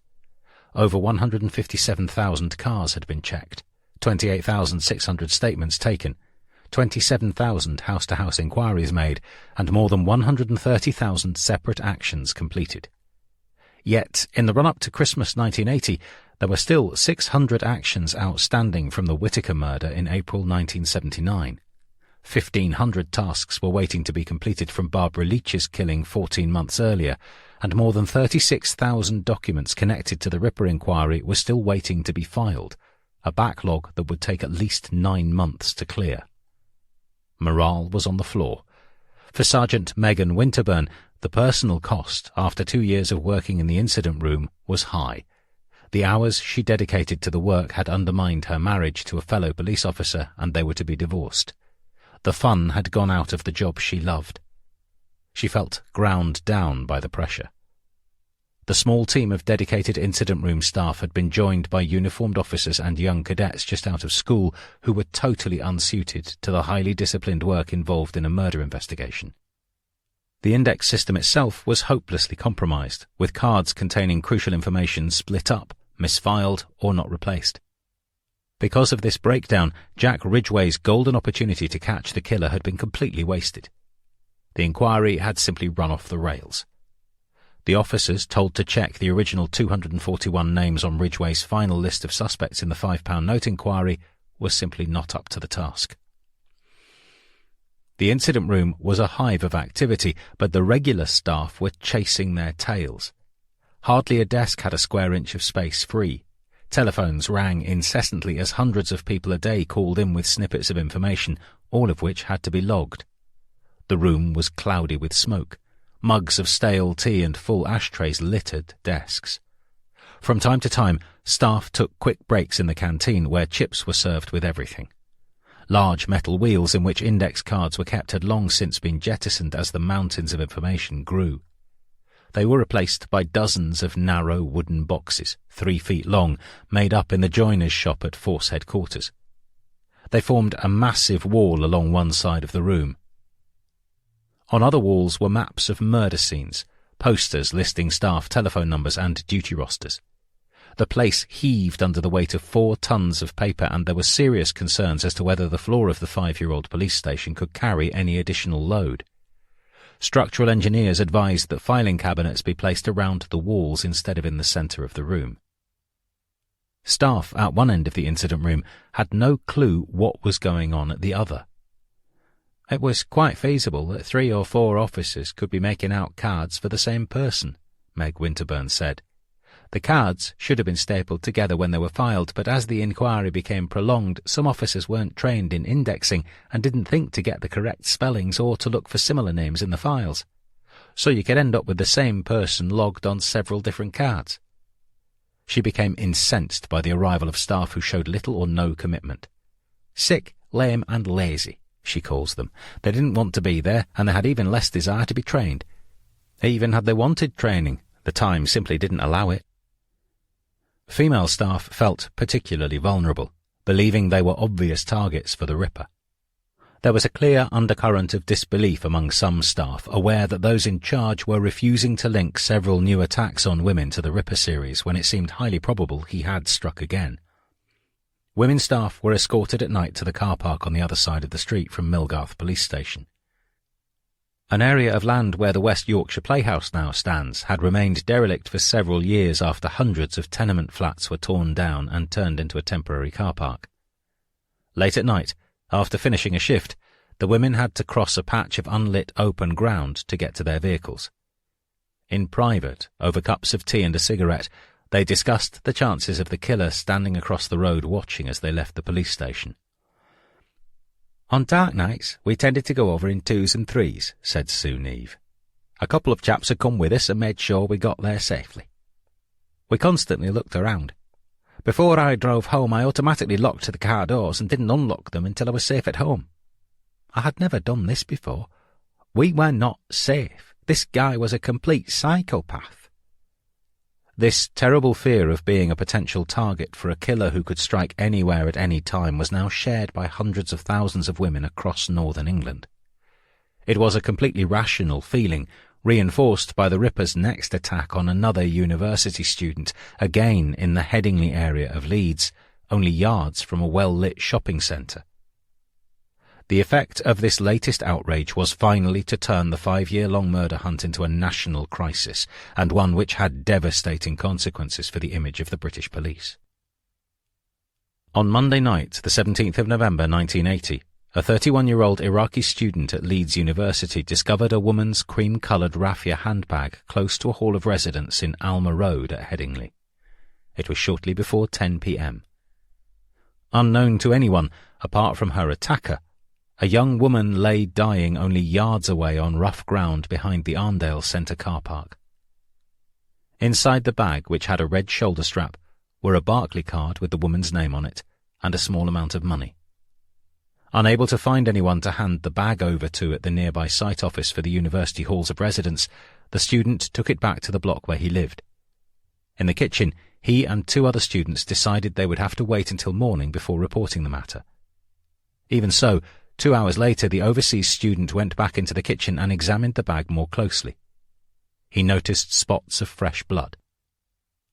At the Eastern Area Police Control Room in Leeds, the alarm call for help was logged at 12:03 a.m. on Tuesday the 18th of November. The operator noted the details, found handbag with blood on it, and passed an urgent message to Ireland Wood Police Station in Headingley. There, a policewoman wrote down, "Found handbag covered in blood." Her duty sergeant made a throwaway comment, "This'll be the Ripper's 13th victim," without thinking through the implications of what he had just said.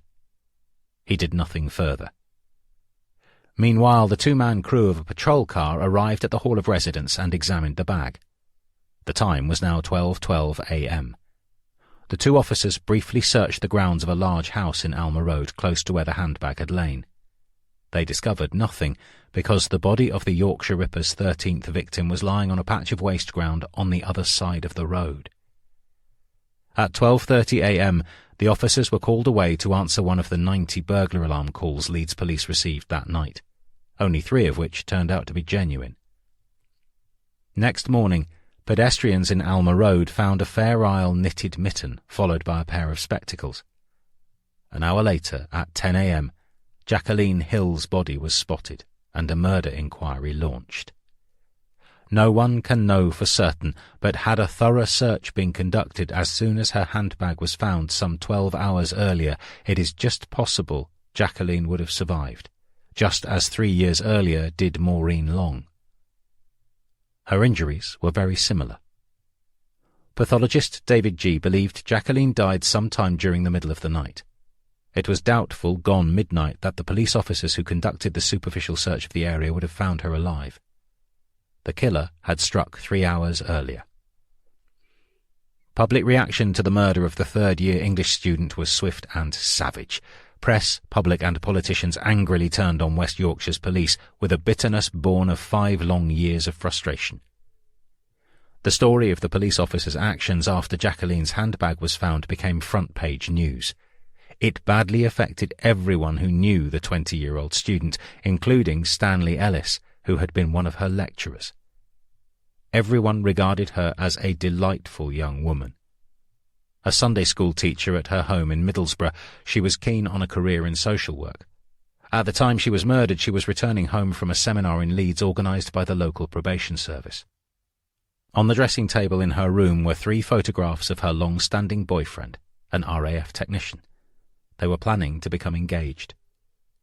Friends and family spoke of a young woman with a great deal of love to give, one who truly thought the best of everyone. From where her number 1 bus stopped outside the Arndale Centre in Headingley, she had only a few hundred yards to walk to the safety of her student flat. She was found lying flat on her back, her jeans pulled down to her ankles, covering her feet. A shop manager carrying the previous day's takings to the bank in the Arndale Centre had walked up the ramp to the car park behind the shopping complex carrying a large bag of silver.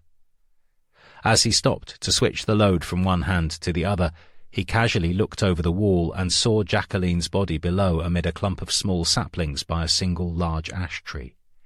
She was still wearing her woolen blue knee-length socks, her body partially covered by her check-patterned coat. It was a cold day, with a strong and bitter wind along with intermittent showers of sleet. The hallmarks of a Ripper murder were immediately apparent to Professor G when he examined the body at the crime scene, an area of rough open ground covered in short grass and some rubbish. She was a tall, thin girl with dark hair. Her bra had been pulled up and there were obvious head injuries. Most of her clothing was still present on her body and a bunch of keys was clipped to the waistband of her jeans. A silver, heart-shaped locket and chain were entangled in her hair. During the autopsy, G discovered a series of wounds to the head made by a ball-peen hammer, as well as a stab wound to the chest area.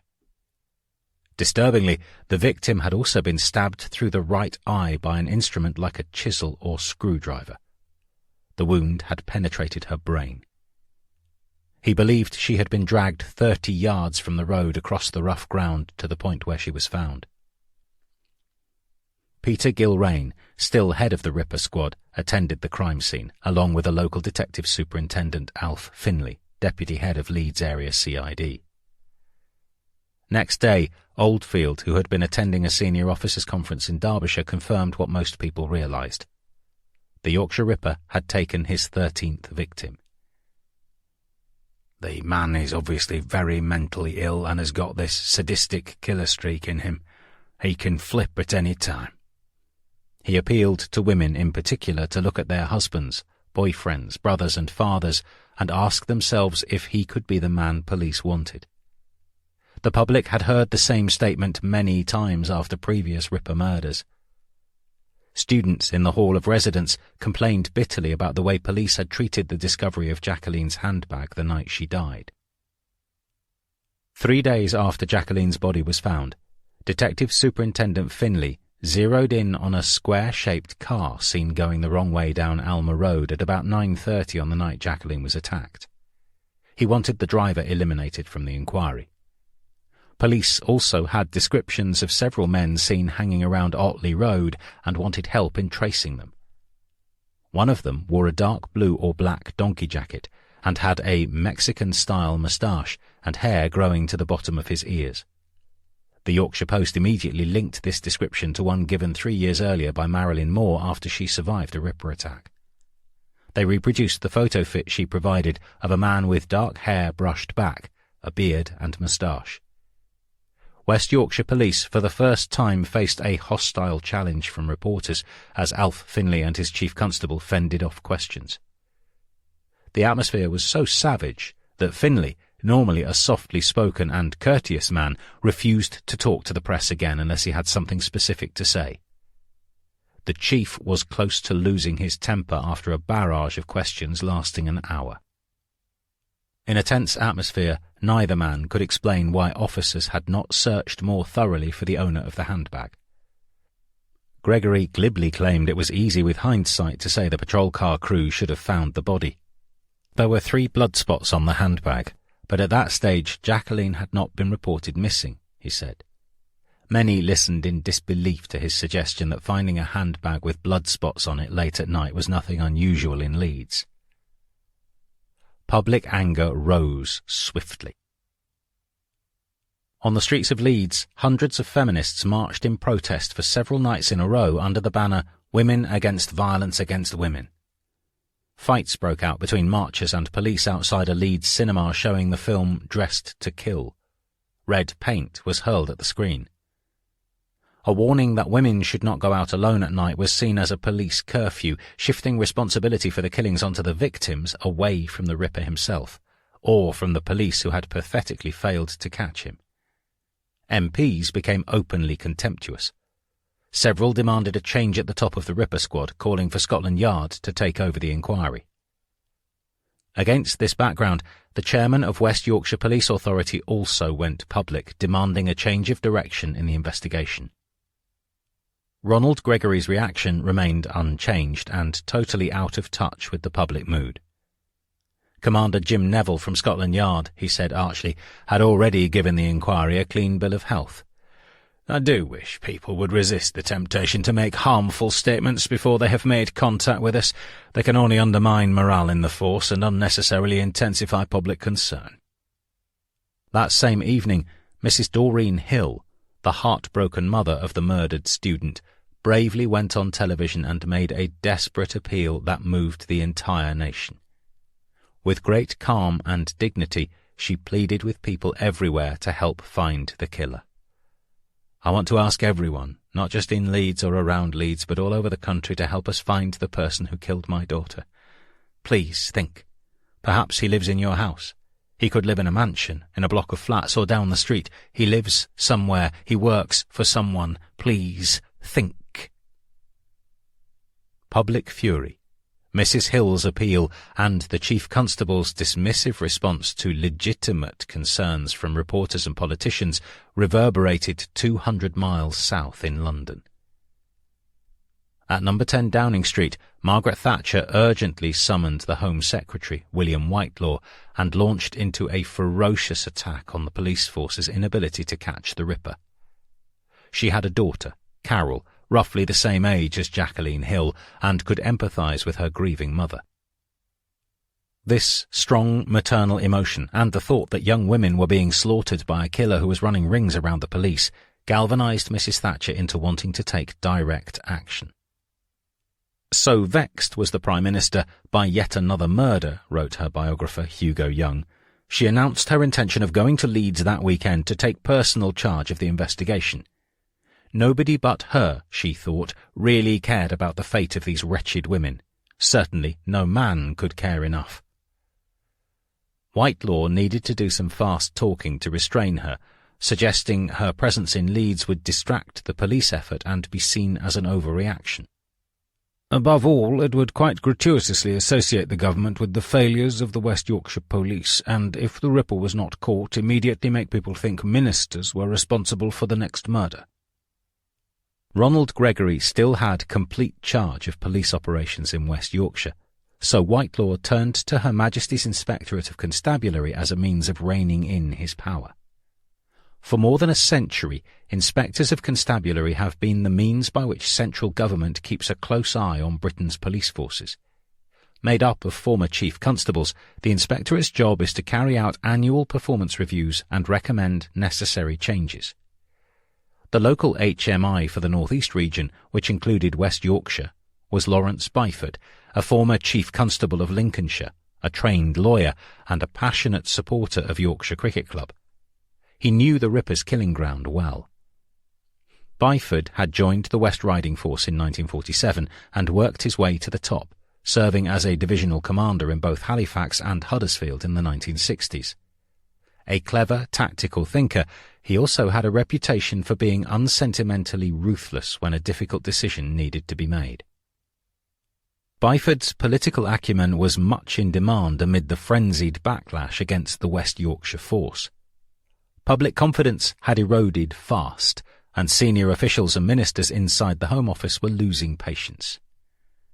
He realised the importance for the police service personnel to resolve the problem among themselves rather than have drastic changes imposed. It required delicate handling. Byford talked with Robert Andrew, a senior civil servant heading the police department in the Home Office.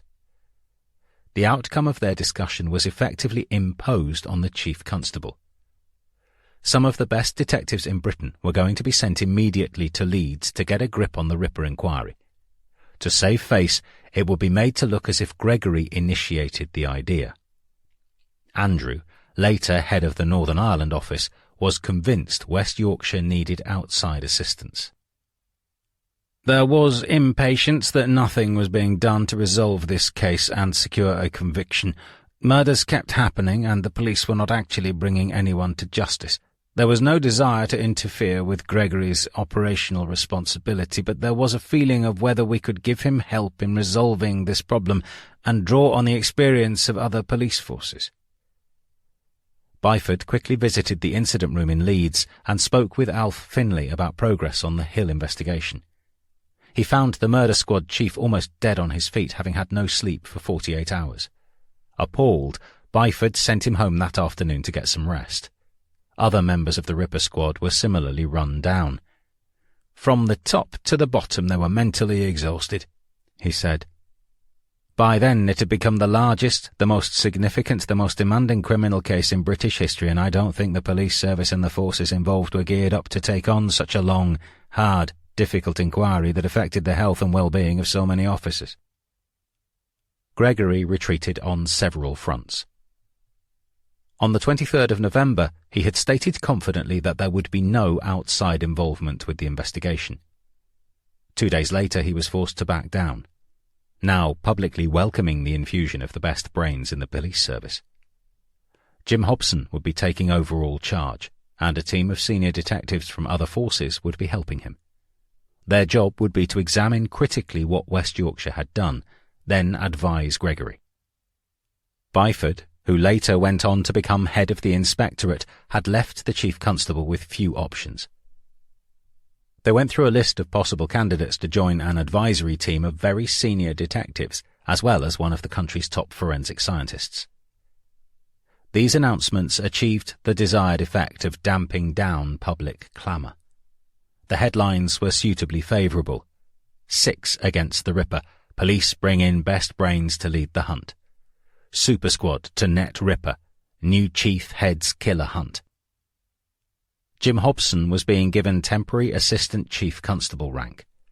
Oldfield was being stood down from the inquiry, and the 5 members of a super squad were plucked out of their current jobs and sent north at top speed. All were highly experienced investigators. Commander Ron Harvey from Scotland Yard's Criminal Intelligence Branch had only recently gone to the Home Office as an advisor on crime to the Inspectorate. David Gertie had been a senior yard detective and was now an ACC in the West Midlands force. Leslie Emmett, Deputy Chief Constable of Thames Valley, was said to be one of the cleverest men in the police service. Formerly a Chief Superintendent in the Metropolitan Police, he had worked on numerous murders, including one as a detective sergeant with Dennis Holborn in Wakefield in the mid-1960s, when he acted as bag carrier for a senior member of the Yard's murder squad.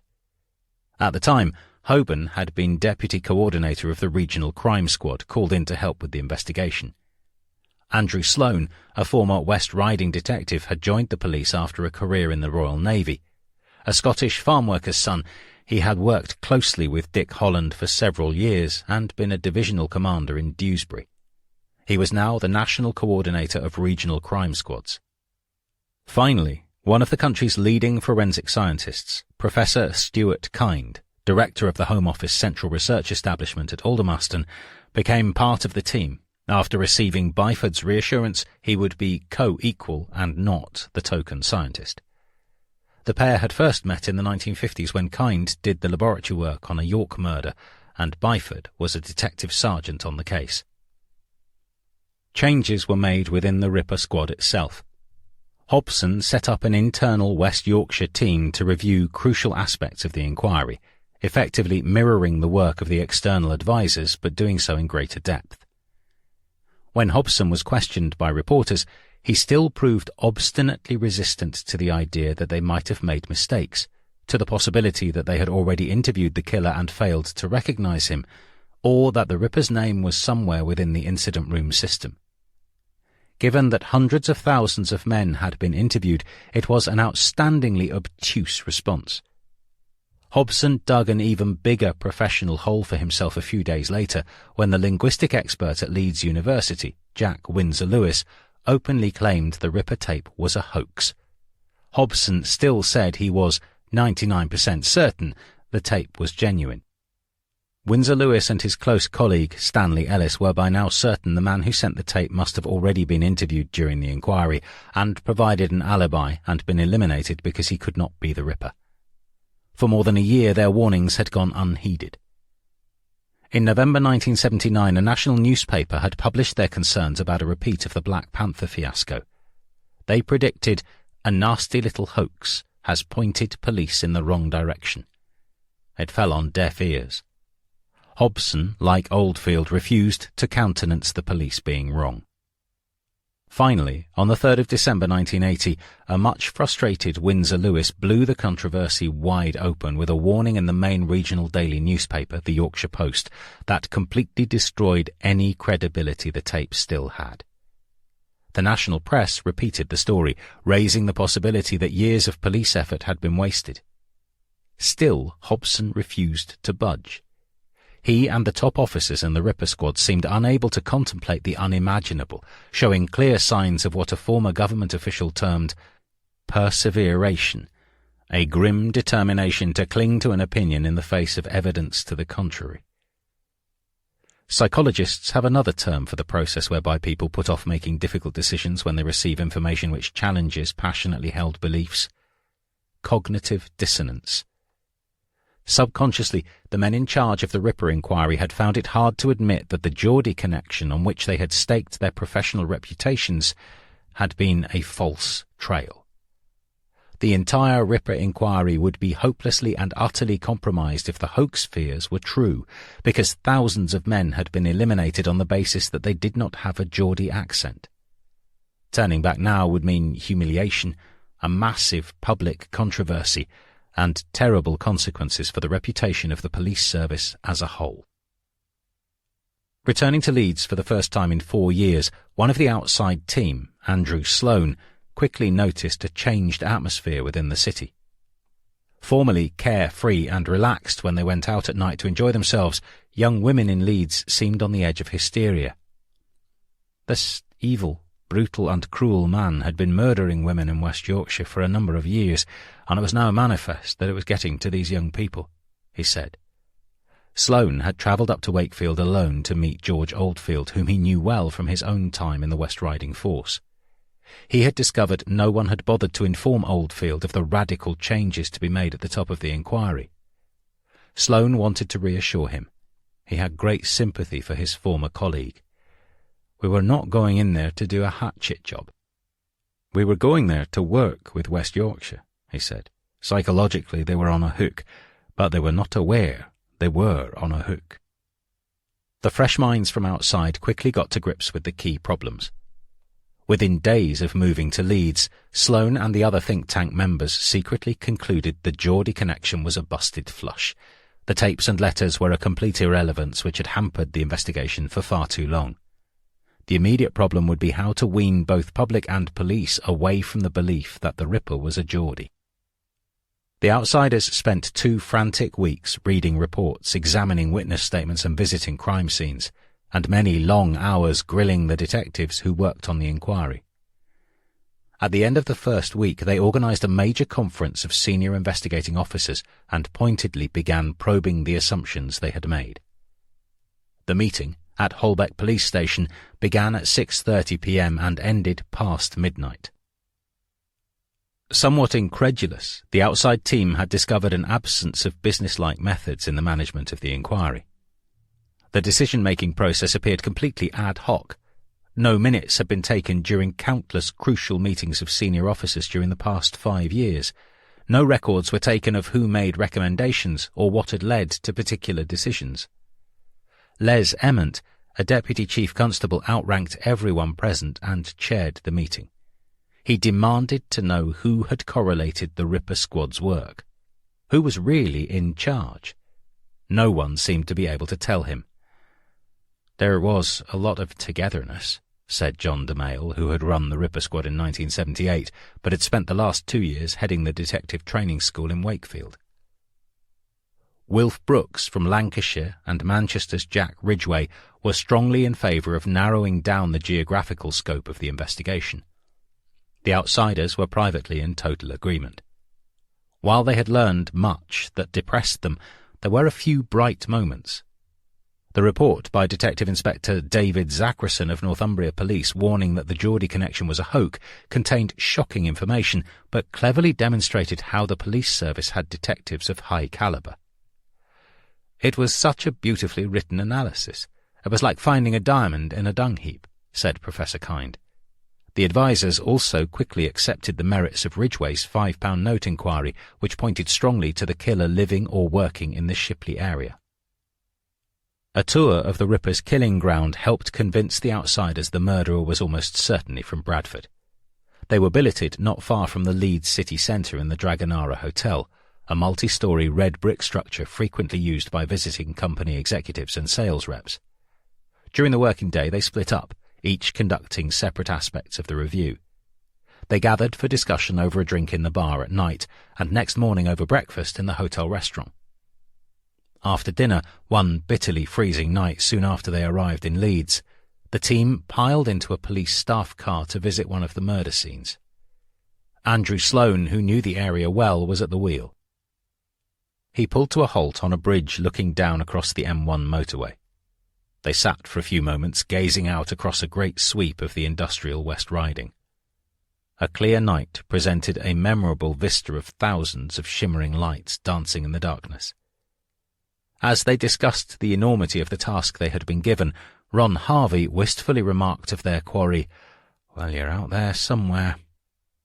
Stuart Kind later recalled that when he heard Harvey's comment, he felt like shouting out, "Yes, and we'll get you, you murdering bastard."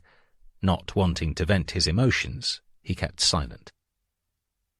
Ron Harvey's gut instincts about the killer crystallised later that same night when they visited the scene in Bradford, where Barbara Leach was murdered after midnight some 14 months earlier. standing among the cobbled stones looking at the alcove where Barbara's body had been dumped, the consensus was that it was an opportunistic attack. The killer had seen his next victim walking along the nearby road, attacked her and dragged her down the back alley. Ron Harvey, not one to hide his light under a bushel, suddenly announced, "Chummy, the Ripper, lives in Bradford and did it going home." Kind asked why he was so convinced. "I don't know, Stuart," he replied, "but I am sure that's what happened."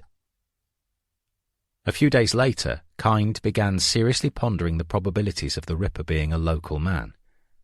No one at the time had conceived of geographical profiling, a technique much used by crime investigators today. He juggled in his mind Ron Harvey's instinctive thoughts, the merits of Ridgway's £5 note inquiry, and the fact that none of the surviving victims had said their attacker had a strange accent. Surely one of them would have commented if the Ripper had spoken differently from them. Kind's brain churned these thoughts over, wondering whether it was possible to provide some form of proof the killer lived near Bradford. The timing of the killings had to be a key factor, but he could not just yet see why. During the few days they had been together, he had been mentally noting several characteristics shared by some of the team. With the exception of Andrew Sloane, they tended to steer away from the abstract features of the case, especially the concept of probabilities. Instead, as detectives, they preferred black and white facts, known certainties and points of elimination. They were also, he felt, tending to involve themselves in the investigation itself rather than step back and view the problem from a distance. The scientist was anxious to make a personal contribution, if he could, to their overall effort. The next evening, the team were invited to a police function in Wakefield, but Kind cried off, preferring the solitude of his hotel room and a sound night's sleep. But at 3 a.m. he suddenly woke, his mind racing. Delving back to his experiences as a young wartime navigator, he realized he might have a solution. He got dressed and went down to the hotel reception desk and asked the night manager if they had any graph paper and a ruler. As a 19-year-old RAF navigator on bombing missions over Germany, he had had to get his Lancaster aircraft over the target and home again. This involved using charts, plotting a course, using mathematics, bringing a sense of scale to the flight plan, making adaptations as the journey continued, and fine-tuning the plan according to the information available as he bounced around the night sky sitting at his cramped console. Nothing was fixed about the flight plan, as Kind explained. A navigator becomes instinctively aware of the interplay of time, of distance, direction, position, the season, hours of darkness, and the practical constraints these factors place upon anyone wishing to travel. Granted, these factors are different for the walker, the car traveller, the sailor, and the flyer, but there are certain basic aspects common to all. Even the serial killer labours under these constraints. Kind returned quickly to his room, then used these navigational methods to plot the Ripper's movements over time, to see whether it could reveal his base of operations. He knew when and where the killer had struck, and the time of day according to when the victim was last seen. In plotting the attacks on a map, he wanted to find a centre of gravity for the killings. Studying the actual times of the attacks might also show some common features.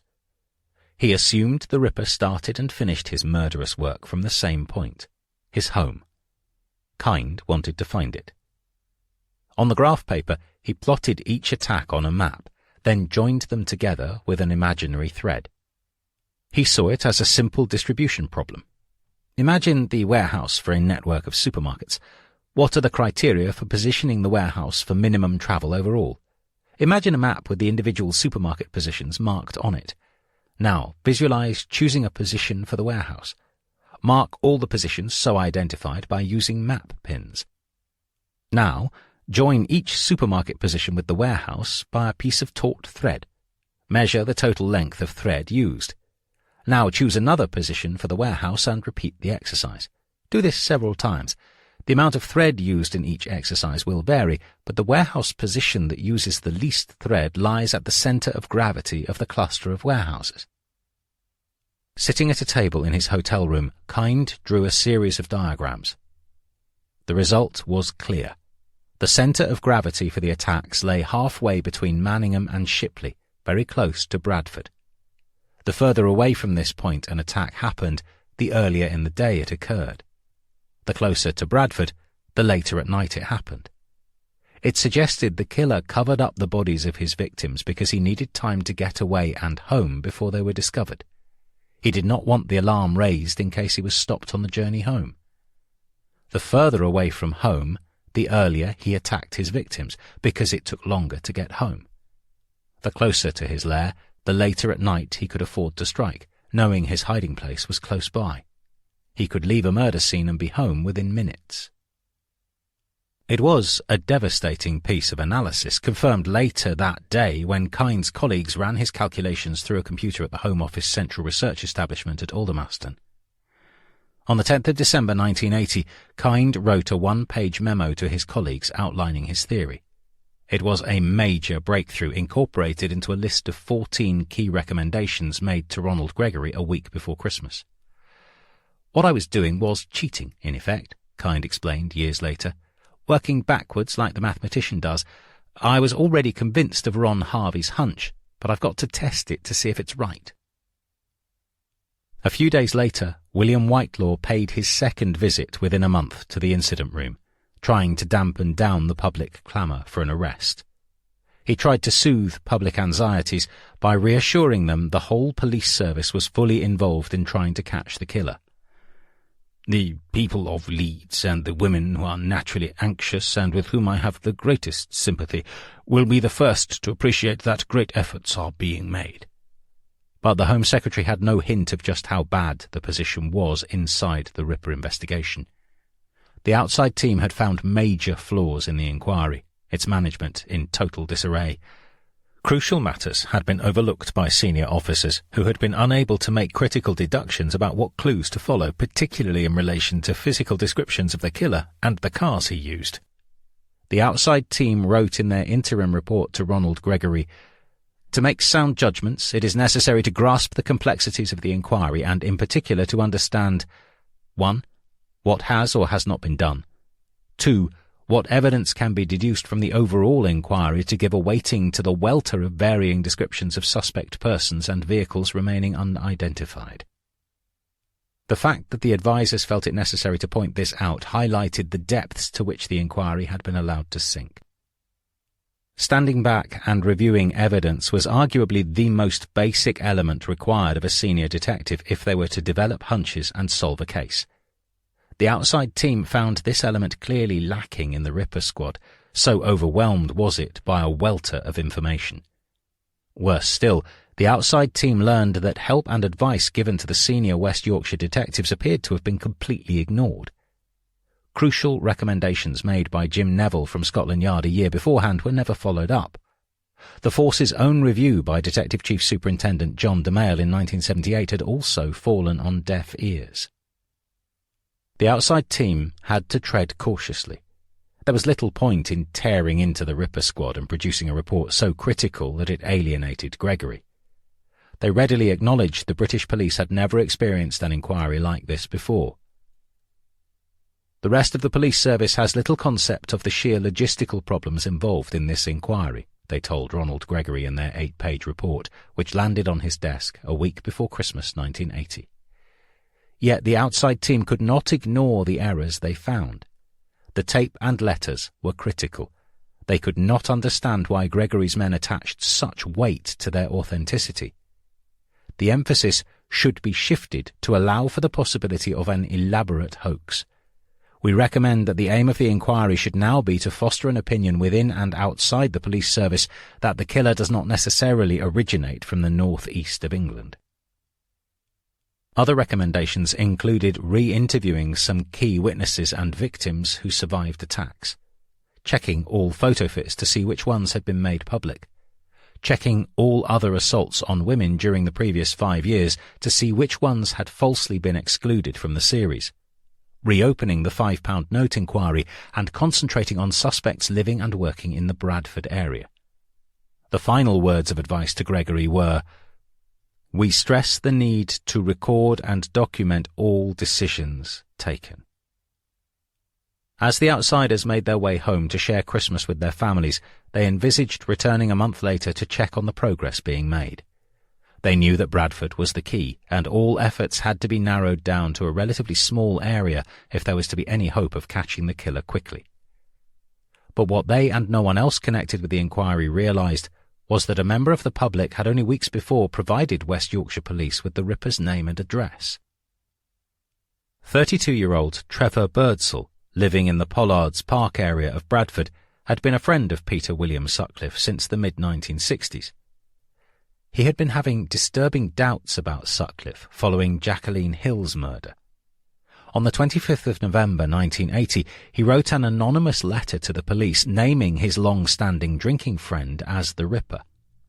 Next day, he went into a police station in Bradford, gave his own name and repeated his suspicions. In the late 1960s and early 1970s, the two men frequently toured the red light area of Manningham using Birdsall's three-wheeler Reliant Robin car. They chatted to prostitutes in the streets or in pubs. Peter Sutcliffe, 2 years older than Trevor Birdsall, seemed obsessed by prostitutes with big breasts.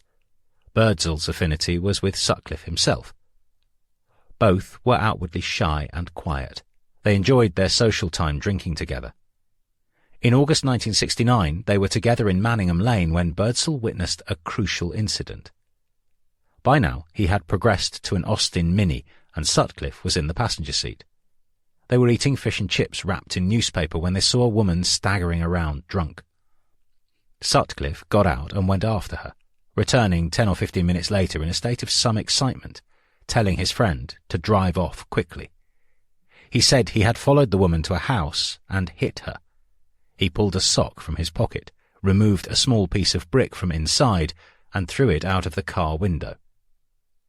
Police later traced Birdsall's Mini after the incident.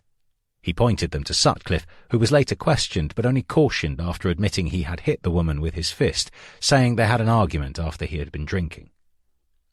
The woman, whose boyfriend was in prison for assault, declined to press charges. The incident was written off as typical of the local culture of booze and birds. The police had seen that sort of thing 1,000 times before. It was a month later, on the 29th of September 1969, that Sutcliffe was arrested in the garden of a house in Manningham and then convicted of going equipped for theft.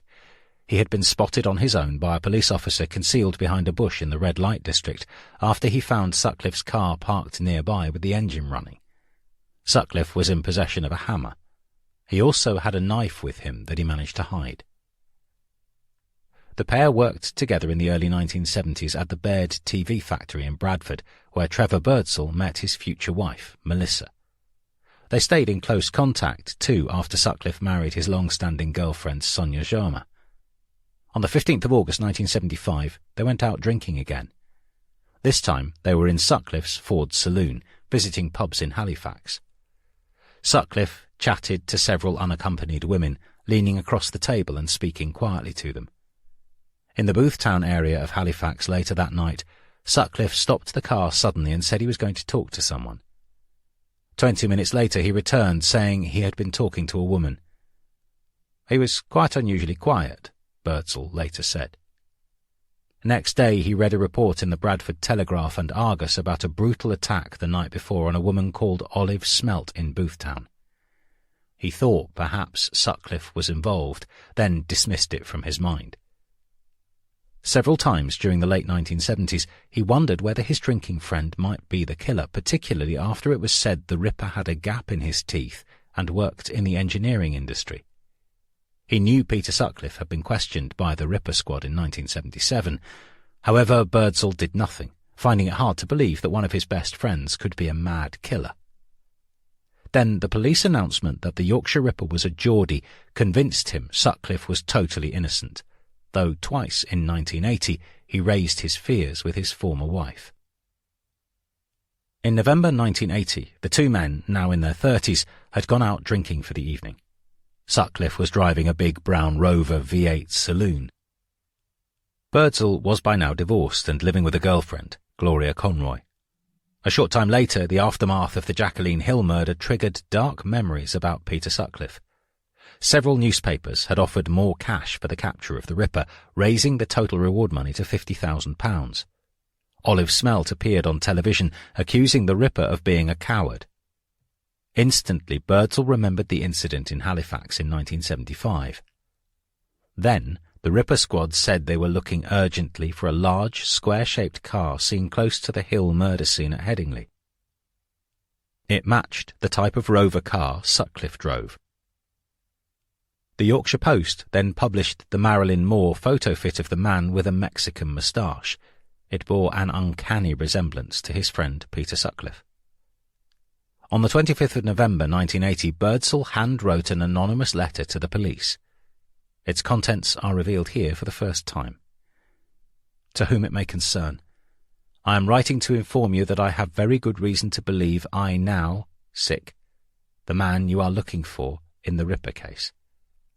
It is an incident which happened within the last 5 years. I cannot give any date or place or any details without myself being known to the Ripper or you if this is the man.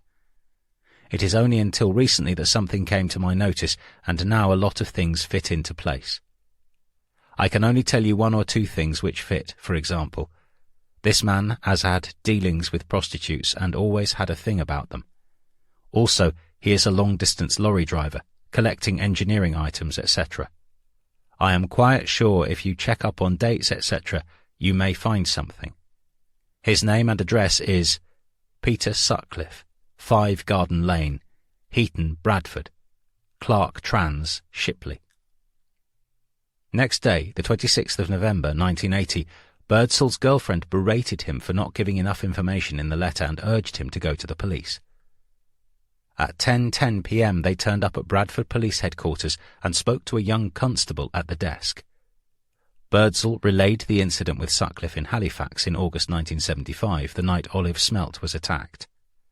The police officer, very new in the job, made a note in his pocketbook. To any senior detective working on the Ripper case, the date alone would have set alarm bells ringing loud and clear. Birdsall said nothing about having sent an anonymous letter. A formal note of the conversation over the counter at the police station was forwarded to the Ripper incident room in Leeds. Hundreds of letters a day were being sent to the Ripper squad, many of them anonymous, like that of Trevor Birdsall. The £50,000 reward was a major incentive for people to name suspects. So many anonymous letters were being sent that the Ripper squad appealed for the senders to include their names and addresses. These would be treated in strictest confidence. Any information, no matter how trivial, could be of use, they said. Information received needs clarification, and it is because of this we ask, please include your name and address.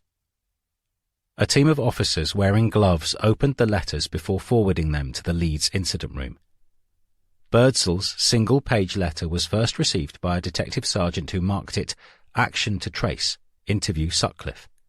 The name of the suspect failed to register with the detective, even though he himself had interviewed Sutcliffe at his home 11 months earlier. An action form asking for Peter Sutcliffe to be traced and interviewed was sent across to where the index clerks worked. There it was received by policewoman Sue Neve. She searched the filing system and noted there were already 3 index cards relating to Peter Sutcliffe for being interviewed in connection with the Cross and Triple area sightings. She then briefly summarised the contents of the index cards on the new action form. She wrote, Gap in teeth, H/W neg, but officer interviewing not hap. The action form was placed in a wire filing basket from where it should have been collected by a detective conducting outside interviews. But before an outside team could interview Sutcliffe yet again, papers relating to earlier interviews needed to be located, copied and attached to the action form. It meant someone would have had to go down a corridor to a locked separate office where the relevant files were kept. It was some distance from the incident room, but on the same floor. Very few in the incident room even knew this separate office existed. The action form was still in the filing tray early in the new year. Birdsall says that after 2 weeks he phoned the police to discover what had happened to his tip-off. When he heard nothing more, he assumed Sutcliffe had been cleared.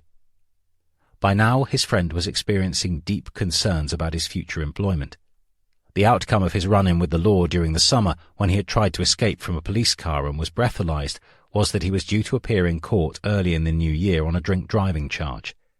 It could mean losing his driving licence and with it his job as a lorry driver.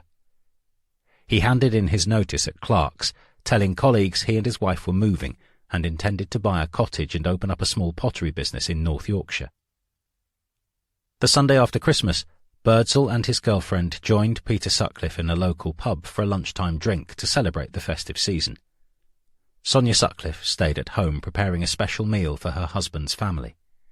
It was an annual gathering at which they exchanged Christmas presents. On the way home in the car, Gloria Conroy told her boyfriend Trevor Birdsall she had felt a churning in her stomach when they met Sutcliffe in the pub. Within a few days, she would learn that her apprehensions were well-founded. Chapter 17. The Beast I Am. At 10:20 p.m. on Friday the 2nd of January 1981, a patrol car set out from Hamerton Road Police Station in the Walkley area of Sheffield at the start of the night shift. The driver was a 31-year-old probationary constable, Robert Hydes, a married man with 2 young children. His supervisor was Sergeant Robert Ring, aged 47, with many years' experience in policing the city. Both were local men. Their respective families, like thousands of others, had long been heavily involved with the steel industry and its allied trades, which at that time still dominated Sheffield's economy. Hyde's father was a cutler, a foreman in a workshop making knives and forks. Rings had worked in a plant making heavy artillery guns. Hydes himself had worked as an engineer making machine tools for the aircraft and car industries before suddenly deciding at the age of 30 on a change of career. Bob Ring, the man keeping an eye on his progress that night, had joined Sheffield Police aged 21 after national service as an army signalman in Hong Kong. Now, with 2 teenage children, he was not many years off completing his 30 years' service, which would entitle him to a full pension. Hydes had been at Hamerton Road 7 months after completing his South Yorkshire Police training course. Before now, he had been on foot patrols, refamiliarising himself with an area he knew